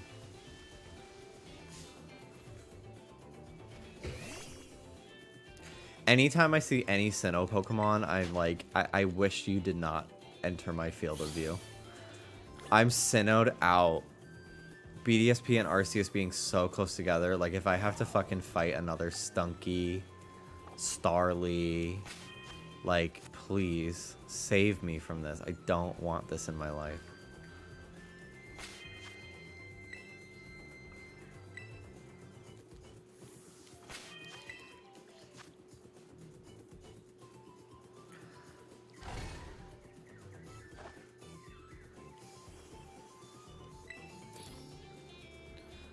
I do not want to see Buizel for another 100 years. Exactly.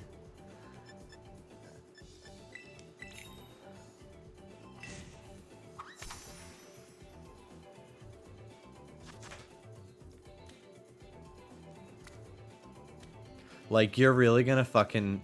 Okay, you cut the national dex and are now only certain Pokemon are in certain games. And yet, how many fucking games are you gonna put Stunky in? Are you gonna put Starly in? Like, I'm so tired of it. Stop it. There are still Pokemon that... Like, where is Blitzel? Did you forget? Clearly.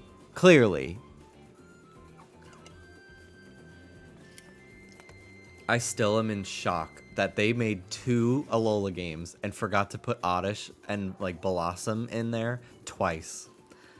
I'm pretty sure there's an interview where they're like, we literally forgot.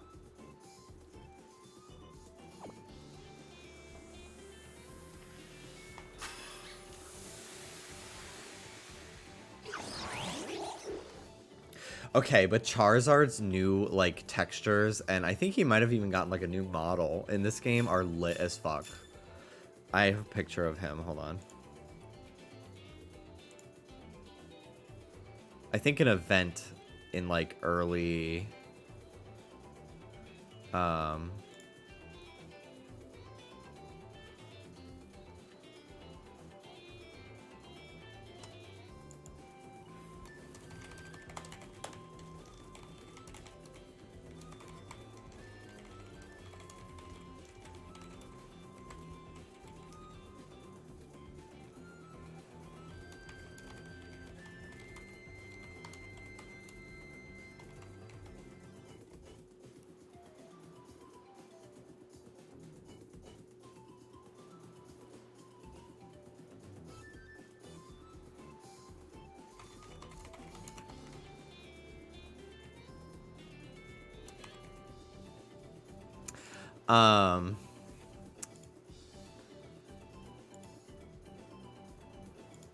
I need to go through my message history because I posted. Here we go.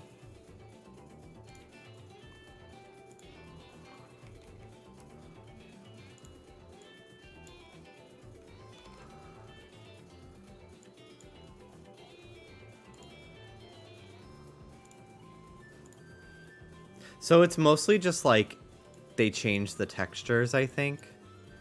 But I don't know. I feel like the structure of his face got a rework as well.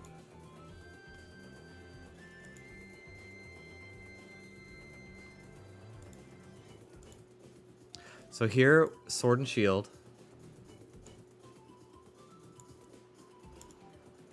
Scarlet Violet.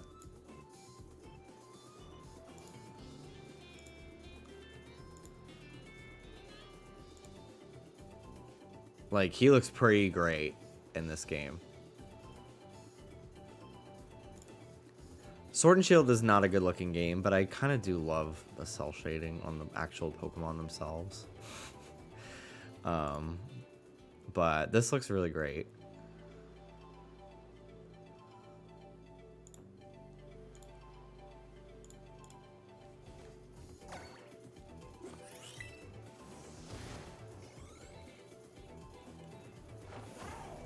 All right. Hello, little smiley guys. Smiley guys.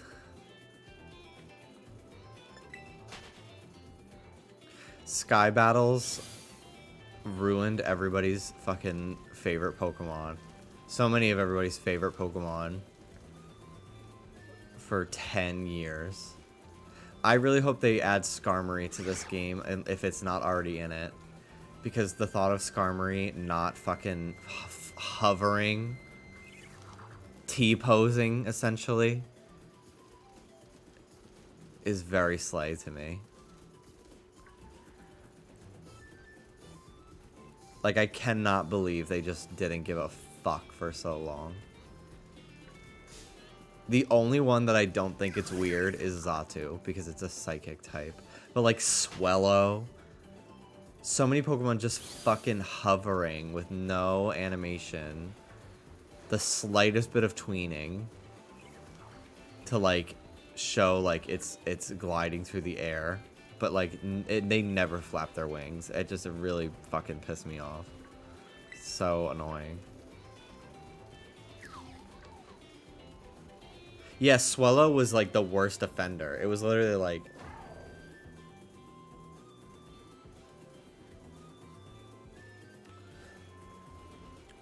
Wingull kind of makes sense. I still think it's annoying that, like, it doesn't flap its wings once in a while when it's standing in motion, like, standing still, floating still, whatever. But, like, whatever. But Xatu, it's fine. It's a psychic Pokemon.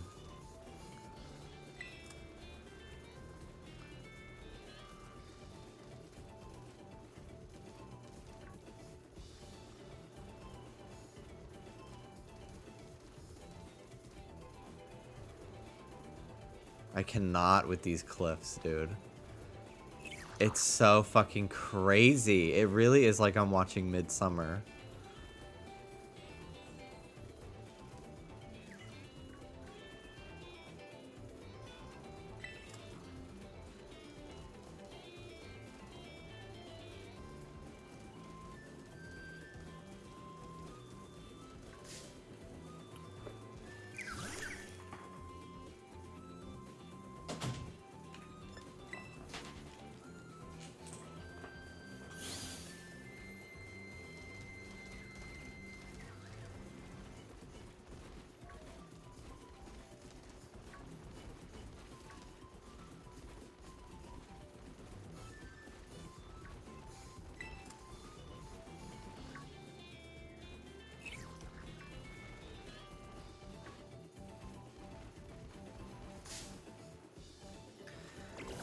I'm thinking about the throwaway line from Arceus that fucked up my entire world, that Pokemon can change their size at will and they shrink down into Pokeballs on their own.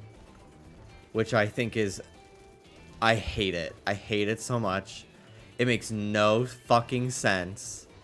Like, why would they purposely shrink down to fit into the ball and then break out of it? What the fuck? That makes no sense to me.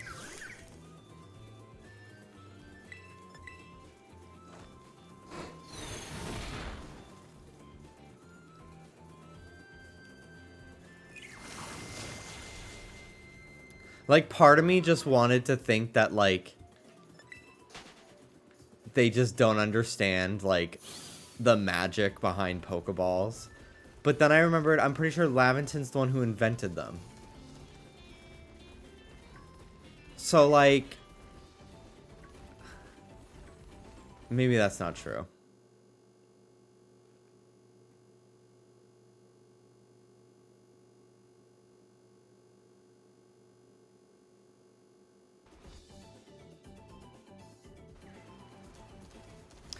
But yeah, maybe I'm misremembering who made the Pokeballs. But I'm pretty sure it was Laventon.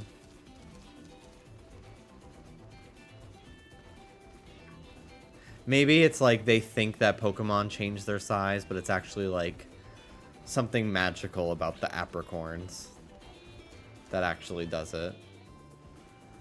Because, like, I just refuse to believe that they fucking shrink down by choice. Like, I'm fine with the idea that Pokemon shrink when hit with a Pokeball. So they can fit inside comfortably. But the fact that, like, the way the game says they do it on their own, like, I can't tell you how angry that made me for some reason. Not for some reason. I've explained my reasons, but, like, I'm sure some people are probably like, teehee, it's really funny. Actually, I just love that they become just little guys. I'm like, I'm gonna kill you. I'm gonna kill you.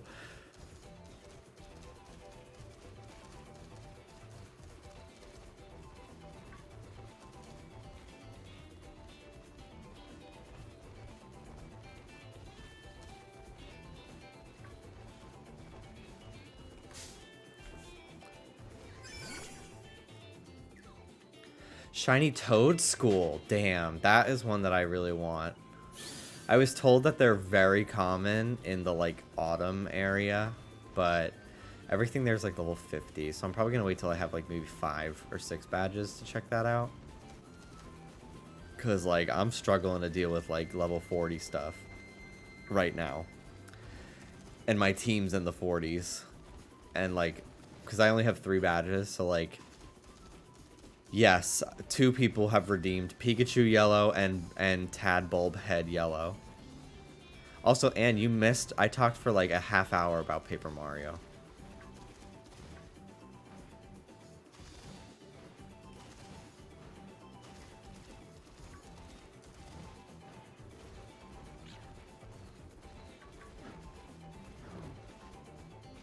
What the fuck? Say everything again. I wasn't here. No, but I will repeat myself in saying I think I know very little about Paper Mario, but I can't fucking stand how after like Sticker Star, maybe I think all the characters are constantly aware that they are paper, and like there's so many paper things, like folding themselves up, and like fucking. Like, I just hate it. I hate, like, everything. It's like, we know we're paper. It's like they, like, know they're not the actual Mario. It's like, it's just an art style choice. Like, they don't know they're paper. They should not know they are paper. It is literally just, like, a vehicle, a medium of telling the story about the actual Mario. Like, it drives me fucking crazy.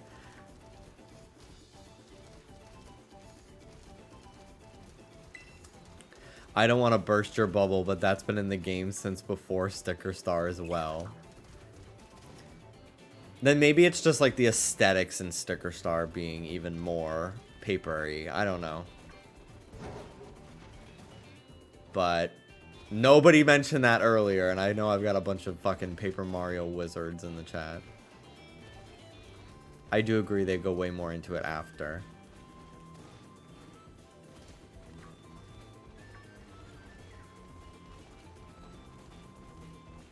Like, I think, like, is it Sticker Star or Color Splash? Which is the one that you... I think it might be Sticker Star. Where you bring out, like, a not even paper, like, a realistic electronic fan.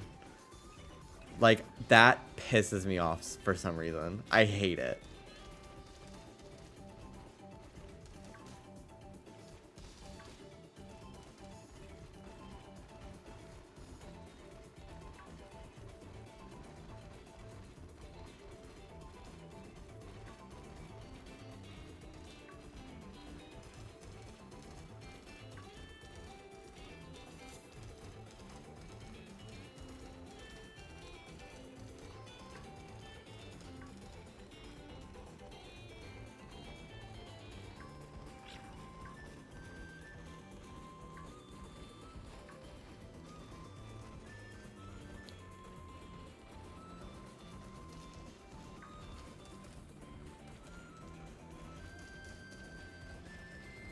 Ugh.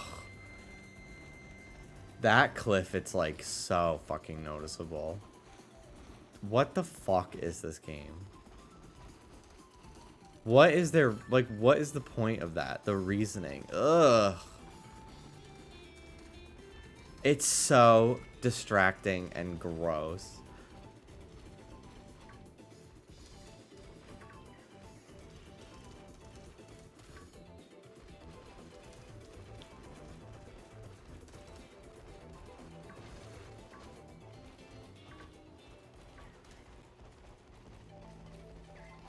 I think I'm ready for a different song. It's been Vast Pony Canyon for like 2 hours.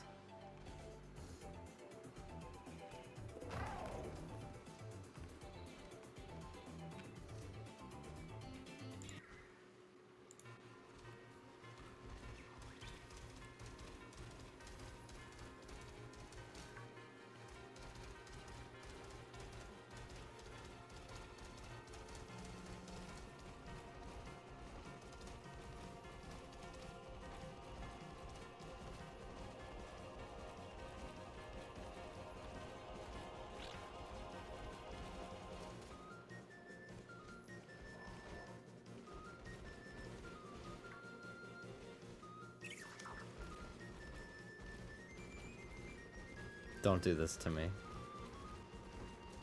Do not do this to me. Do not do this to me.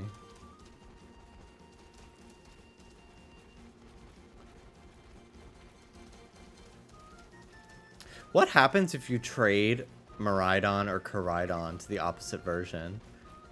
Are you like, are you able to ride on them still? What happens? Are you able to change the one you're riding on? Like, what happens? Is it like Latios and Latias and Oras? Where you cannot even have them in the game and they still fucking, you fly around on them?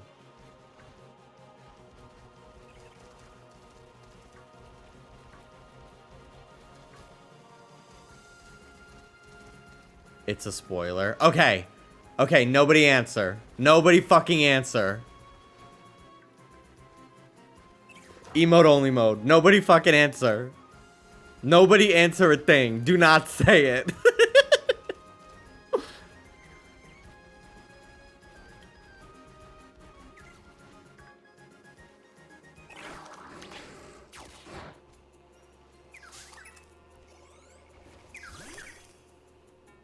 Okay.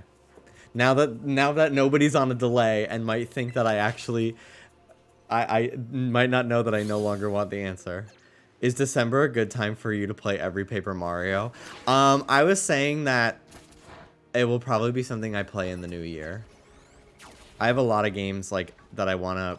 I really loved how many games that I completed just in October. And now that I'm like uploading stuff to YouTube, the idea of having like a bunch of complete playthroughs is really exciting to me. Boo! Fine. I really want to go through a bunch of the Zelda games next year and lead up to Breath of the Wild 2. I will not call it Tears of the Kingdom until it's out, just so you know. I will not get used to it until it's in my hands. Just, I need you to be aware of that. I know I'm going to be corrected on what the actual title is. It's not going to happen until I've played it and it finally sticks in my brain.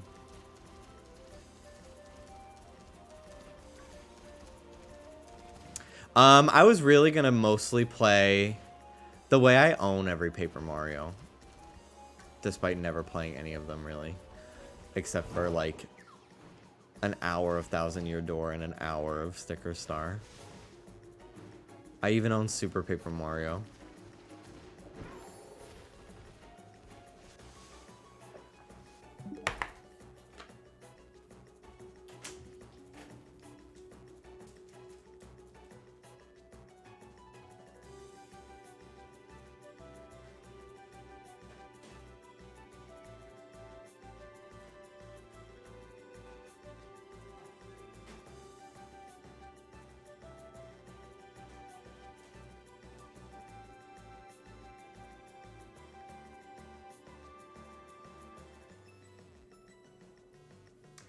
I was going to see if I brought my cartridge, but I think I might have left it back home in New York. But, like, if I were to play it, I'd be playing it on the Switch Online, so... Legend of Zelda pretty when I cry.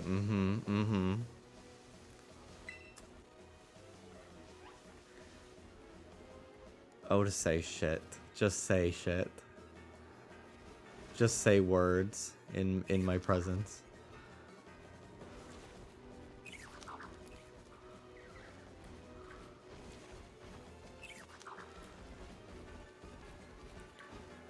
It makes me so mad that you own all of them. You don't understand. Why does it make you mad? Is it because you don't own all of them?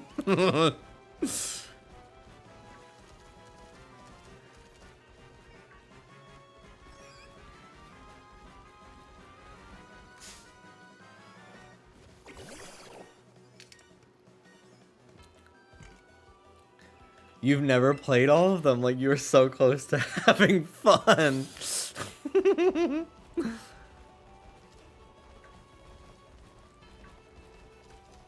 Mischief, congratulations. Great shiny. Instead you played FNAF, which is gross. Look.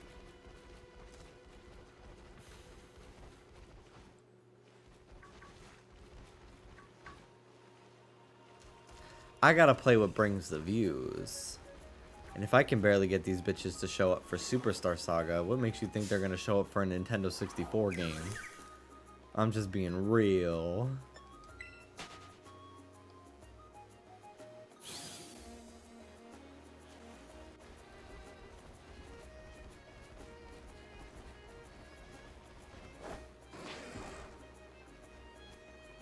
You don't want to fight it?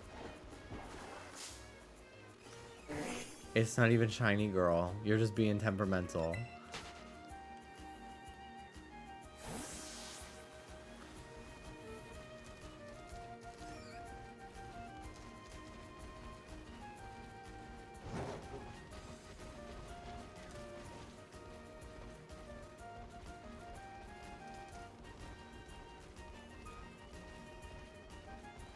I fucking love Paper Mario.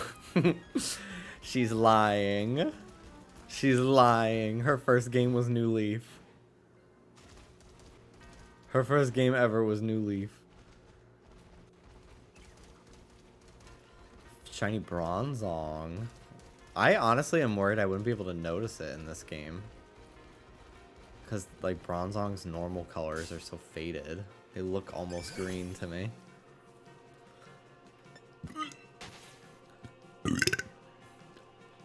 Yeah.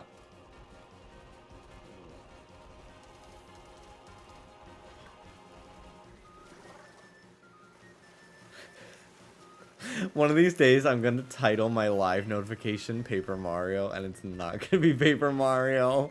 Just to fuck with Anne.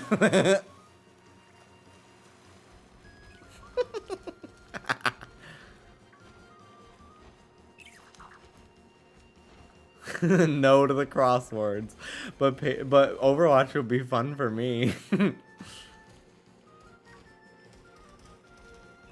I would love to watch Anne play Overwatch and scream, and be afraid and cry.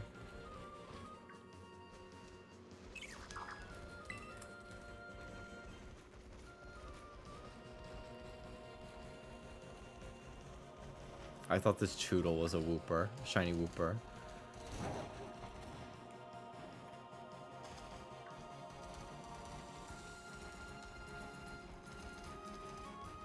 Shiny Sneasel, the pink is sending me. It's so pussy. I love Shiny Sneasel. Shiny Weavile is great too, but it's definitely a different kind of pink. And I think I prefer Sneasels a little bit more.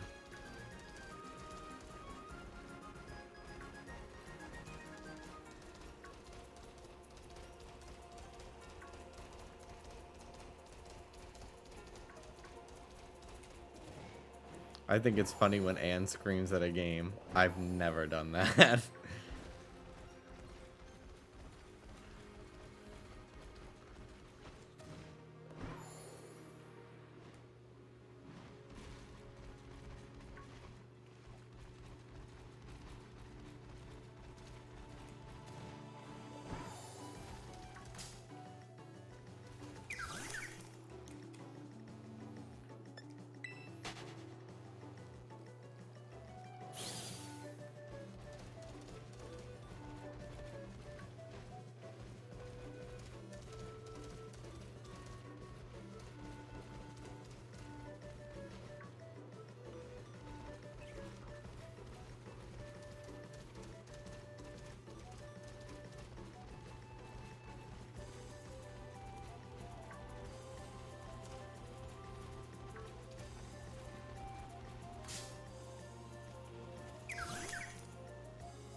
My game just crashed after getting Dragon Terra Tandem Mouse.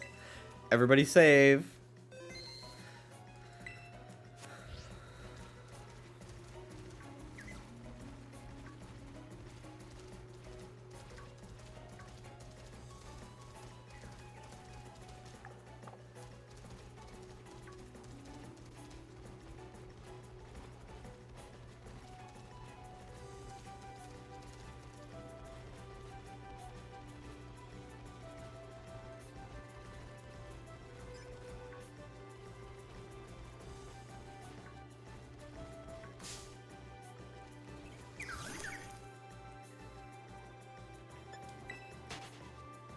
It is what happens to people who spell it mouse.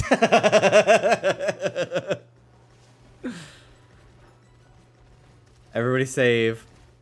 You have not left this area the whole time. That's not true. I went to the fucking first route for the chonk.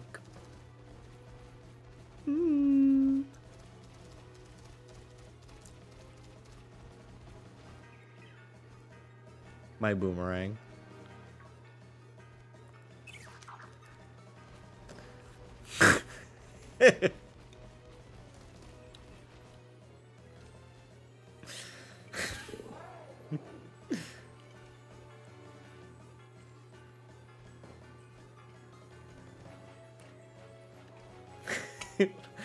Out to dinner with my friends.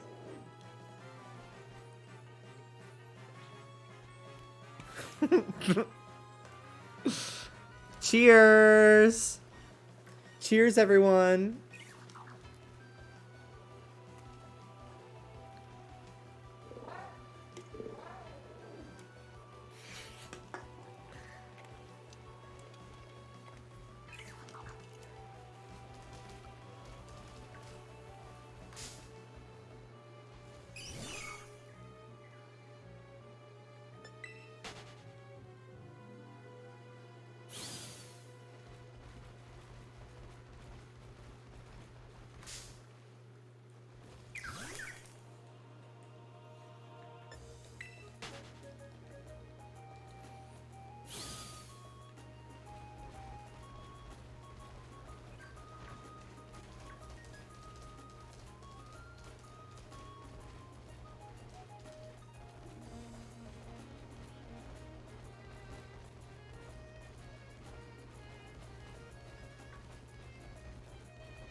These things have such a huge hitbox for being so little.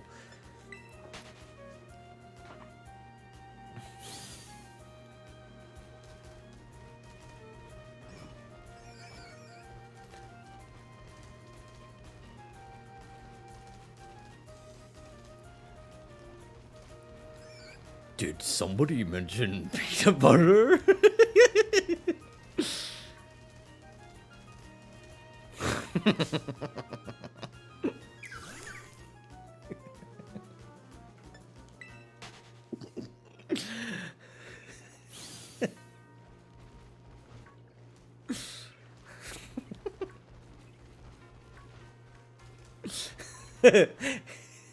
Winton.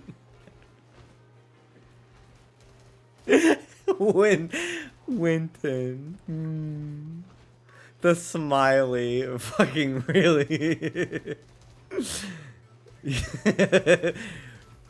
Did somebody mention peanut butter? I met Reinhardt's voice actor one time at the Ren Fair. I have a picture of him. Like, me with him, not just of him. He was very friendly.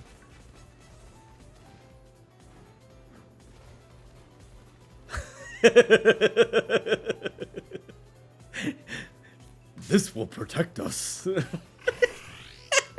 emojis.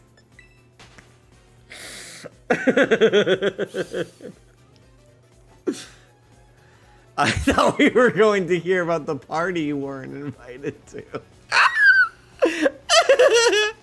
Out of context, that makes me sound like a crazy person. Like I just showed up there.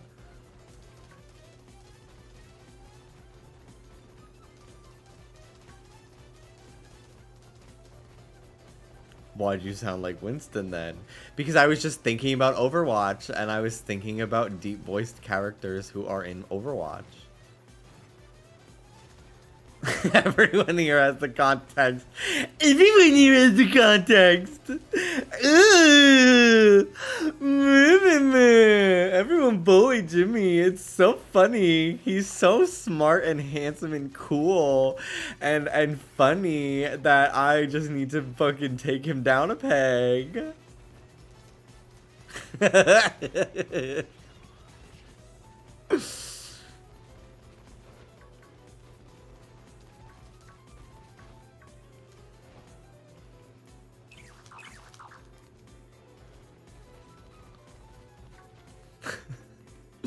This will protect us. Did somebody mention peanut butter?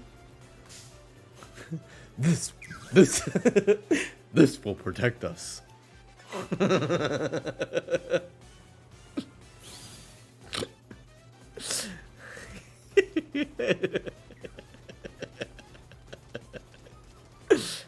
I don't know why it's so funny to just say shit Winston says. It's like no other character is fun. I think it's just because he's a monkey.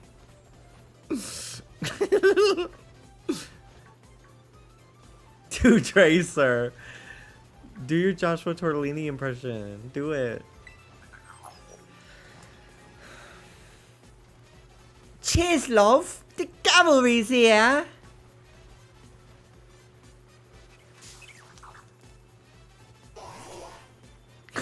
Gagged.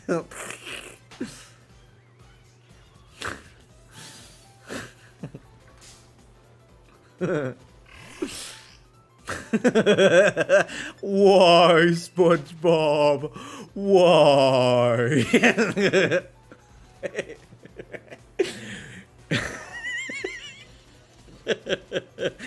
Excuse me for dropping in.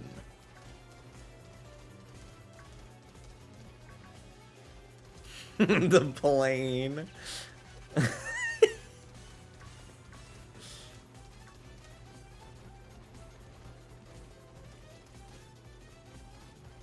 Do the line for his ult.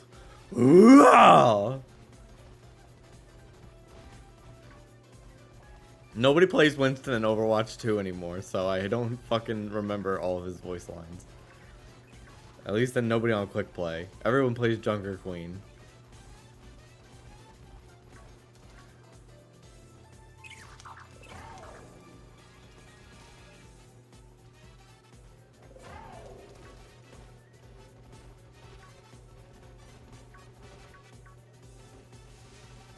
You don't play Overwatch 2, you don't lie. He is played every day. Can you say Cinderace's his line when he ults? You want me to scream at the top of my lungs in my apartment building? Winston is literally meta. Winston is literally meta. Nerd.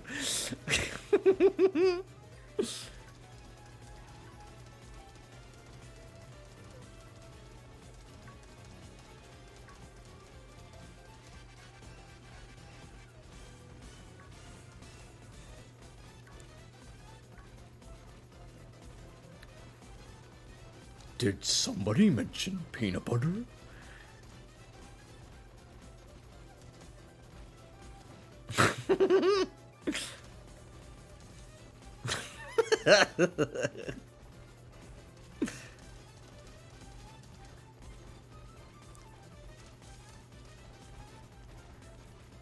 I obviously did not mean nobody, like, Winston is not usable. I'm just saying, in, like, the month I played Overwatch 2, when it first came out, who the fuck was playing anybody but Junker Queen in the one tank option? Not me.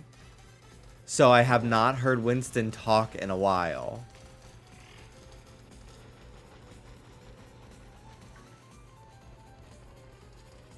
Durr.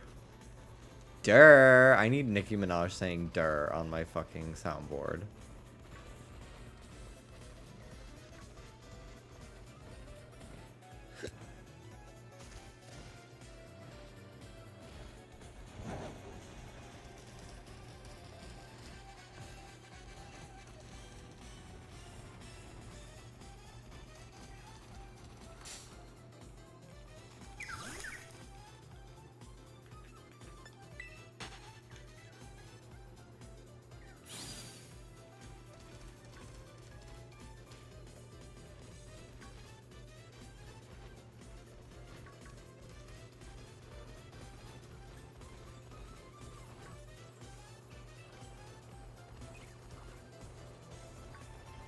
Excuse me for dropping in. Peanut butter. Peanut nutter. Knee nut putter.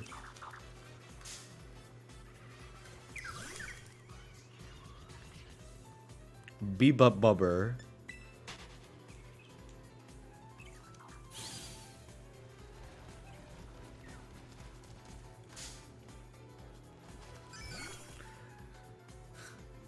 Excuse me for dropping it like it's hot. I had to stop because people kept saying I was ruining the game by picking Symmetra. Symmetra's so annoying. She used to be worse, but she's still so fucking unfun to play against. Like, I just am like... Okay, her little fucking balls that she sticks to the ceiling. It's just so annoying. Like, we get it. You got here, you put your shit, and you left. Bam, bam, bam. I shoot him, and I had to have bzzz in my fucking ear the entire time.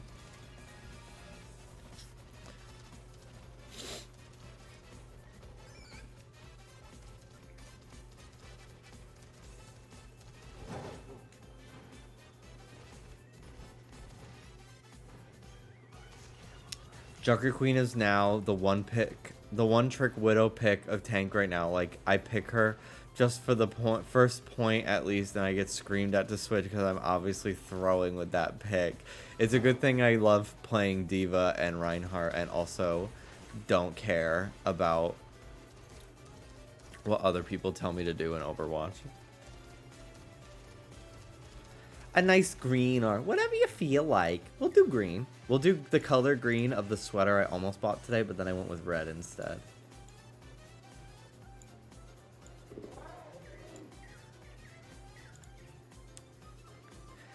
Maybe next time I go to Target, I'll get the green and purple one too.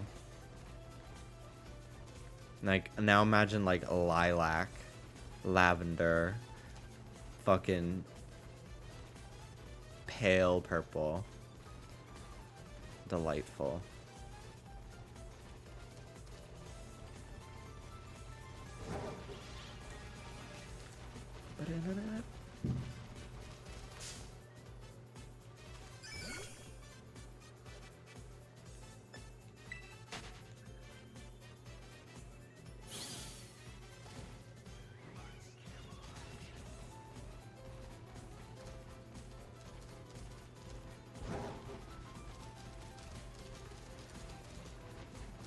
Peanut butter.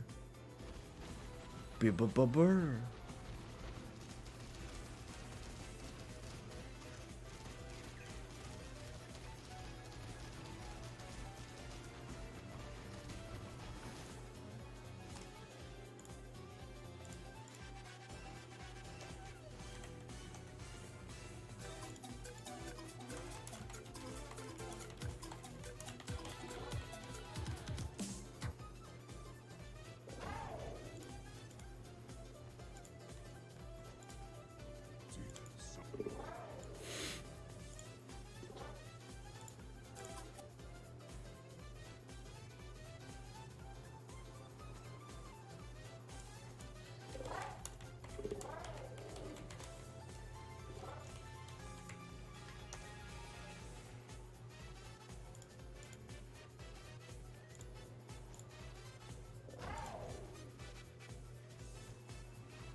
Why is it so fucking hard on YouTube now to add videos to a playlist? Like, what the fuck?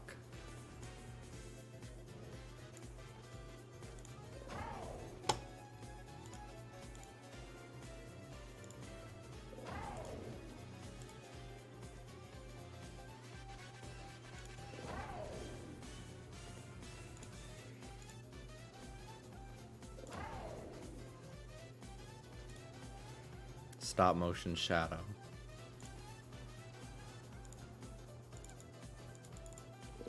I'm telling you, dude.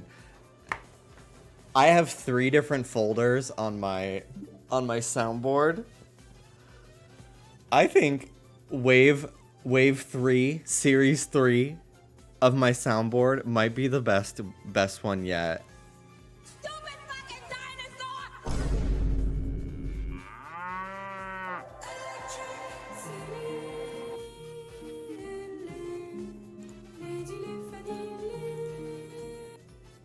And I'm adding Did someone say peanut butter?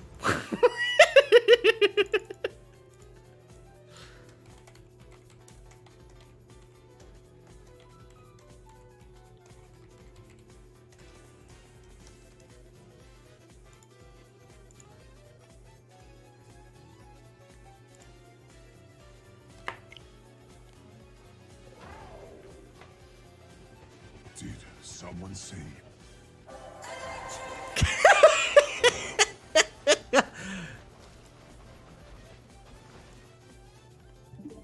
Did someone say peanut butter? Stupid fucking dinosaur! Did someone say Stupid fucking dinosaur!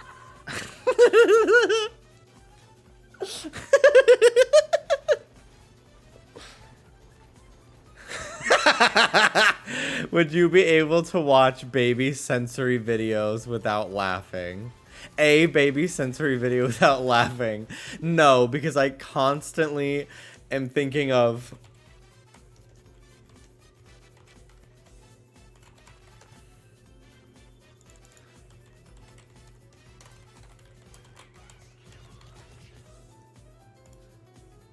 I am constantly thinking about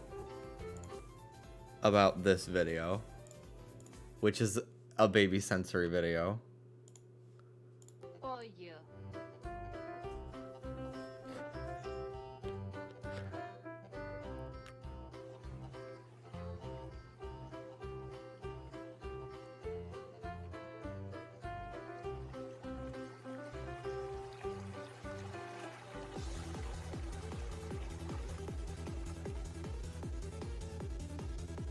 Cocodrilo. Cocodrilo. Crocodile.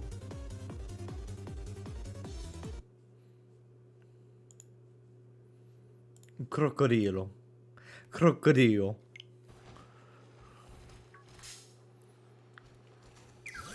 Crocodile.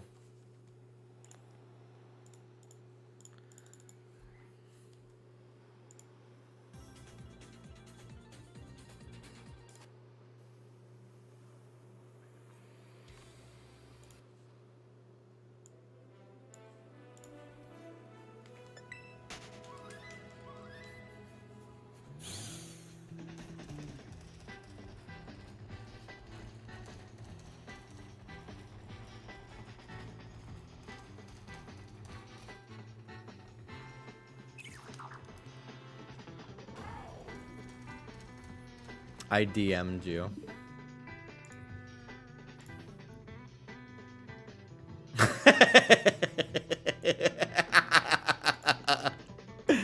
You look so happy showing us your favorite baby sensory video.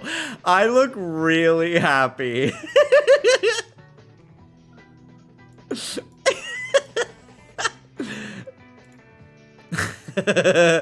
The fucking... I didn't even realize that the window was clipping into my webcam. That's so cute, Anne. You love my smile so much you screenshotted it for memories. That's so cute. Thank you.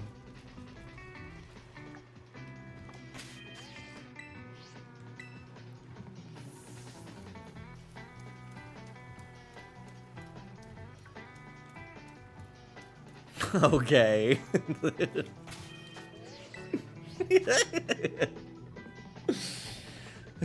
Crocodile.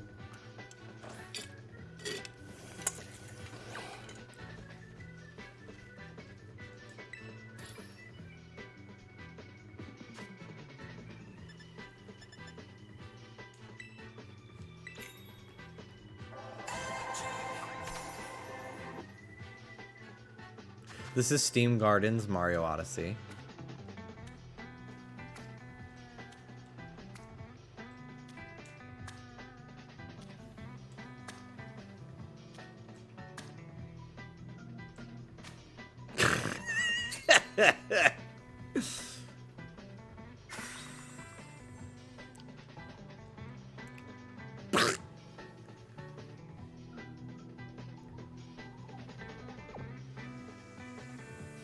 Why did it like glitch like that?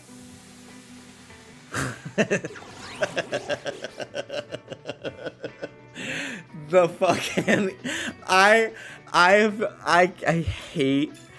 hate the eating animation so much. So much.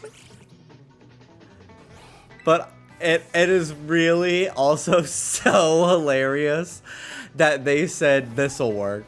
Yeah, good enough. It's like, it's really fucking crazy. It's like storyboards to like get the point across.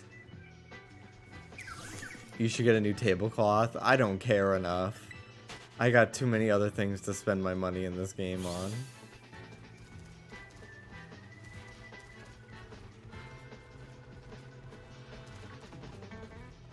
Like socks and no shirts.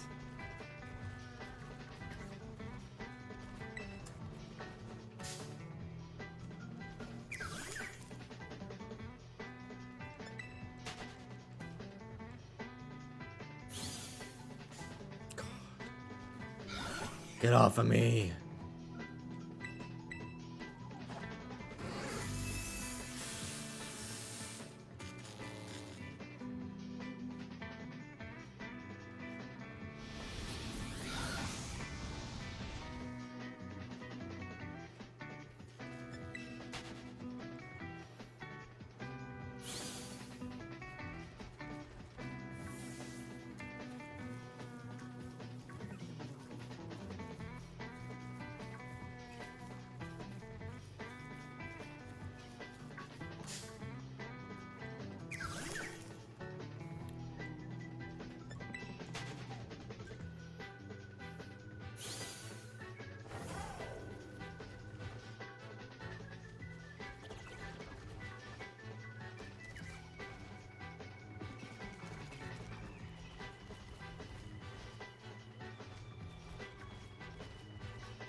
I feel my brain numbing doing this.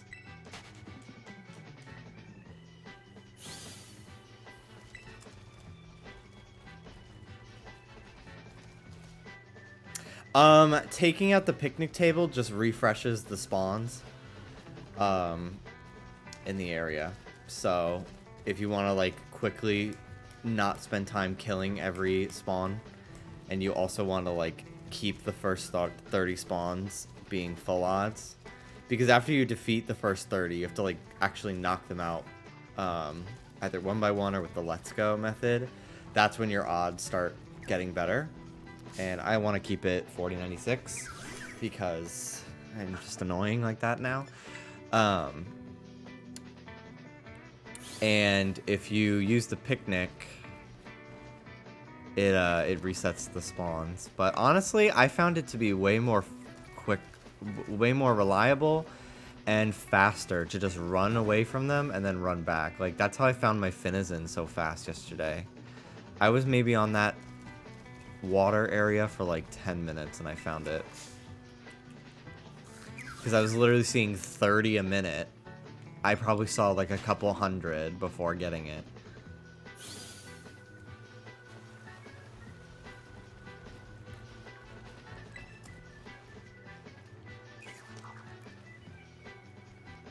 God.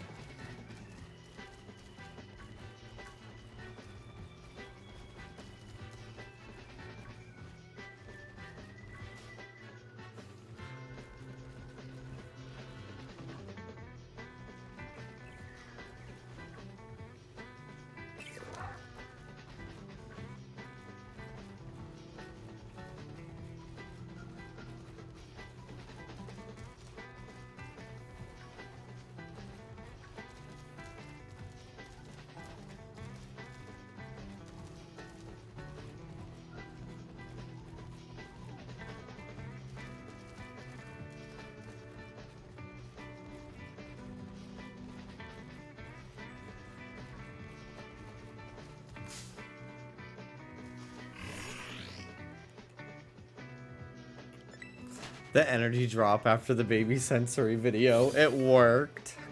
You are so fucked up. You're so evil. Jesus. There's so many right here.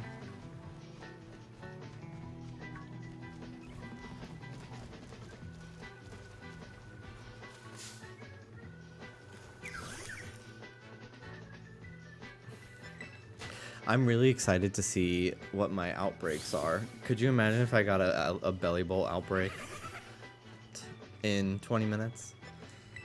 I would live, bitch! I would live!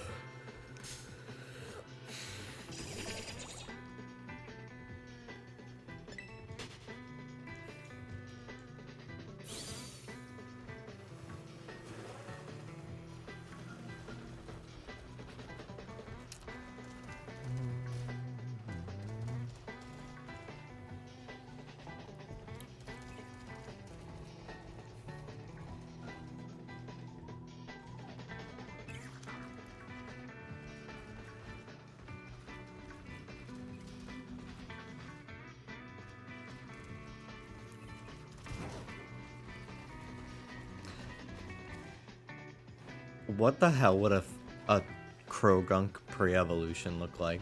Baby Krogunk. A tadpole form for Krogunk. Because like most frog Pokemon, except for Krogunk, have a tadpole stage.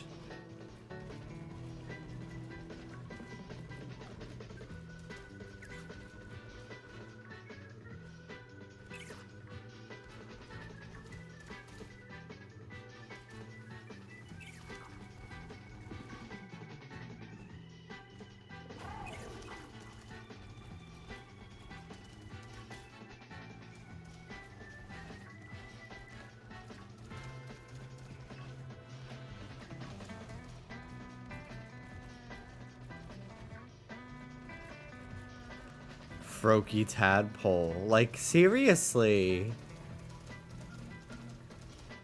Could you imagine?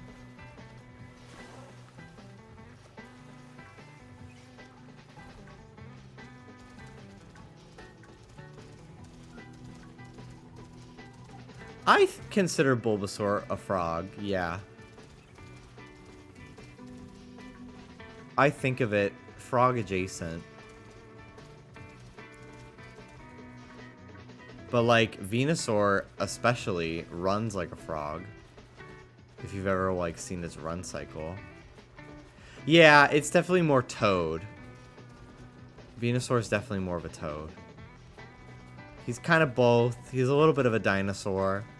That's kind of something that like, not to be like Gen 1, but like that's what's something kind of nice about the Gen 1 designs is specifically, and some Gen 2, they're Pokemon used to be a lot more, it's a lot of different things creating its own unique thing. Like, don't get me wrong.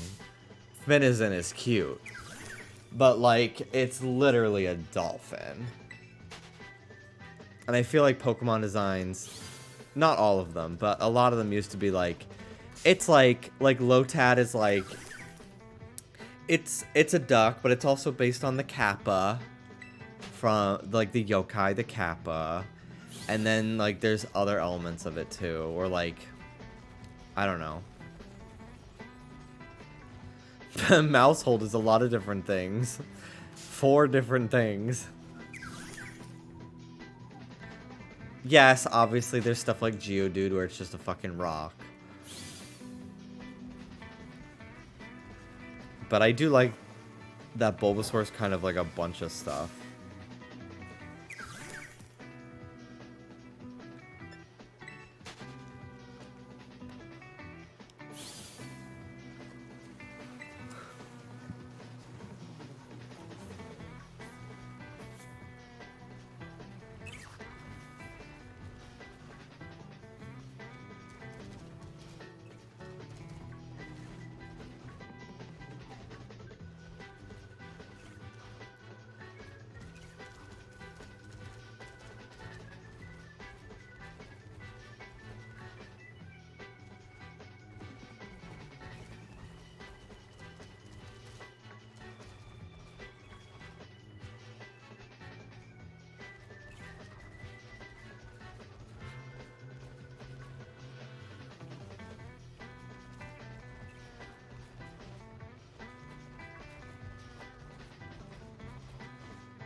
When you said Flamigo right there, I thought you meant shiny.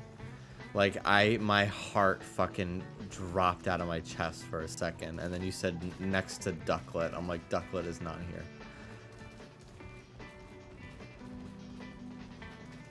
Like, Fuecoco's middle evolution is a croc and disgusting. Many things.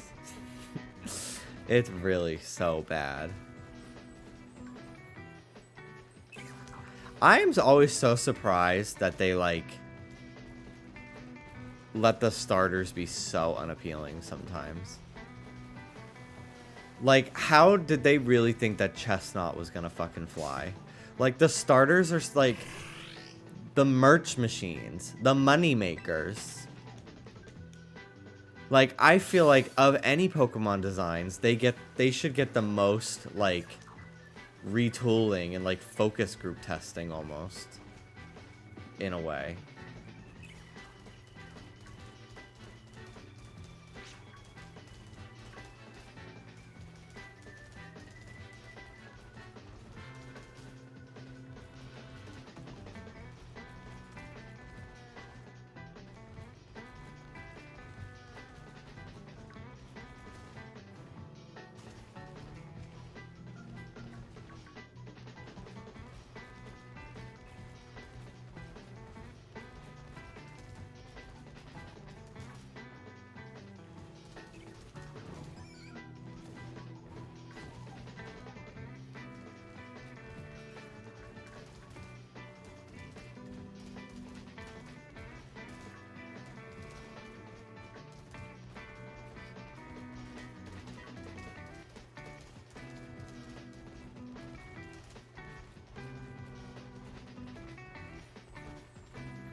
I think this is the most torturous hunt I've had yet. Like, even more than Girafarig was. Just because they're so small.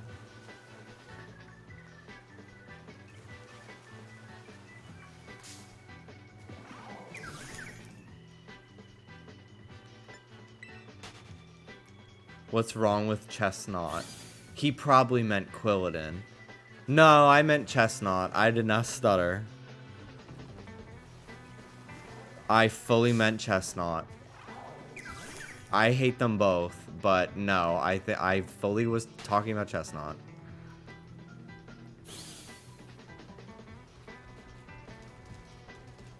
I've never felt so betrayed as a chessman chooser in my life. And I really thought when they showed Quilladin, I'm like, okay, like, it's probably just an awkward stage, and then it got worse. Quilladin, I think, in official art, is, like, fine. But there was something, especially in X and Y, about its, like, model. I'll have to see what it looks like, because the Kalos starters are in the, like, national decks, I guess. They are in, like, the data for this game. Charizard is in the data. Typhlosion, Hisuian, and Johto are in the data. Oshawott, same. Rowlet, same. All the Kalos starters, which just leads me once again to thinking there's something up with Kalos in the post game. Like, why randomly bring them back for this game? How would people get access to them? They have not been in a game since 3DS. Like, it's a completely different console at this point. I imagine there would be some Kalos situation.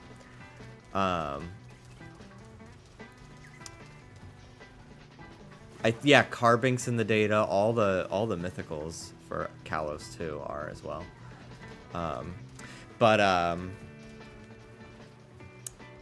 And then Rowlet, same situation as the other Hisuians, the Alolan form and Hisuian, and then obviously these Gen 9 starters. So those are all the stars in the game. But maybe I'll like how Quilladin looks more in this game now that it's not. Maybe it got like new textures, new model. I might like it more.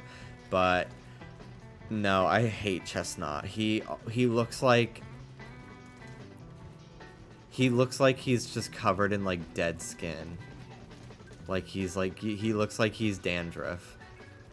He's so nasty looking. I honestly think that his shiny would have been a better color palette for him, because then at least he wouldn't look so like unappealing and like blindingly white and pale.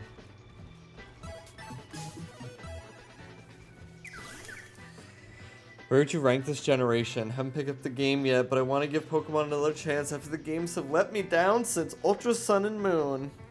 I would say that at this point, I've like made peace and like mourned the game I was hoping they would be.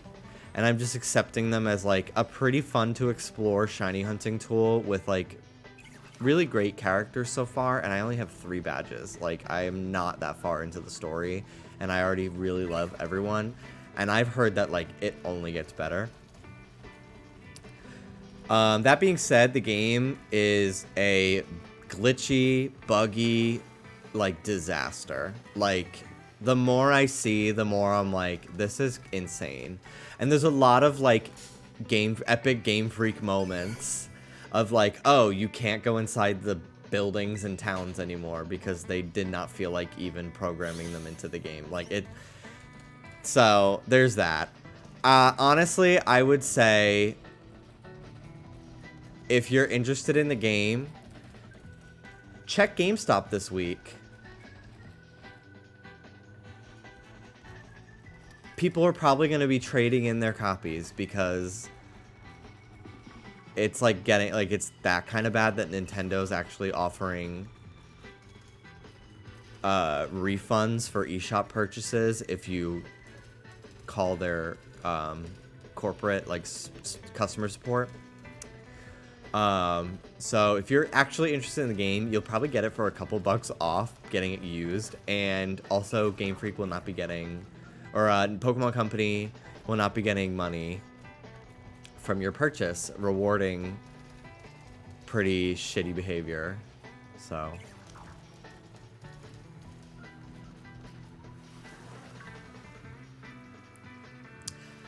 but yeah, anyway, that's kind of my feeling. I honestly feel like this is, if they fix a lot of the performance issues, I will just kind of accept it as like still an ugly looking, relatively like marginally better looking game than Sword and Shield, with a lot of things that are just still missing, because that's what modern Pokemon is, unfortunately. But at least I'm like loving the new Pokemon, loving exploring and spending a ton of time in each area.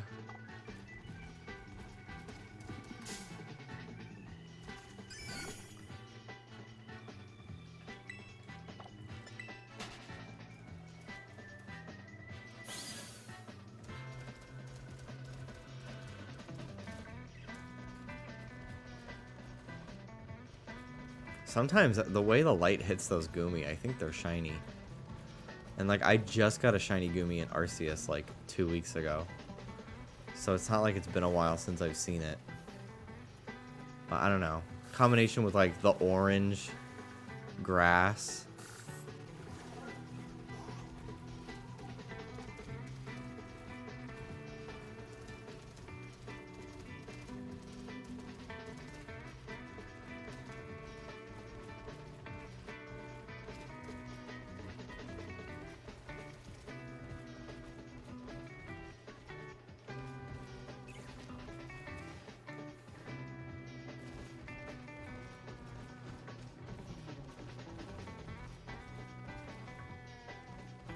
I'm also just kind of at the point, I've bored myself of fucking ad nauseum talking about what I don't like about these games. Like, it's just, it's not going to do anything but like make me depressed and make people feel bummed out watching me. Like, once in a while, we'll talk about it, but like, I kind of talked myself to death about this game over the weekend while it was like still new and fresh to me. I think mostly because I was just in pure fucking shock and disbelief.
I'm really surprised I have not phased here yet.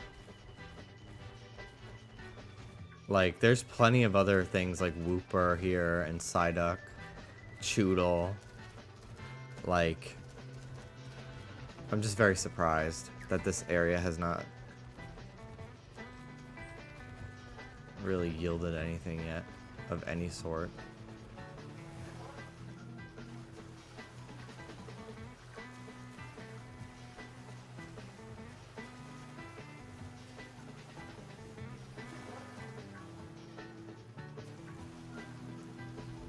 I like that this game is fun to play and not just not so fun to look at, because I'm just gonna run around and look at some little guys. My hungry guys. I don't understand why both Basculin are available in Scarlet and Violet. Like, why? That feels like they meant to make them version exclusives, like they have in the past, and they just forgot.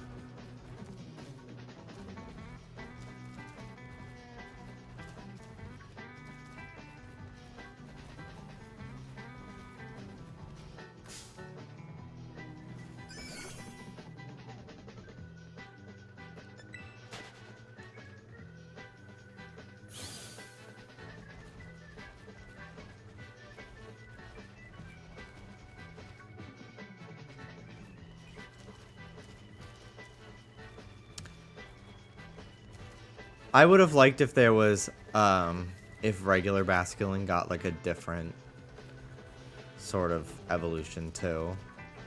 Because it kind of is just like, okay, well, I don't fucking care about this Pokemon unless it can evolve into Basculegion. So.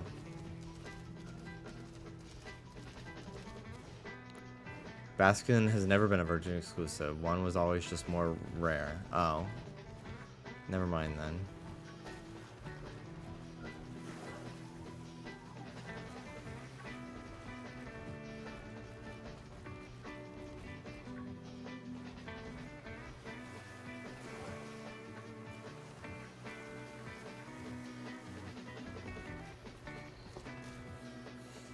I talked today with Dallas and Dallas's brother, who also plays Pokemon, about how stupid it is to think Quackquaval is pronounced Quackquavel.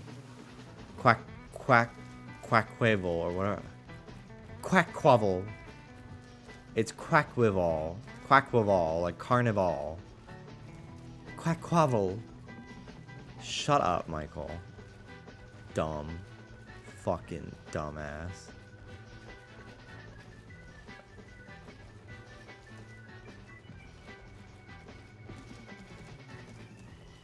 It's pronounced Quackquavel. Quackquavel. Ugh. Arg. Nar.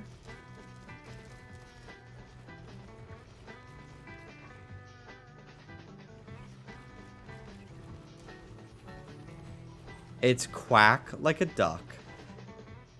And Carnival, the festival with dancers that are, it's festival like in Animal Crossing.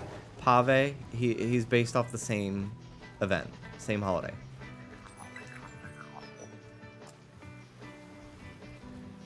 Congratulations. Did you get Tarantula or you got Spidops? Either way, very cool.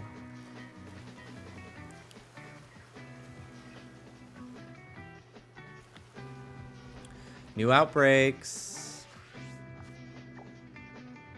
Oh my god. Are you serious? Ghastly. Bird.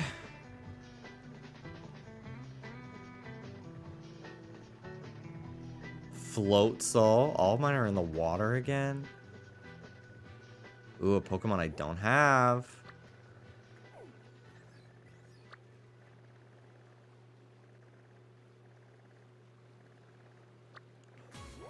Dunsparce and Pachirisu. Oh my god. Okay, we're dropping everything.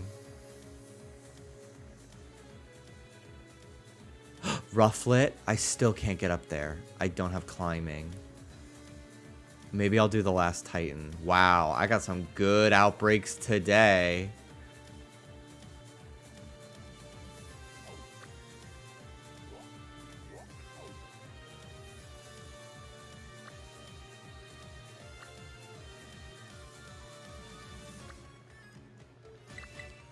I'm gonna check out Ghastly first.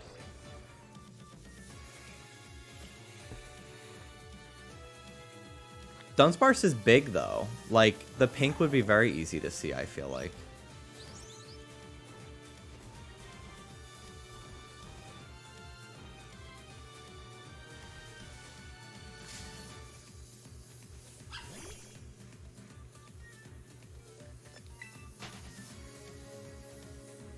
I still have yet to find anything from an outbreak. Okay, that sucks for you. I love my Finizen. Hee hee. Okay, talk about parkour.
There's a good amount, but not enough that's like crazy. Like the Finizen. That was fucking insane yesterday. It was fully all 30 on screen at the same time.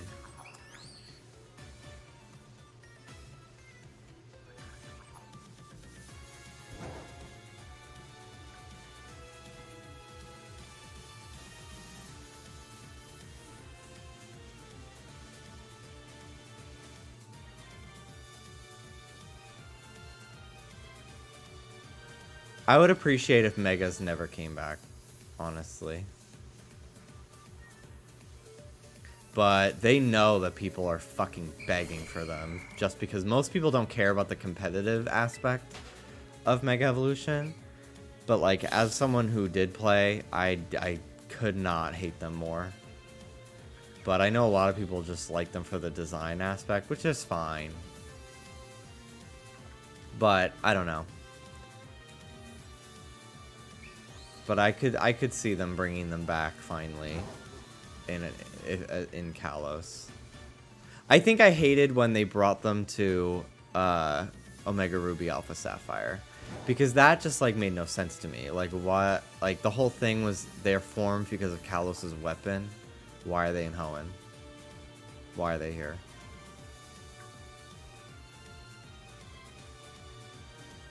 Well, as a Latina, I don't want them back.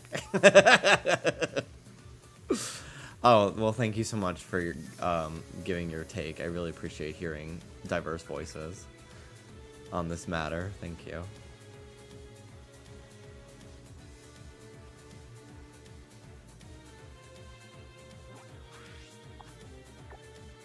Okay, next up, Pachirisu. And I'm also gonna save and quit because it's been a while. I have not. It's been 5 hours since I reloaded the game, and I'm gonna probably get some lag because I'm going to all these different locations. I honestly love this gen's gimmick. I just don't like how it looks. Yeah, me too. I feel like it's like, okay, this is not feeling like at random someone's gonna be able to one-shot you. You know, it feels very like, okay, this really like changes team building on the fly, which is very fun, but like it doesn't make you more powerful. Yeah, it's basically hidden power if it was fun. Exactly. 100% agree. I just think that the crowns are just, I don't know, very tacky. I don't really love how they look.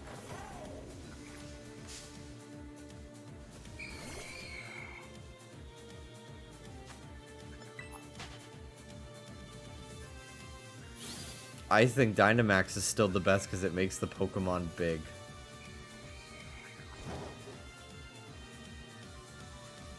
Everything's bigger in Texas.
I love Dynamax. They should have just made all the legends ineligible to do it. True. True. Even if I do find Dynamax Adventures pretty fun. As like a co-op game.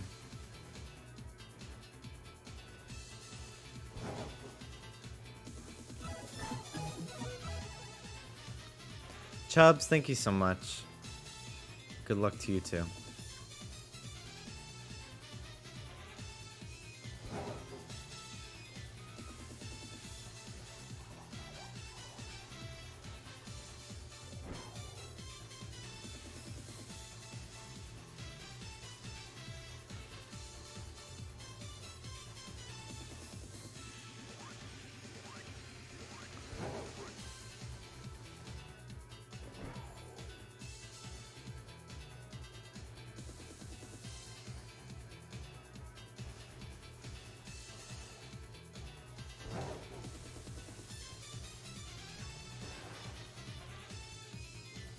Mankey.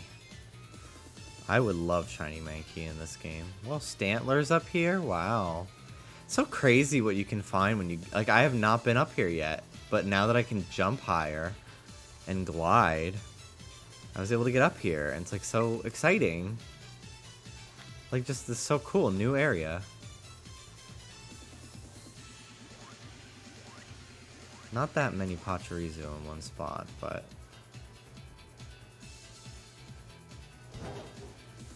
that can be changed.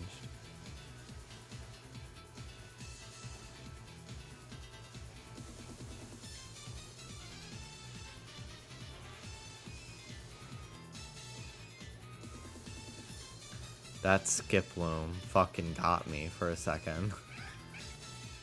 That one too! Fucking stop it! There's a Dunsparce here. Sir, your outbreak is not for another 15 feet. This Pachirisu down here too. Zangoose. It's Quackquavel. Mumsy, he's pronouncing it wrong. Jimmy, leave him alone.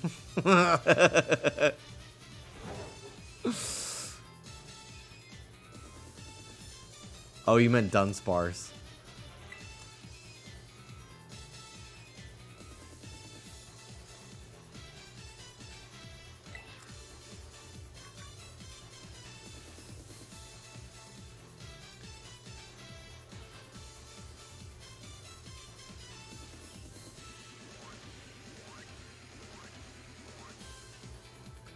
This is honestly, like, not worth it. There's just, like, no fucking spawns. Compared to that Finizen one, so I'm gonna check out the Dunsparce one.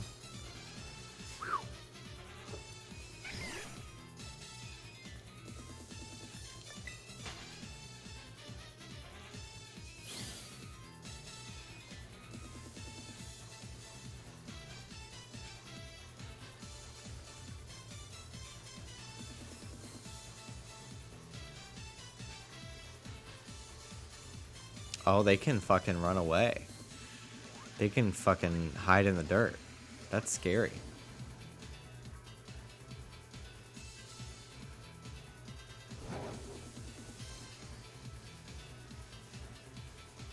Let's see what moves they know.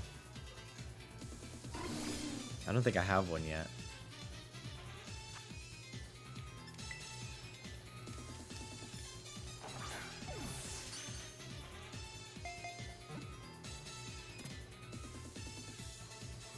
Hopefully they don't have like Whirlwind or Roar. I don't think they get moves like that, but Whirlwind I can see because it has little fucking stupid wings.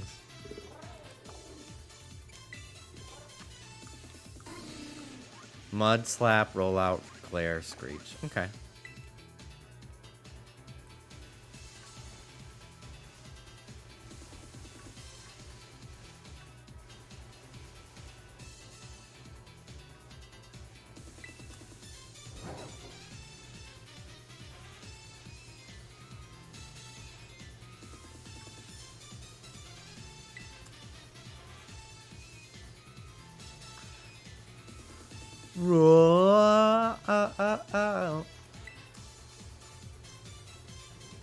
Did someone save?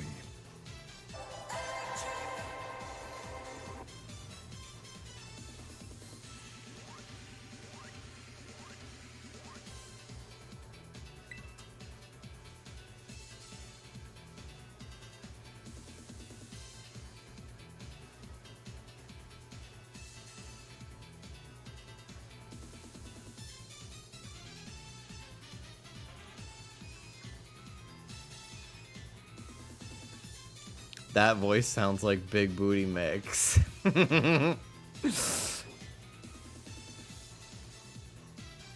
Damn, I can like just juggle outbreaks here actually. If I really wanted to. Check the Pachirisus, get them to despawn by checking the Dunsparce. Back and forth, back and forth. Except like no Pachirisu show up. It's so weird. Ruby. Ruby! Ruby! Ruby! Ruby! He's so happy. He's so happy. He's so happy. Come here, little mush. Come here, little mush. Come here, my little mush. Come here, my little mush. Hi, baby. Hi, baby. Hi, baby. Hi, Ruby.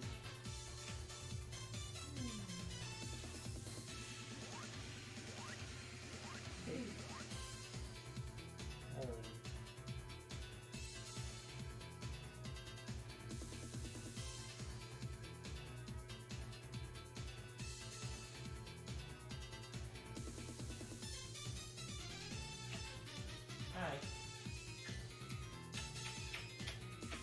I love you so much.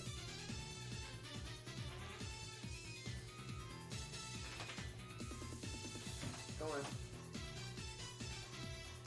Go.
Free little object.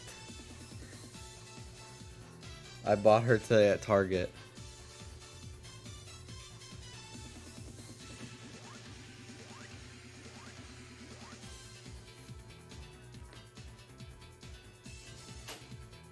Come on in, Rube.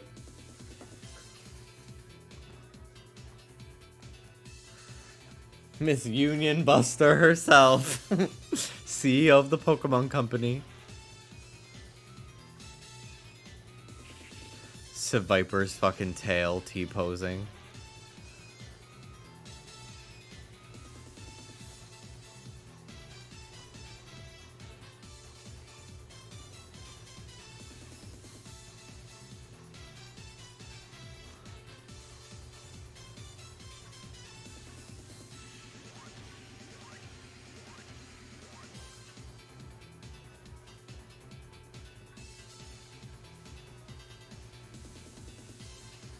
All the snake Pokemon do that. It's gross.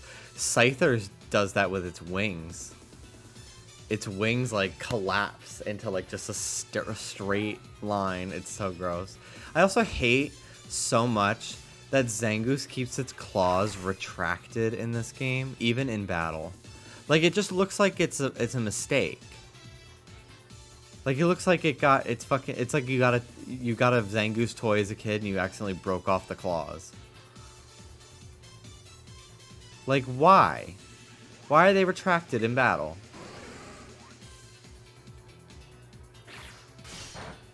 It bothers me so much.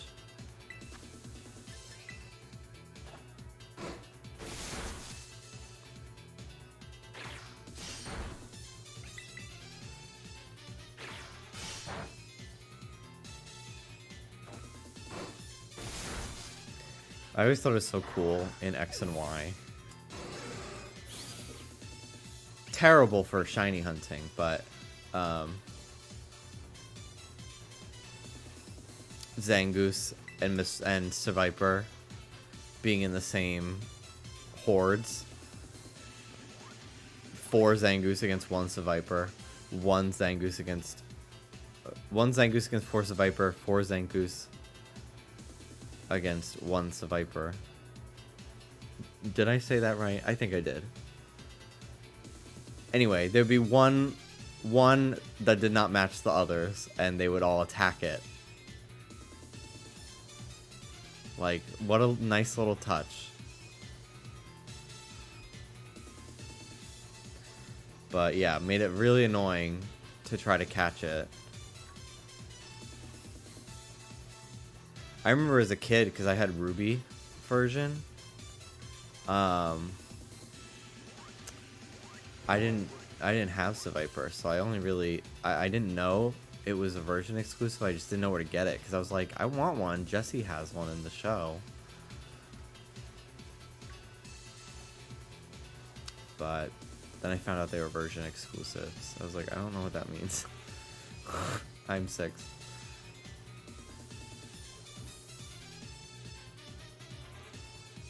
I'm very honored to be in the presence of so many locals. Hey, Cobalt Gear, thank you for the raid. Welcome in, everyone. Ooh, Carbos, that's great. I'm just resetting my outbreaks today for a little bit, checking them out.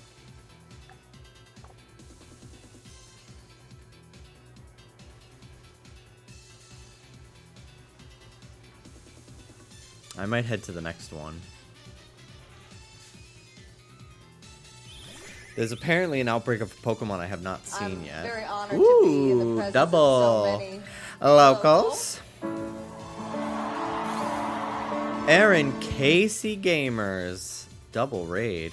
Thank you as well. Hello, hello. I've been shiny hunting all day for Tadbulb.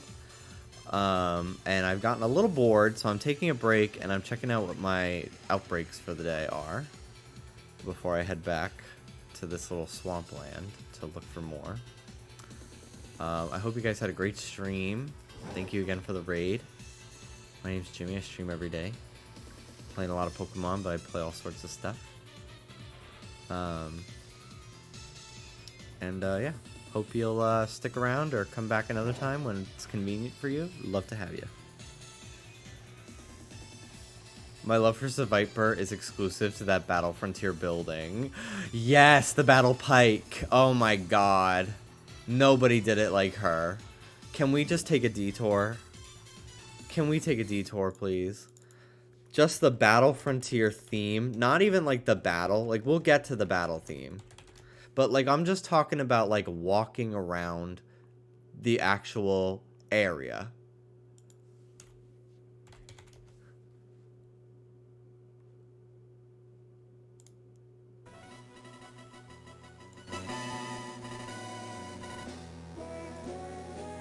Like, this is, like, Hall of Famers only, bitch. This is all winter season. The most grand trumpets in all of Hoenn.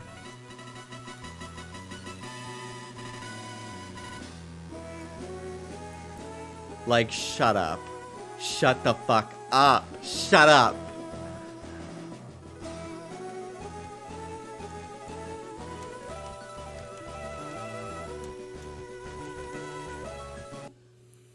All the actual facilities too have really great themes. Is there chapter times in this? Yes.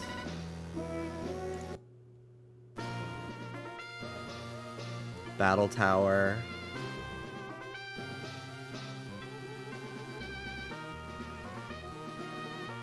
Someday I would like to try to beat all the Battle Frontier facilities. The only one I beat as a kid was the Battle Pike and the Battle Factory on the like, there's 2 versions of difficulty. I think there's silver and gold. I think I only beat them on silver because I was a kid. And I've never gotten around to do it because you kind of need to have like fully EV trained teams and stuff. They're really hard. Really, really hard. I somehow managed to beat the Pike with my Sceptile as a kid. I can't believe they didn't put timestamps in the description. Like, this is so unlike anything else in Pokemon, this song. The Battle Palace. It's so cool.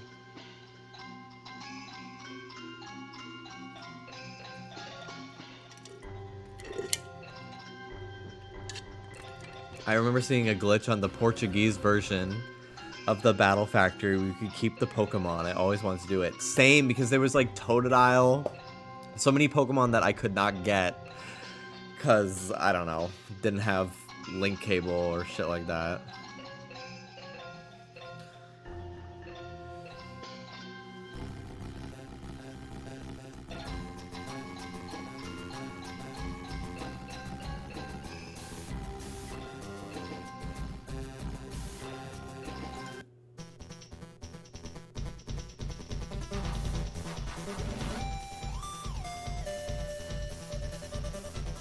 I'm gonna fucking shiny hunt to this. That's what I'm gonna do.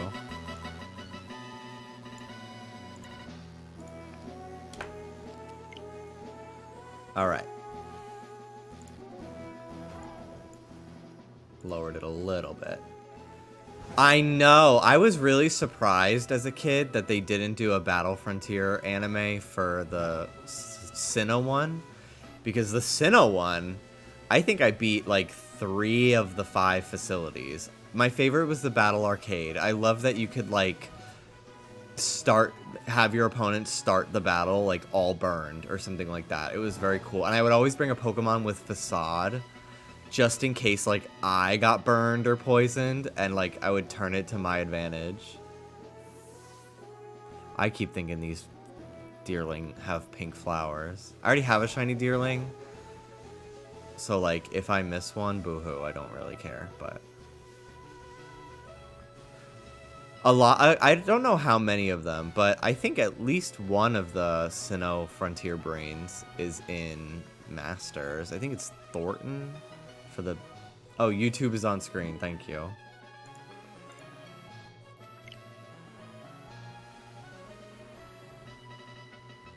I forget that if I minimize the window... Sometimes it does not, like, remove it from OBS. So I always forget.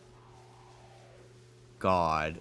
This is ridiculous. The warping on the cliffs. That's crazy.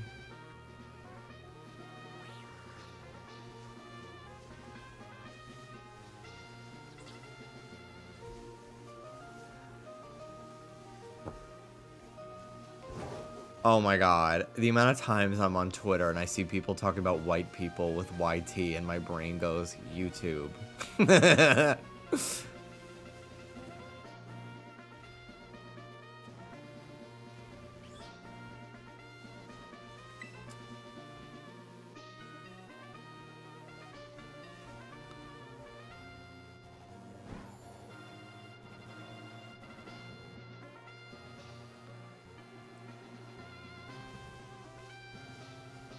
What a dumb glide. It's so useless, I feel.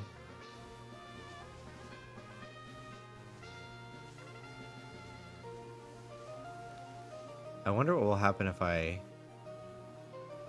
set up a picnic here, actually. Oh.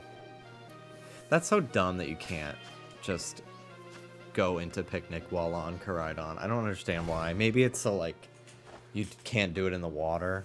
I don't know. I really don't get it.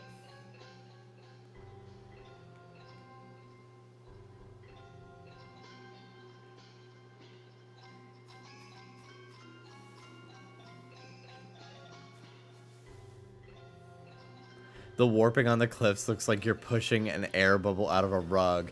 It looks like you're pushing the air out of... You're covering your workbook for school in clear contact paper.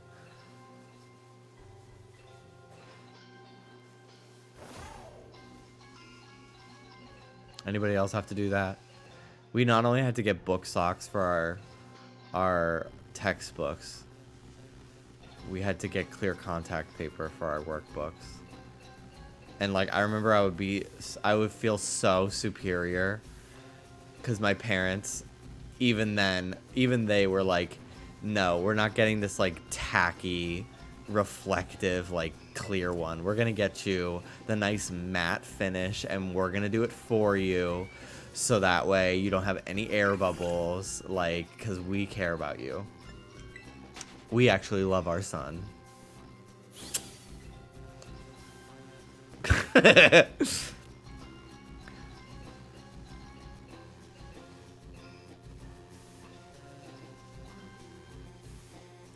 So much of these themes like start really slow, and like you probably wouldn't spend that much time in the actual lobby because you're like going through the menus, but if you stand there, I'd stand there with my GBA SP as a kid, walk around the house listening to like battle music from this game.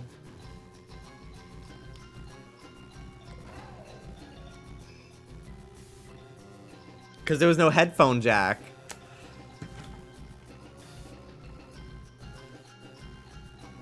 Must be nice. Well, it's not that nice. One of them died, so at least I had good times with it with my mom while she was alive.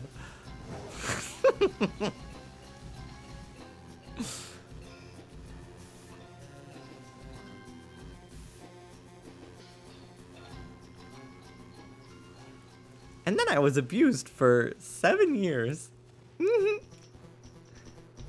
And my father fell into alcoholism and won't get out of it and refuses to admit there's a problem. Anyway.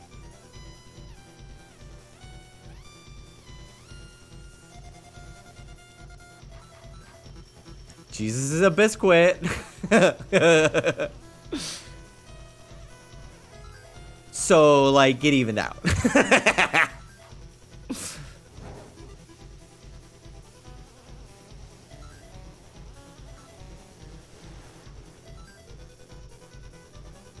The song.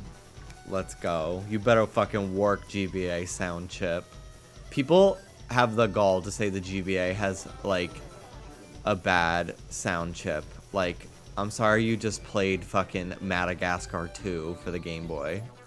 Like, play a real game. Like, shut up. Go off, Battle Factory. This part right here. This is some Sophie shit right here.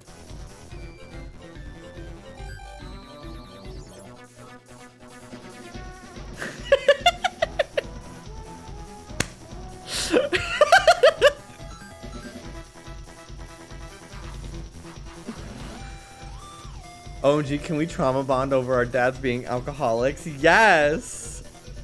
My dad is trying very hard to make changes in his life, and I respect it. But I would appreciate if he also did not try to pretend the horrible things didn't happen. Granted, he was drunk, so he probably doesn't remember them, but like, why would I lie? Why would I lie?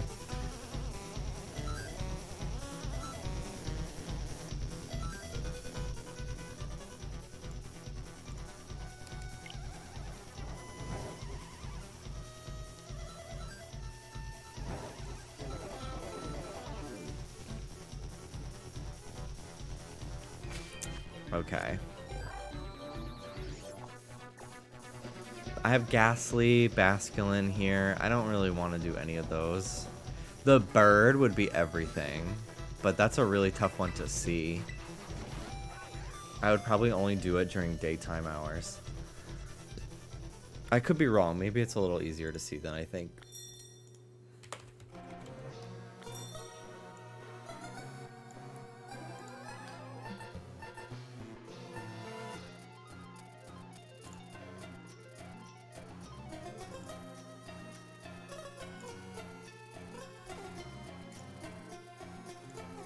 This is the battle pyramid. Yes, bitch.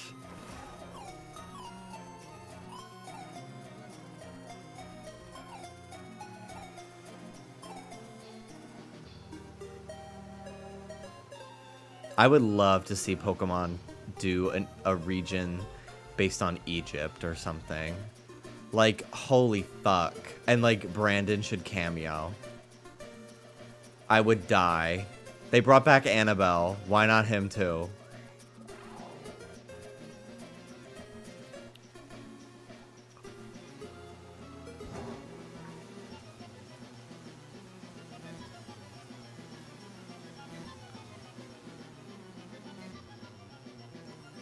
I'm hoping since they're all on top of each other, I would notice the difference. I love this Pokemon.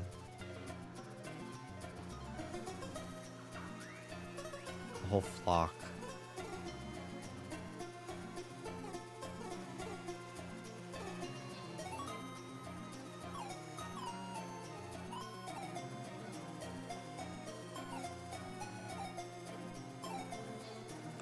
Yes, Katy Perry Dark Horse.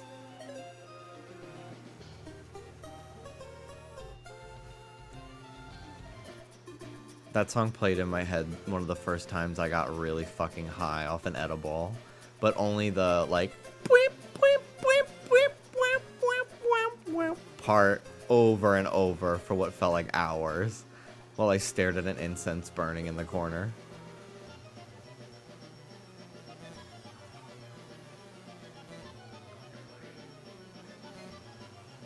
Okay, but they were playing In Another Life at the fucking mall today, and I was just like, I'm feeling every emotion right now. Sorry. Congrats on the rufflet.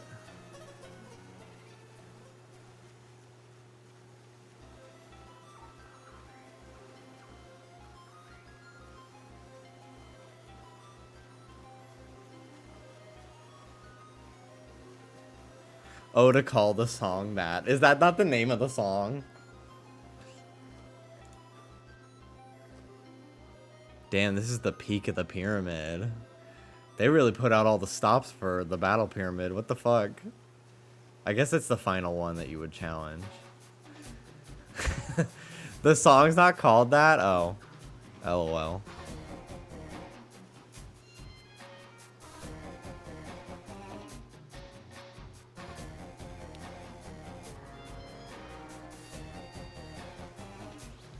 The one that got away. In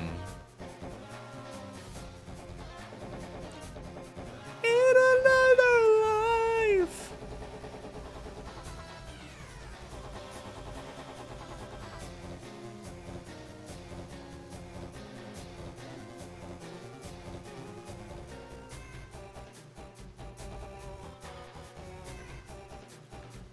They put their whole fucking pussy into Pokemon Emerald. And it's never been like that again. They dabbled in the pussiness in Heart Gold.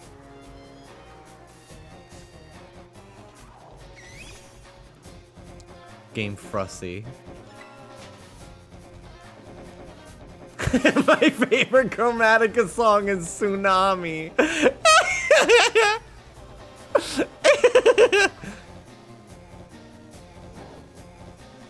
According to Game Freak, this was the last time kids finished their games.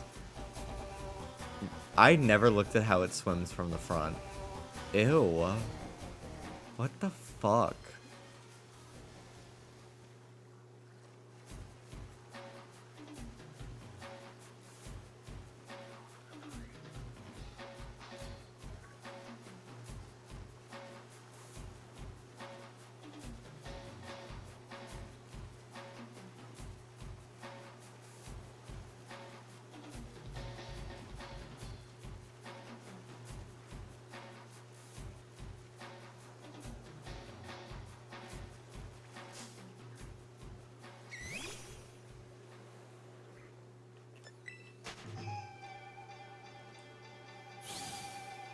I think this is Battle Dome, which is so funny. No, it's the Battle Arena.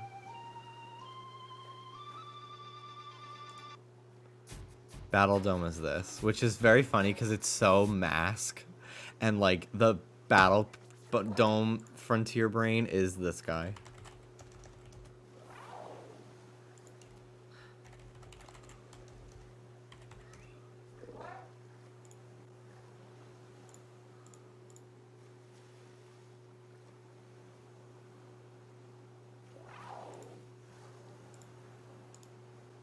Like, imagine having this be his theme.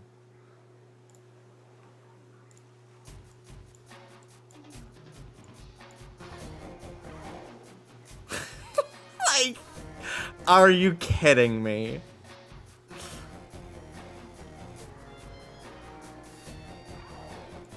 It does not fit at all.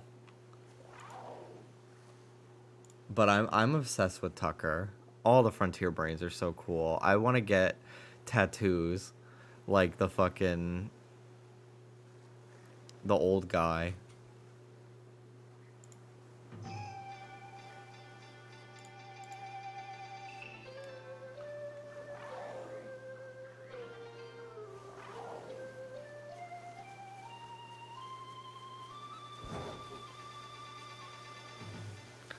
I want to quote Scooby-Doo.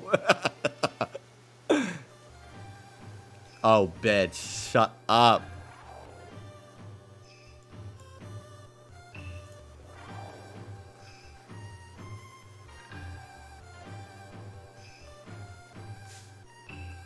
The battle frontier is like, especially in this game, is like the Epcot of the fucking Pokemon world. It's fucking wild. I love it. Yeah, I love it. Ha, I love it. I'm not gonna fucking notice this watch roll. I'm getting out of here before I have a heartbreak.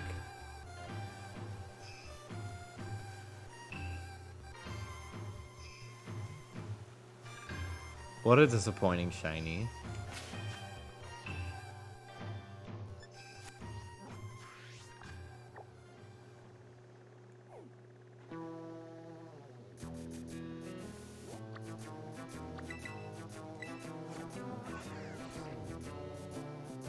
Battle Pike, baby. Miss Midriff herself.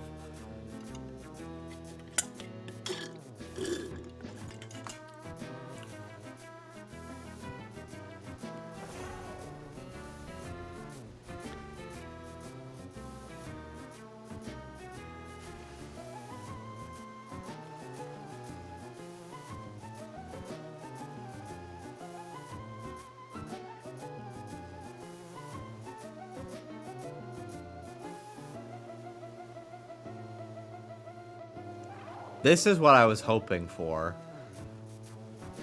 with, like, the Dunsparce one. This many spawns. This is what it was like yesterday with Finizen. It was just like fucking 20 on screen at once. The Brock Lucy ship was so fucking hard to let go of because she liked him back. Like, it was perfect.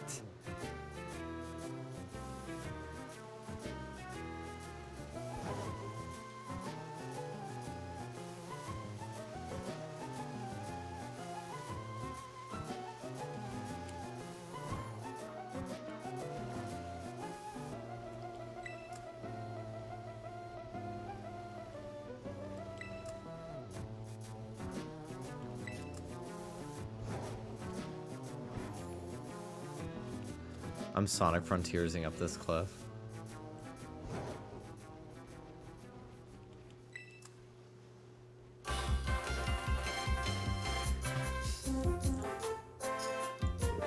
Alright, we're in Sinnoh now.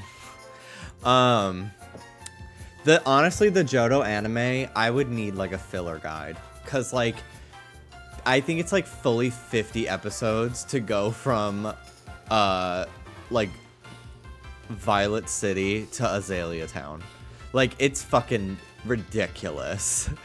Like, I can't.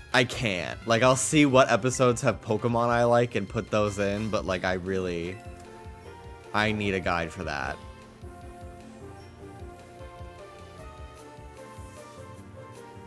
But they're on Amazon if you have that Pokemon channel. Get David's password. I pay like $2 a month and I don't use it ever, but on the off chance that I do want to watch an episode, I can look them up, which is nice, so.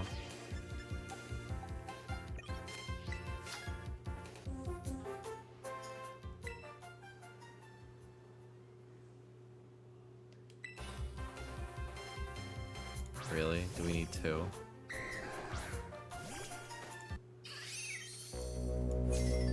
Battle Arcade, bitch. Level 45.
I'd rather hunt Kilowatt Troll, because at least they're bigger, so I can, like, tell better if they're shiny or not.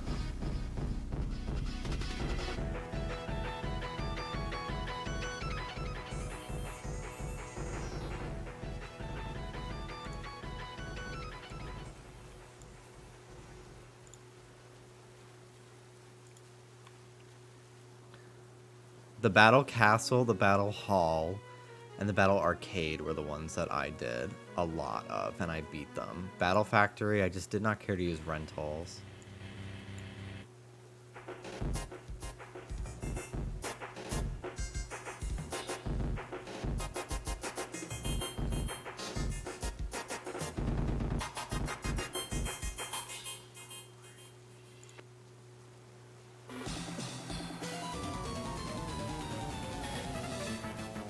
Bitch.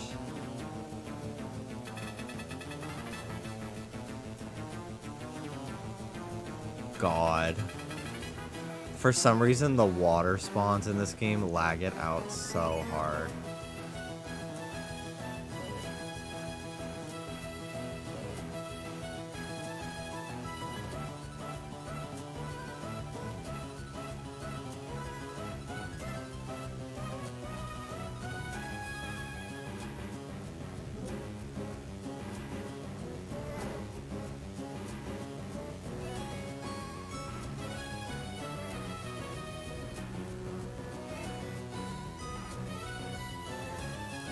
Okay, everything in this game is ugly. However, this is giving Sleeport City. This little dock, like, I'm sorry. This feels so cute. Right here by the water. Like, this is the only cute place in the entire game. To me.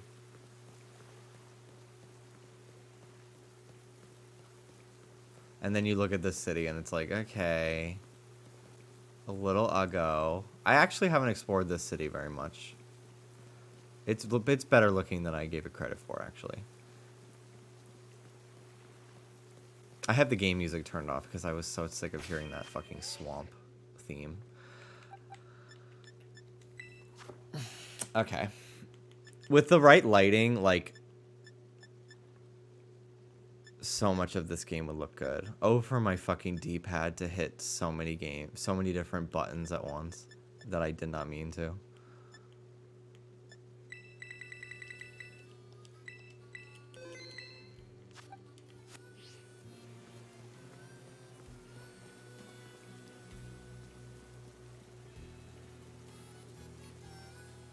I hate this town theme. Oh, to be followed by Wish Cash. The beach! So, I think that this game's soundtrack is good, but however, some of these songs, like, why is there so much Western sounding music in Spain? Like, where is my bop to the top? Mucho gusto. Like, Ike Fabulosa. I believe in dreaming. Shooting for the stars. Like, where is my fucking flamenco bullshit? What is this? What is this fucking Arizona backstreets?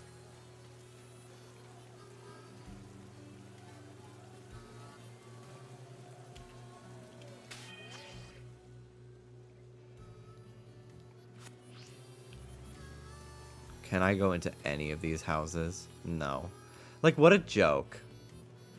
Okay, why do some of these houses look like the Rugrats house? Like, if this was red.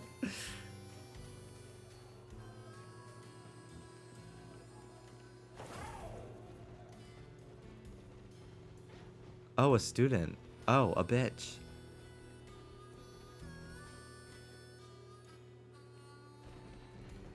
Yeah, where is Mocha Trees? Where is Mocha Trees?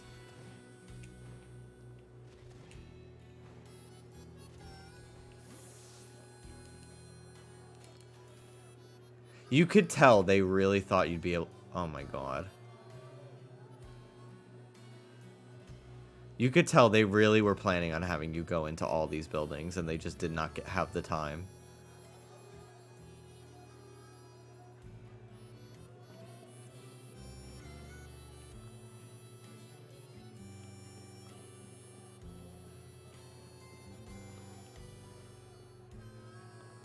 Hello, Miss Thing.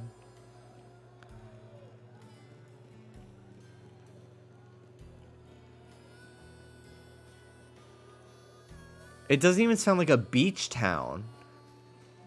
Like, where is the fucking steel drum?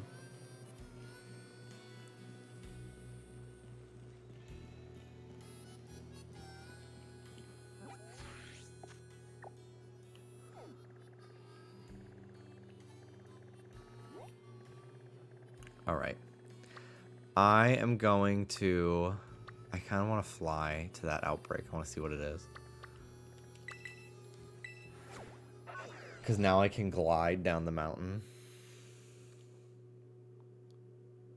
Oh, there's certainly one house you can go inside in this city if you clip through the mountain, of course. I can't believe, like, they really are like, yeah, this... You dressing like a student is fitting for every climate in this game. Yeah, no problems here at all. It's not weird to be running around the fucking Arctic in your school uniform.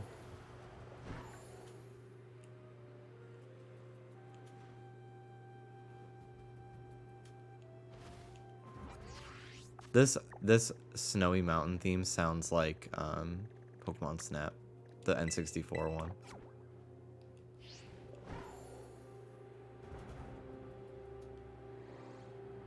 Someone needs to toddle. There's a winter school uniform. It's ugly, and I'm pretty sure this is it. I'm pretty sure this is it. So, like, your point, not really something I agree with, personally.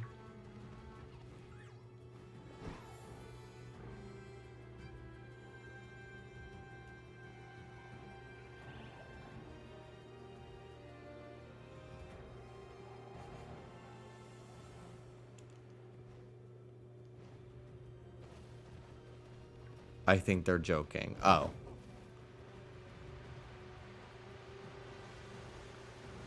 Look at the candles.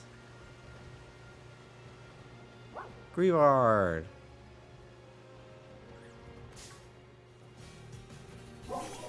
When I saw the violet winter uniform, I was fuming. Let me see.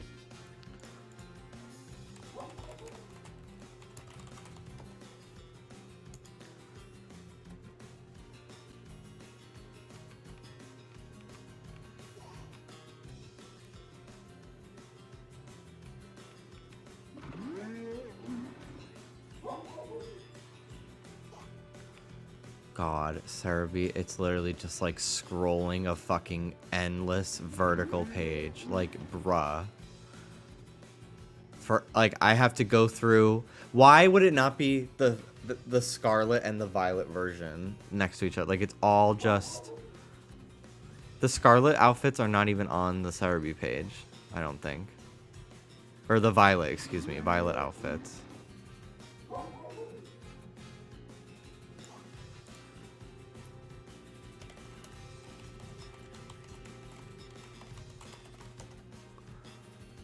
All uniforms, Pokemon Violet.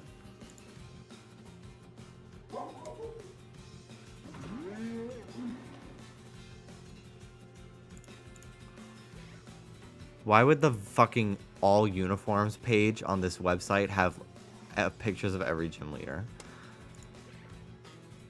This is it. It actually looks like a jacket. A little bit. I still think this is the biggest slap in the face. These uniform customizations. It's so awful.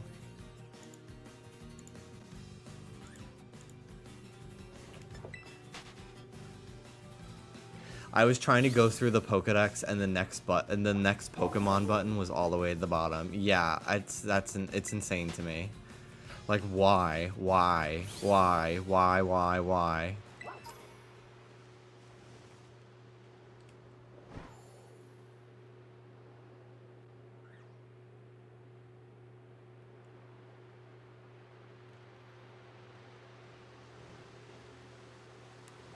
You again.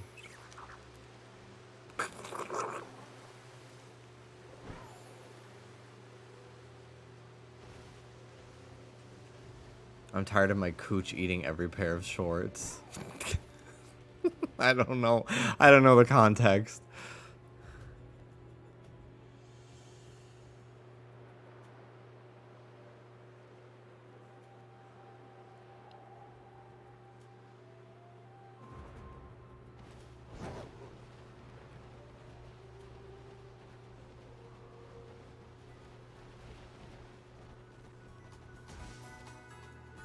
The in-game shorts.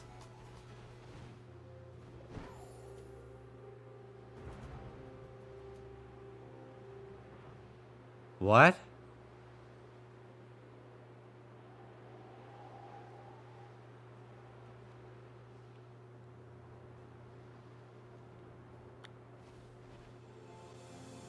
Magneton. A Magneton outbreak. Oh. Oh, there's a tiny one. I was like, they're glitching. Look at Miss Summer uniform and try to tell me that those shorts aren't riding up.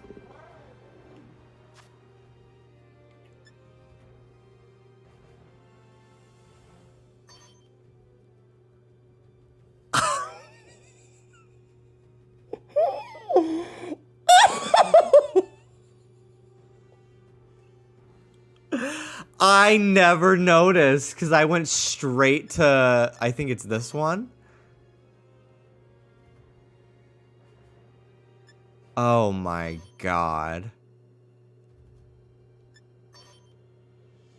Someone pointed it out, there's no skirt option. Everyone's pointed it out, but yes, there is none. And everybody's like, wow, Game Freak really showing their true colors, that when we petition for gender neutral clothing, they just assume men is the default. And it's like, okay, if any other game company did that, then yes. But I truly think they did not know how to code skirts and dresses while riding on Koraidon and decided instead of finding a way, they would just give up. So many Magneton here, it's crazy.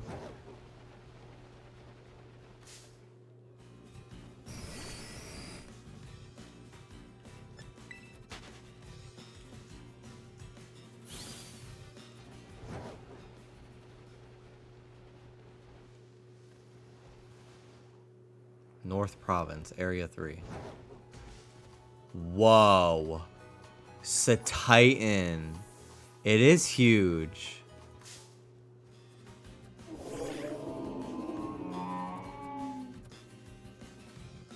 Okay, I'm sorry. This is like the third Pokemon that has the same cry.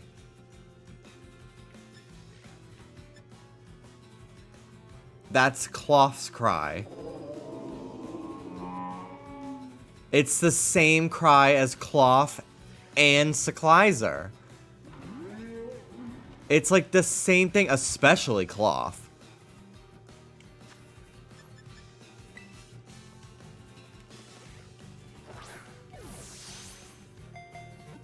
Gen 1 moment.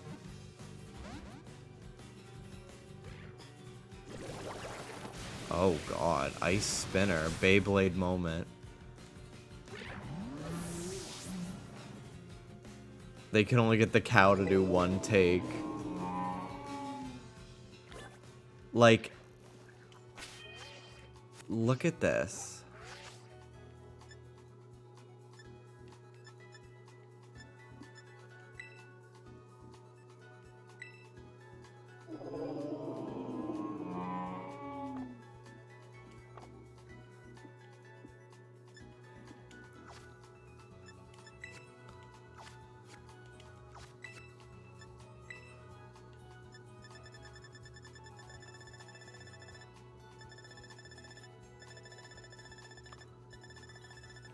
Honestly, after Gen 5, I barely recognize Pokemon cries anymore, because they started to be just like so like nature sounding that like I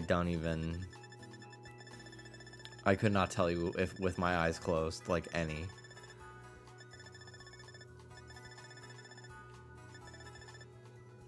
Oh, they're not in alphabetical. I'm like, where the fuck are the Pokemon with C? Yeah, me too. Me too, Alex. I wish the shinies were in the actual, like, photo of the Pokemon.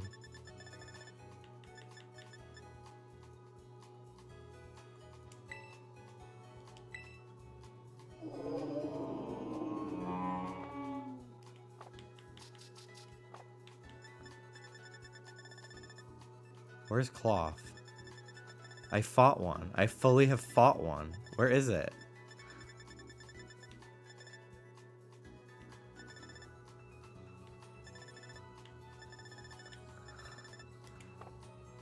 Oh, Cloth starts with a K. Thank you.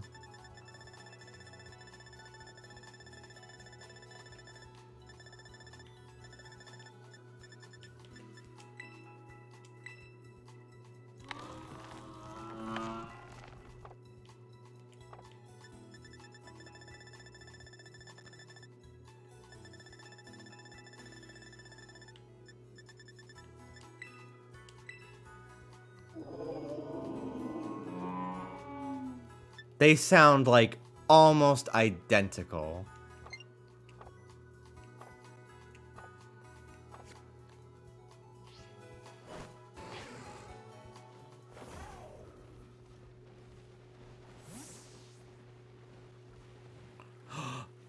Stop it.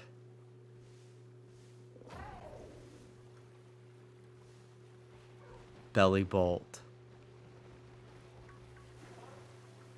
How often can I make him appear?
Whoa. Here he is.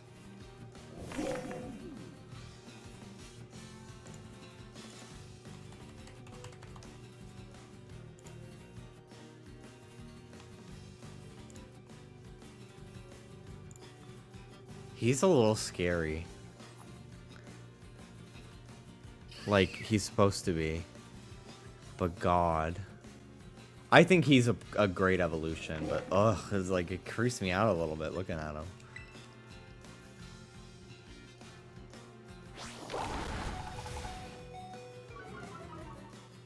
It looks like something out of Zelda.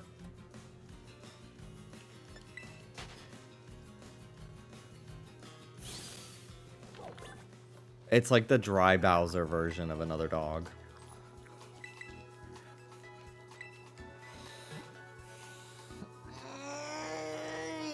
I sound like the Titan when I stretch.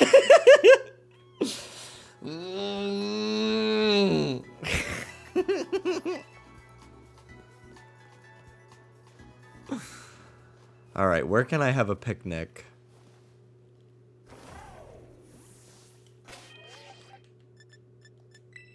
Here. I'm gonna see if I can get multiple belly bolts to spawn here. I might not be able to. And if I can't, I'm just gonna go back to my usual swampy stomping ground. I was looking away and fully thought that was the Titan. Stop! Stop!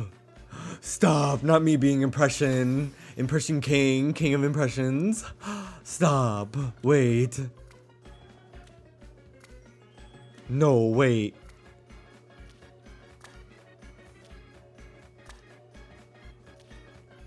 Squelch.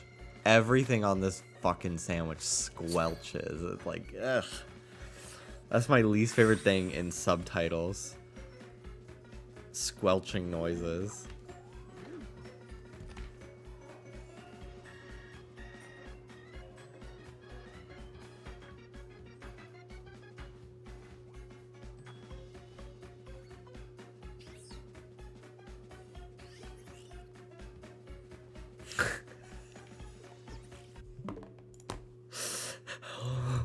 Hold on, hold on, hold on, hold on, hold on. This is relevant to literally earlier today.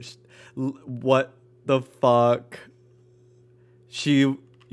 Guys, is she watching my streams? Is she a fan?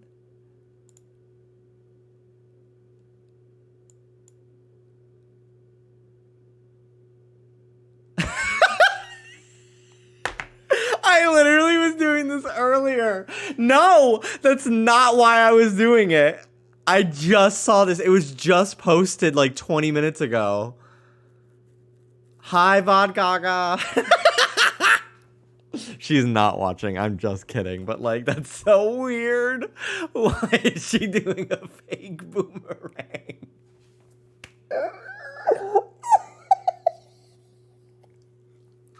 She's so fucking like she knows exactly what she's fucking doing. She knows, and it's crazy to me that people fucking think she doesn't.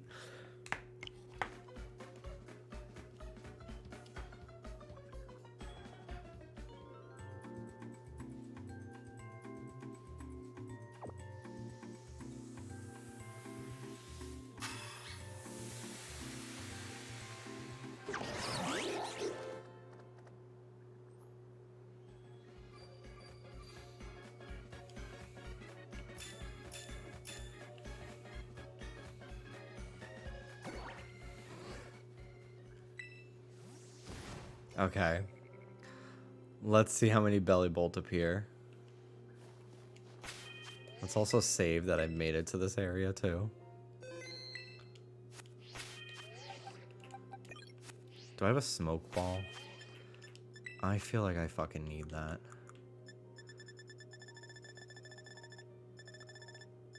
No. I see belly bolt.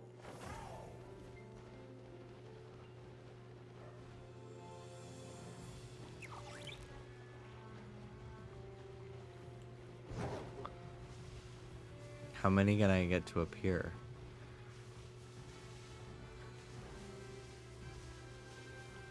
Oh, the lag.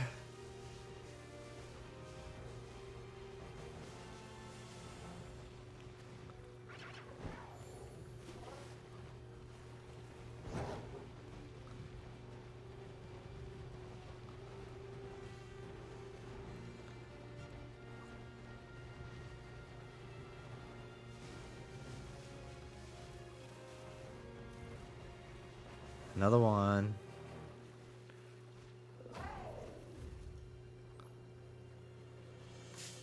There's 2!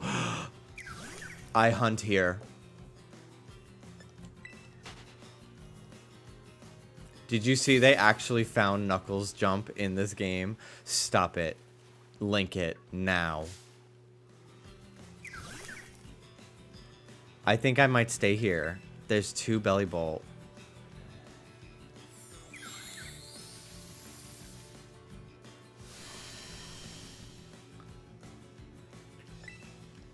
It's so annoying getting away from these things. Everything is so strong here. I should just have this thing faint and keep it at the front of my party.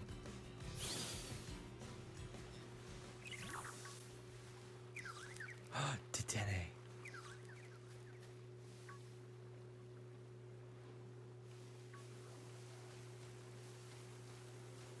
Get a smoke ball. I just said I need one, but I don't have one. And I don't exactly know where to get one off the top of my head right now. So, wow, yeah, this is the place.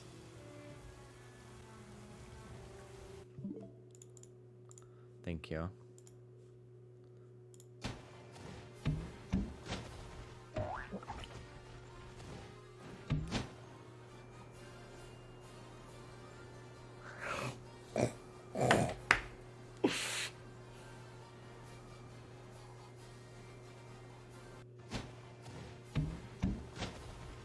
It is not quite Knuckles jump, but it is like full circle.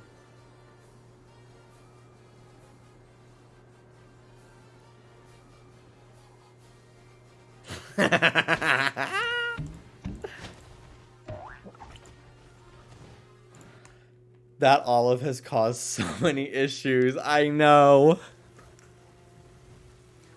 Honestly, I don't know if I want to stay here. It is nice seeing, like, Belly Bolt itself spawn. But there's still so many tiny ones that I'm still checking. And it lags so much more here. Oh, God. I don't want to see this yet. I saved before I got here, so it's whatever. I'll just go back to the Pokemon Center.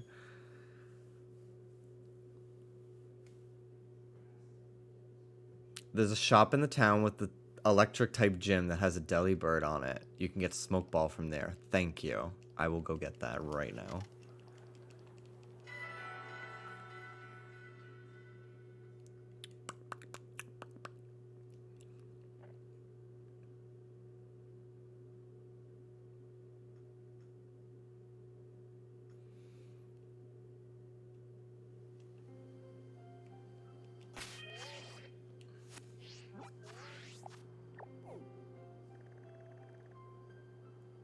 Damn, I still can't get up there. Heartbreaking.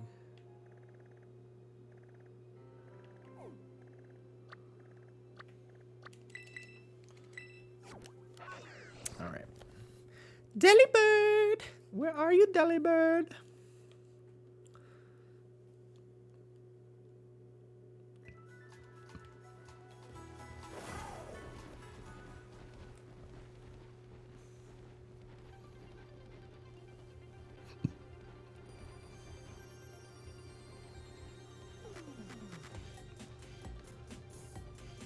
This song is my everything.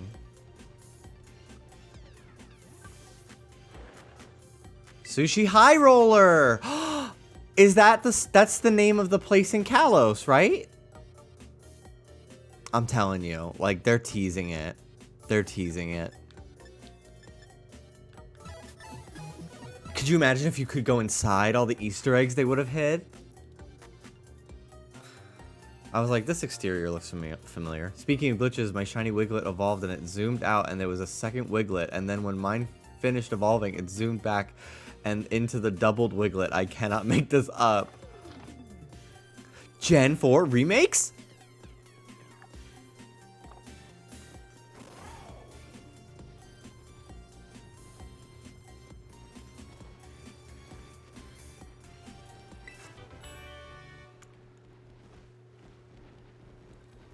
Skip Skip remaking Black and White.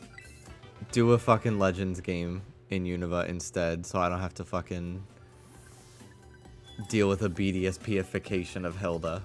Chibi Hilda. Chibi N. Chibi N. Chibi N, who hurt you?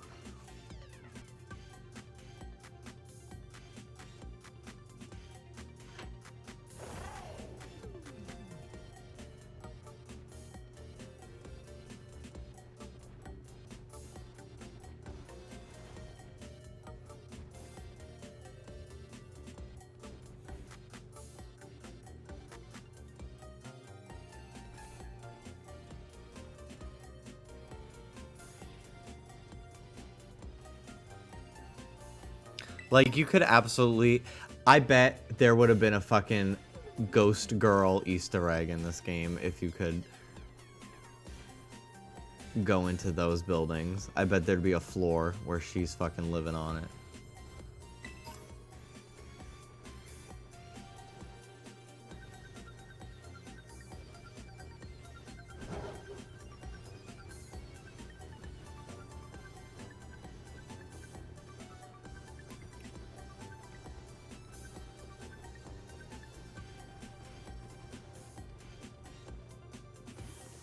Produce store. Cute. I'm really so sad that we can't go actually into so many of the stores.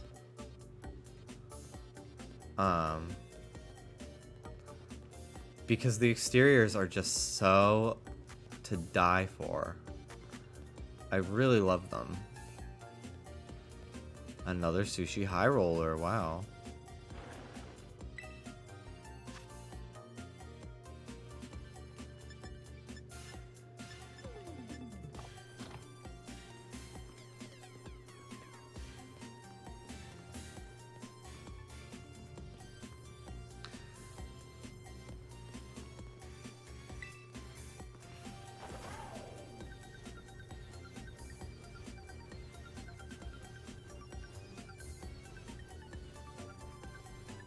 Delibird store.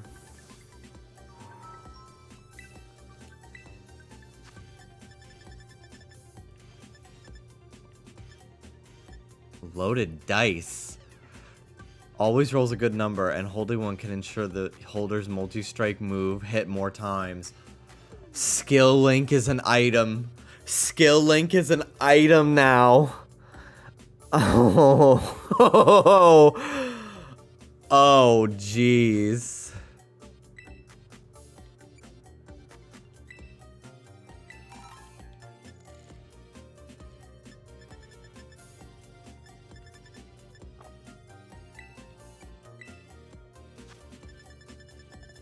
Oh, you can buy multiple of the apples. That's amazing. And this is for Oricorio. Cute. Wow, being able to buy the power weights, the power items, is so crazy to me.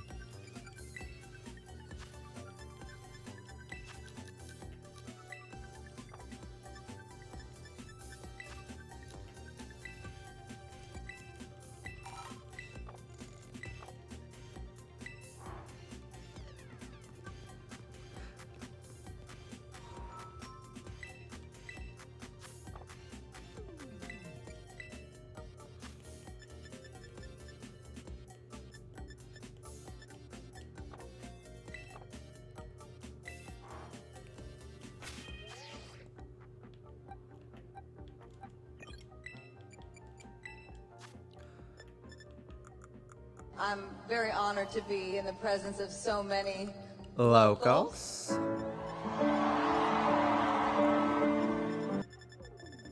Where's the smoke ball? Here it is. Digitama Queen, welcome on in. Thank you so much for the raid. Hope you're doing great tonight. Hope you had a good stream. I'm about to go back to hunting Tadbulb. I took a bit of a break so I could check out what my outbreaks were today. I've pretty much been shiny hunting the entire day. I've been like mixing in, progressing in the story here and there, but today it's been pretty much exclusively flying around and shiny hunting. So, yeah. Hope you had a good time, and thanks again for stopping by.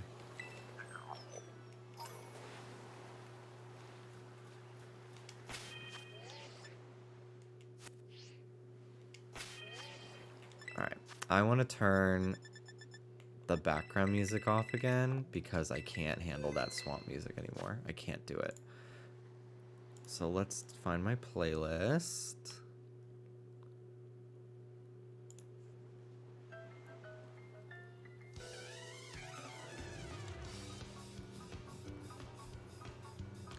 I miss her. I miss her so much.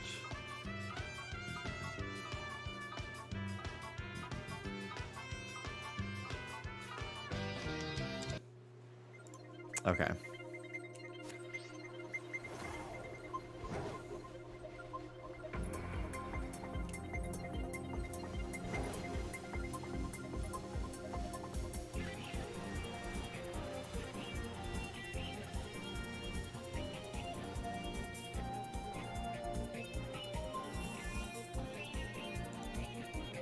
Flounder Heights coming back is going to be my Christmas day. I'm very excited for the new map and that map. It'll be nice to have just like a little bit more variety. Chill season's going to be cool.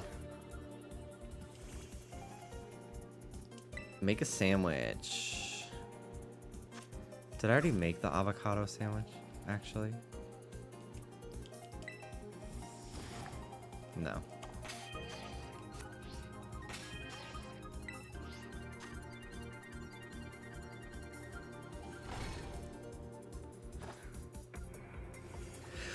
Yeah, I talked about the Mario Kart tracks, I think maybe yesterday? I really hope that more people are into them than they were with Wave 2, because I was so ready for another, like, we're playing Mario Kart every day for 3 weeks, and nobody cared. I could not even get, like, a full lobby of 12. I DM'd the glitch I encountered. Okay, I'll watch it.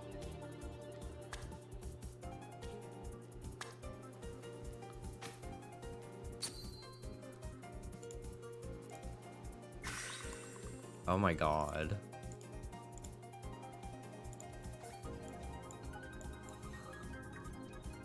What the hell? It cloned you.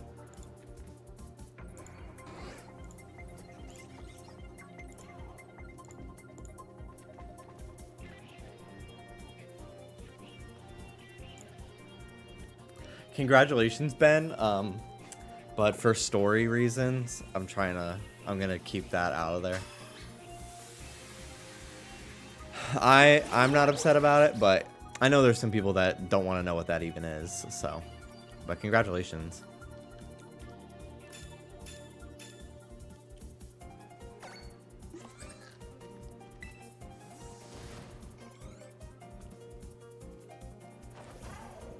All right. I gotta say, I am thrilled, personally, that when you send out a Pokemon and it has, like, affection, it doesn't waste your time by doing that little, like, slide back and forth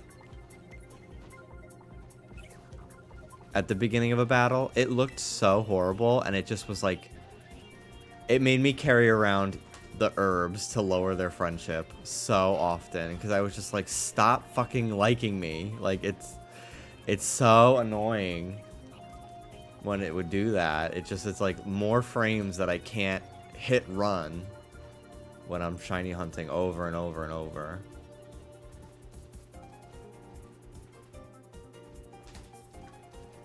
It also doesn't do the heart animation every time it avoids an attack or something. That I'm surprised by. I miss in Alola when a Pokemon had affection with you. At least in Alola, they like turned around and looked at you.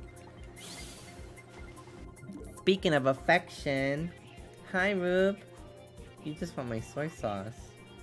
She really wants it. Hey, excuse me, miss.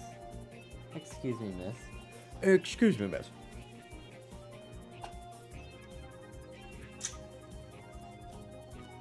Hi. Alright, you're knocking stuff over, baby.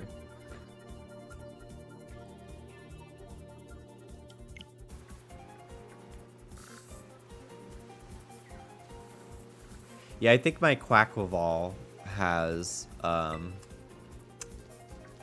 the high friendship mark already. I sent him out and it was like, my trusted friend. I was like, my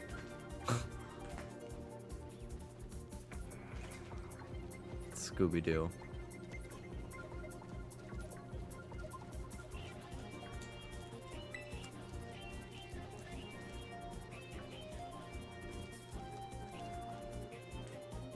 Oh, I gotta fucking check up here too.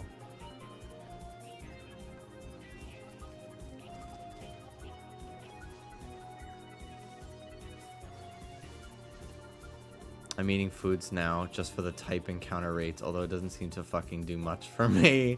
It really did a lot for me with Tauros the other day. It was fucking crazy. Sekleizer too.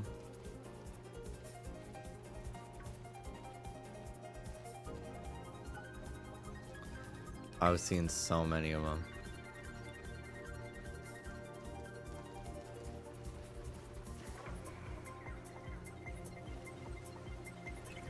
I gotta say, I'm so grateful that unlike Arceus, the Pokemon don't scream when you're switching to them.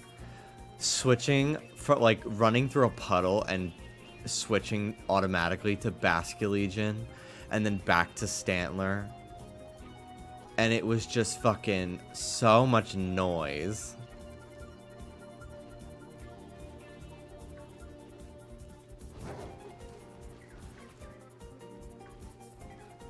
Like, Koraidon and Miraidon are relatively quiet. Like, even their footsteps are pretty quiet. I appreciate that.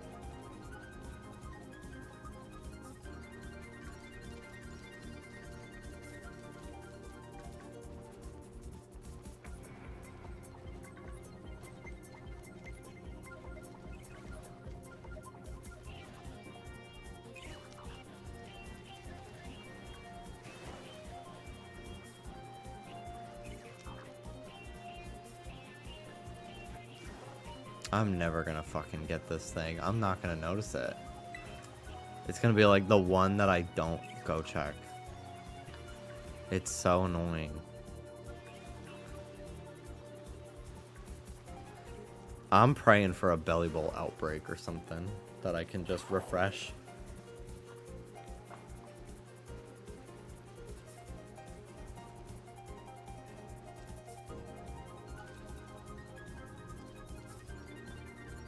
Have you read Grievard's Dex entry? Yes, I have. It's very sad. It is very sad. I'm a little tired. I've had so many late nights. I might call it a night early.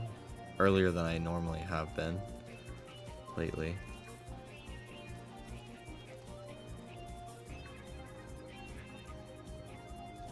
I'm gonna go make a taco.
I have returned.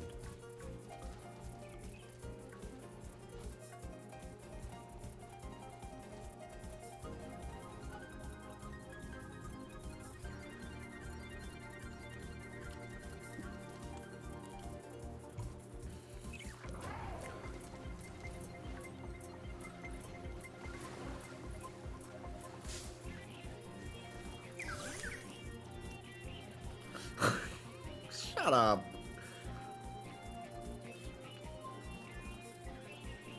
Gas, he's back.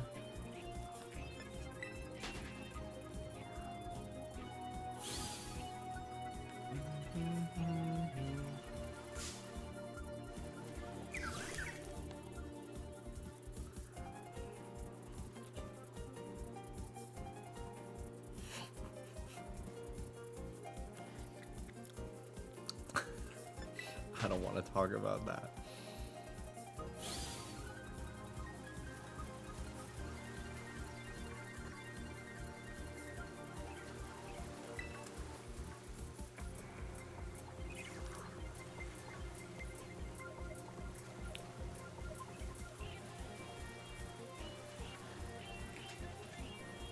Hi. Did you sound like she's hiccuping?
Excuse me, Miss Ruby. You leave my door open.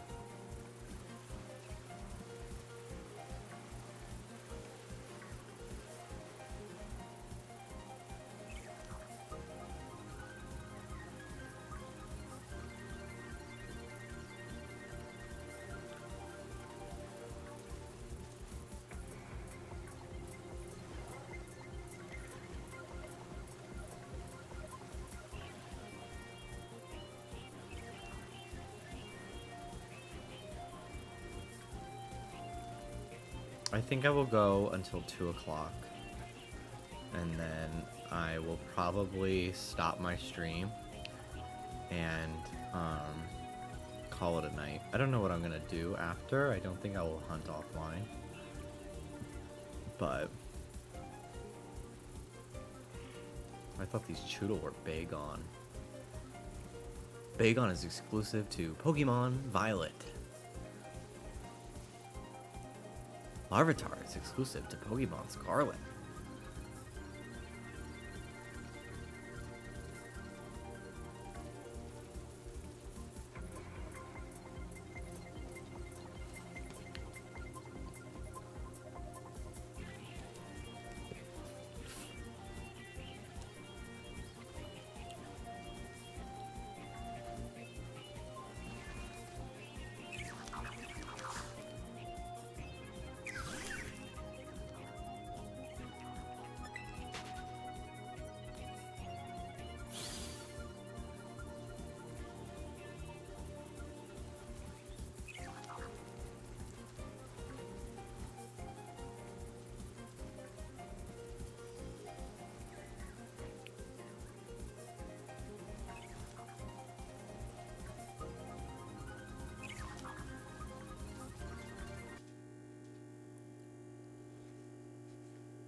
I'm not sure, Light. I would assume so. Probably on the mother side. It's usually how things go in Pokemon.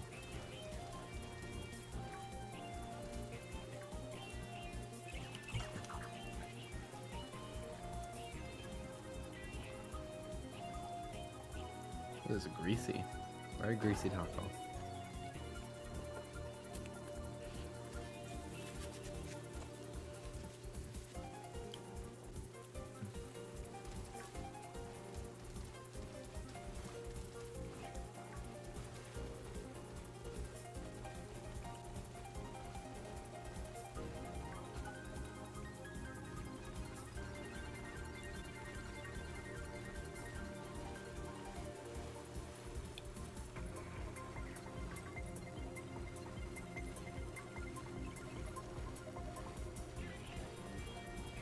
Axio.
Hello, Miss Ruby. Hello, Miss Baby.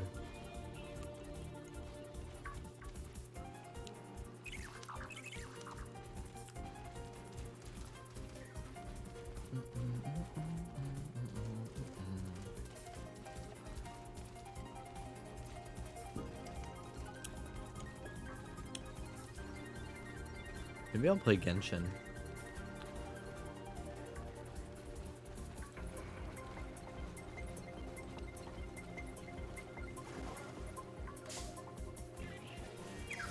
Shiny Toadstool is very fun.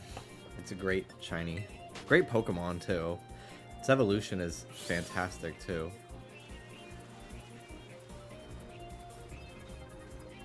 Toadstool. Can I watch? Yeah, sure. I was gonna see if anybody was on Discord when I was done. You can watch, David. Dallas is gonna be up for a while. He's on call with some friends tonight, and they're drinking. So I imagine he will want to go until probably like 3:30 or 4. So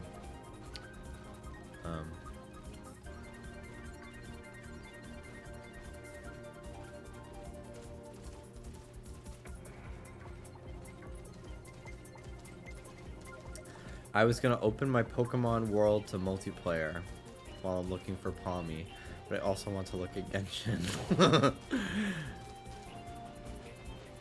¿Por qué no los dos?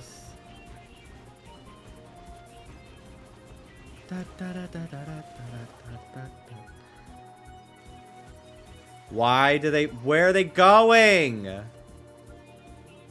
Get down here!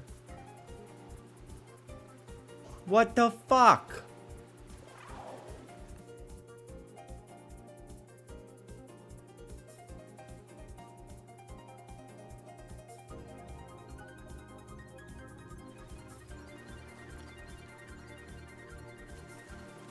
Okay.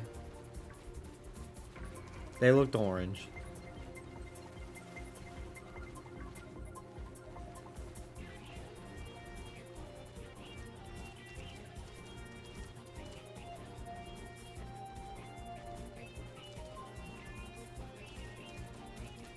Those light bulbs are far away. The pizza is aggressive. Pizza Pokemon. Pizza Pokemon. They've got to make one. Is there a tomato Pokemon?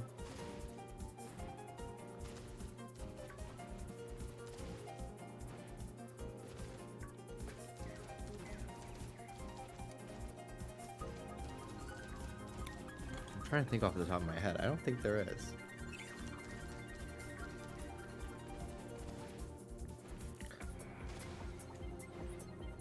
They're cheese Pokemon? No, but I believe that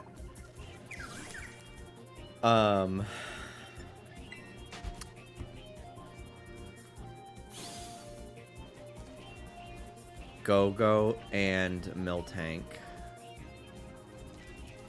are used to make cheese in the Pokemon world. I would have to assume.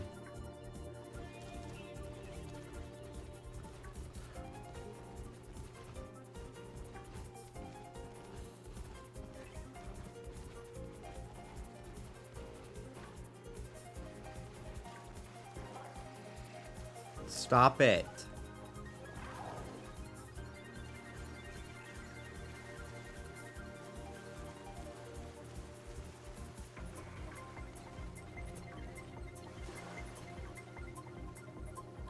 Single slice Pokemon, full pie Pokemon, different forms with different toppings. One is none pizza, left beef. I think that sounds correct to me.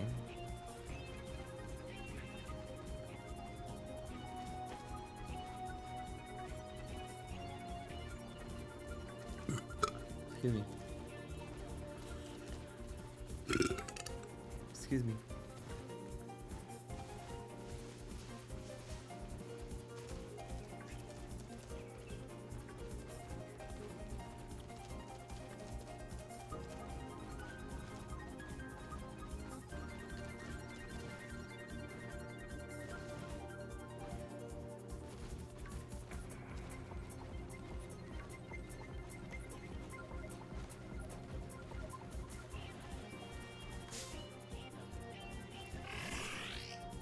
Tooth.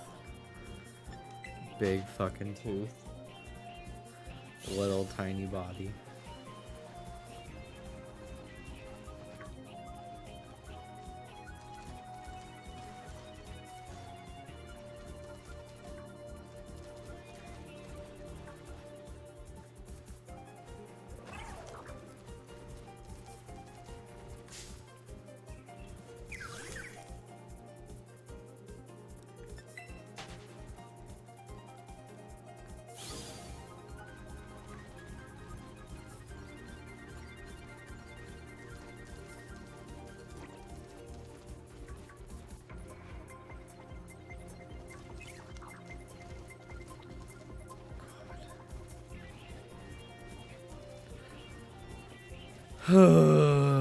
This hunt is brutal, but the reward will be astounding.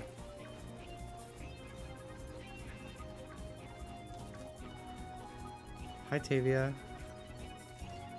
Welcome on in. Good luck with your hunt.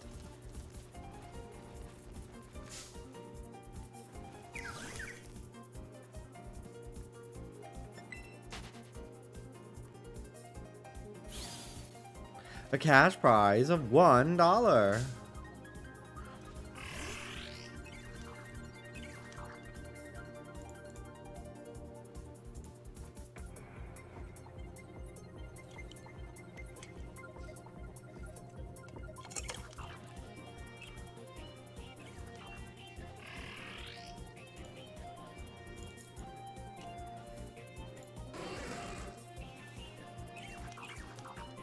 It is true. The Let's Go feature will not fight a shiny if you find one. However, it also will sometimes just not fight Pokemon at all because it it's really not well programmed. But you can rest assured that it will not fight a shiny. Evil and gay, you got me. Follow. Welcome on in.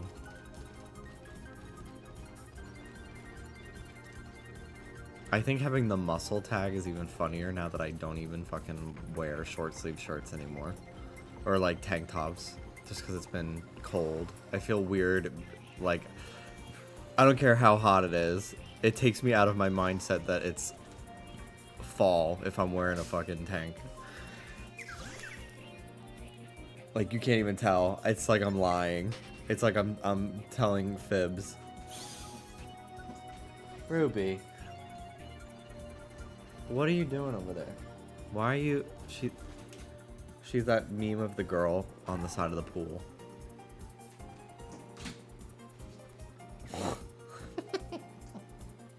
The fuck?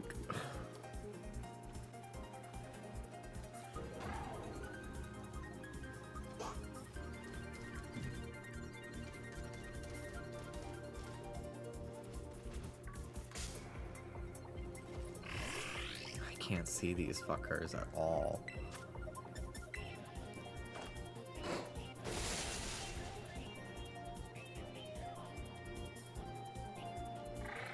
The garnet on the wall. I painted that myself / colored it with markers. I did that in high school.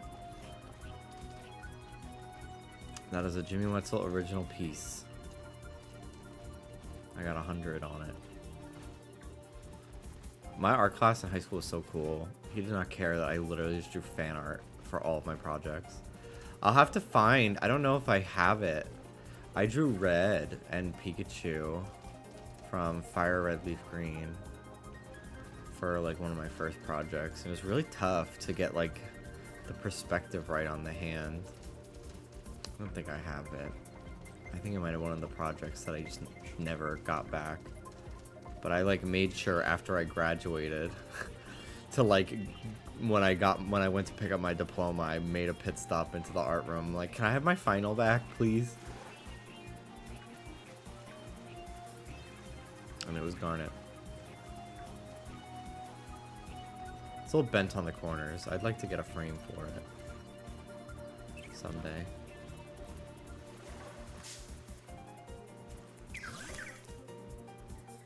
I think that would make it look a bit more a fancy official too if it had a frame. There's 3 on top of each other.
My science teacher would not give me back my final project because she wanted to use it as an example of like slayage in action. Because that's kind of cool. I would be sad because I would like want it for the memories, but I'd also be like, ew.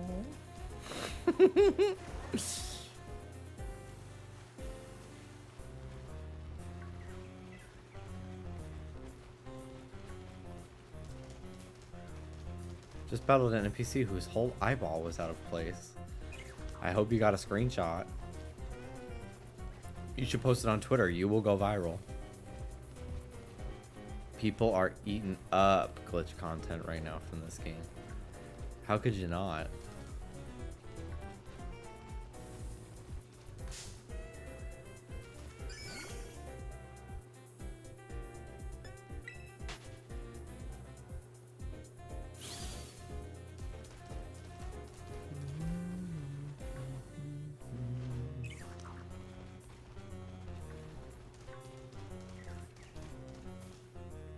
I honestly, when people were comparing it to the Sonic 06 of Pokemon, I was just like, it's not that bad. And I still don't really feel it that way. I definitely see it as the Sonic boom of Pokemon. Because Sonic 06, like, the story is stupid. Like, so much of it, it's more than just it being broken. In this game, at least, like, I've really enjoyed the story so far. I only have a few badges and done a few Titans, but I'm, like, excited to get to more, but I'm, like, taking my time with it, because I really don't want this game to be done, like, before Thanksgiving. Like, I like the idea of having more to do, as well as shiny hunt in between. Because sometimes it's like, when I beat the game and then I'm still shiny hunting, it's kind of like, what am I going to do with these shinies? Then again, this is a new gen, so there's meta. This is the meta game, which BDSP and RCS did not have, which is why they did not have at least meta that anybody cares about as far as BDSP goes. I don't know if there was actually a meta for RCS. I don't remember if there was any PvP. I don't think there was, but I could be wrong. But at least meta that more than 10 people fucking played. But yeah, I didn't do any competitive battling in BDSP. I just did not care. But I think this game will have a little bit more staying power for me after I finish it.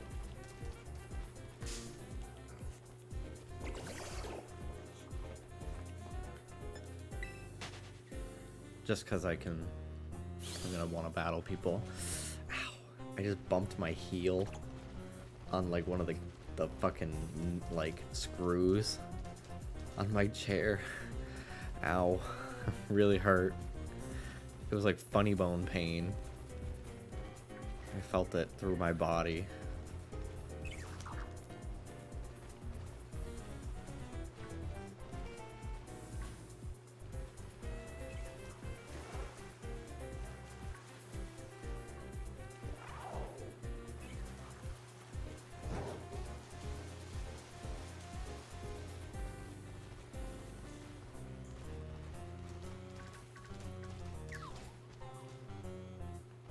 I think that Tadbulb was Roso's first shiny in this game. And I'm like, how the fuck? Like, did he hunt it? Or was it a random? And how the fuck did he see it? Excuse me, Miss Ruby. Excuse me, Miss Ruby. Can you get off my desk, baby? I don't got any snacks for you here. Excuse me.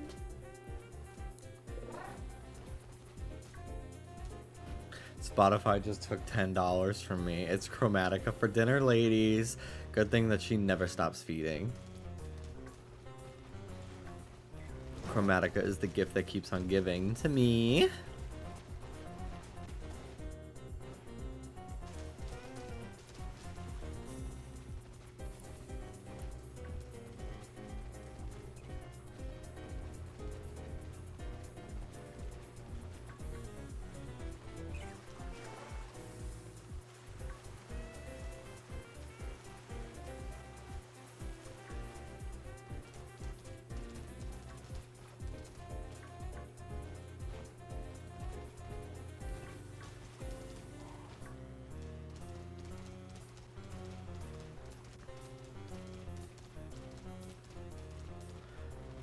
The tsunami.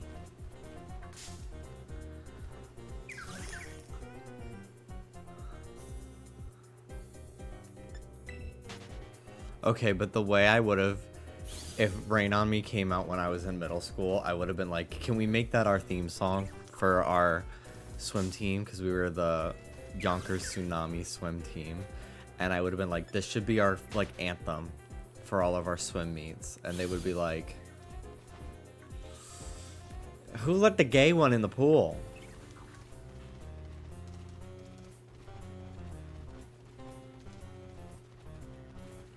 And I'd be like, who are they talking about?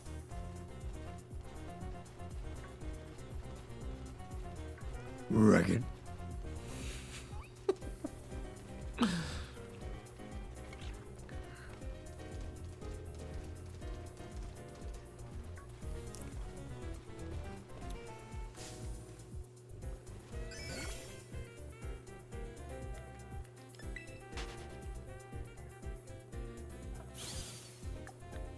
All right. When this meal power ends, I'm done for tonight.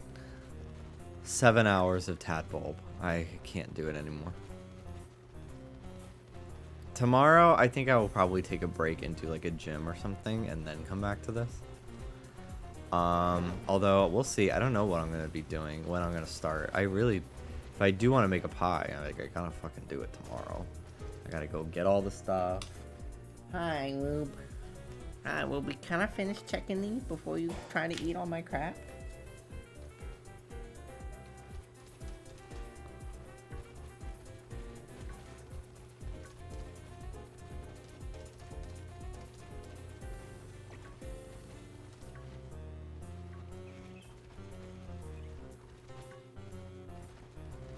I want to watch you see the rest of the gyms. I'm very excited. I lurked a bit when you were doing the normal type one.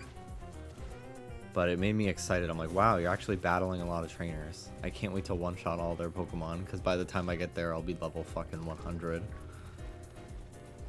But maybe I'll try to find out what the gym leader's max level Pokemon is, and try to use Pokemon only below that level as like a challenge. Make it a little harder for myself. Ghost is my favorite one so far. I'm so glad they didn't do version exclusive gym leaders. I really hated that in Sword and Shield. Cause like, I just hate feeling like I'm missing out on entire characters. Like at least with most of the stuff, it's like purely cosmetic or stuff you can trade for.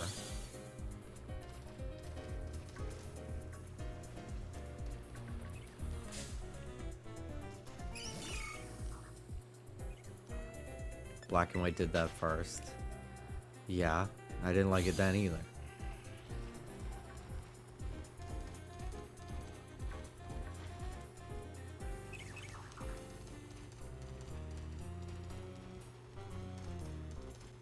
But at least both characters were in the game in Black and White.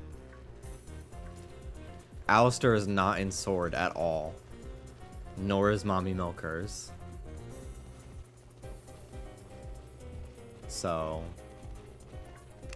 they are not the same.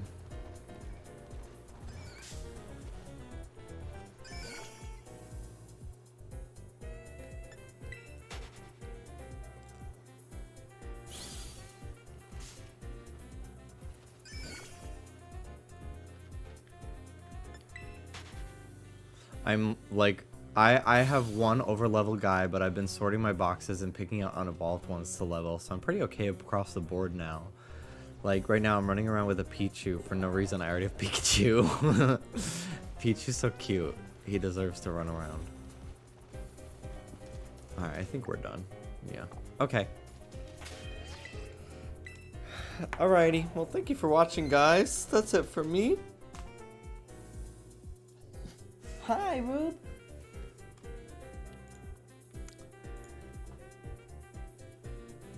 Alrighty. I am going... Let's see, who should we raid? I'm gonna raid Who Cares, who is streaming Splatoon. I would love to hear their take on Flounder Heights. Okay, everyone, have a good night. I'll see you tomorrow. Take care of yourselves. Thank you so much. Thanks for the iconic stream. As always, King. You're welcome. Bye, guys.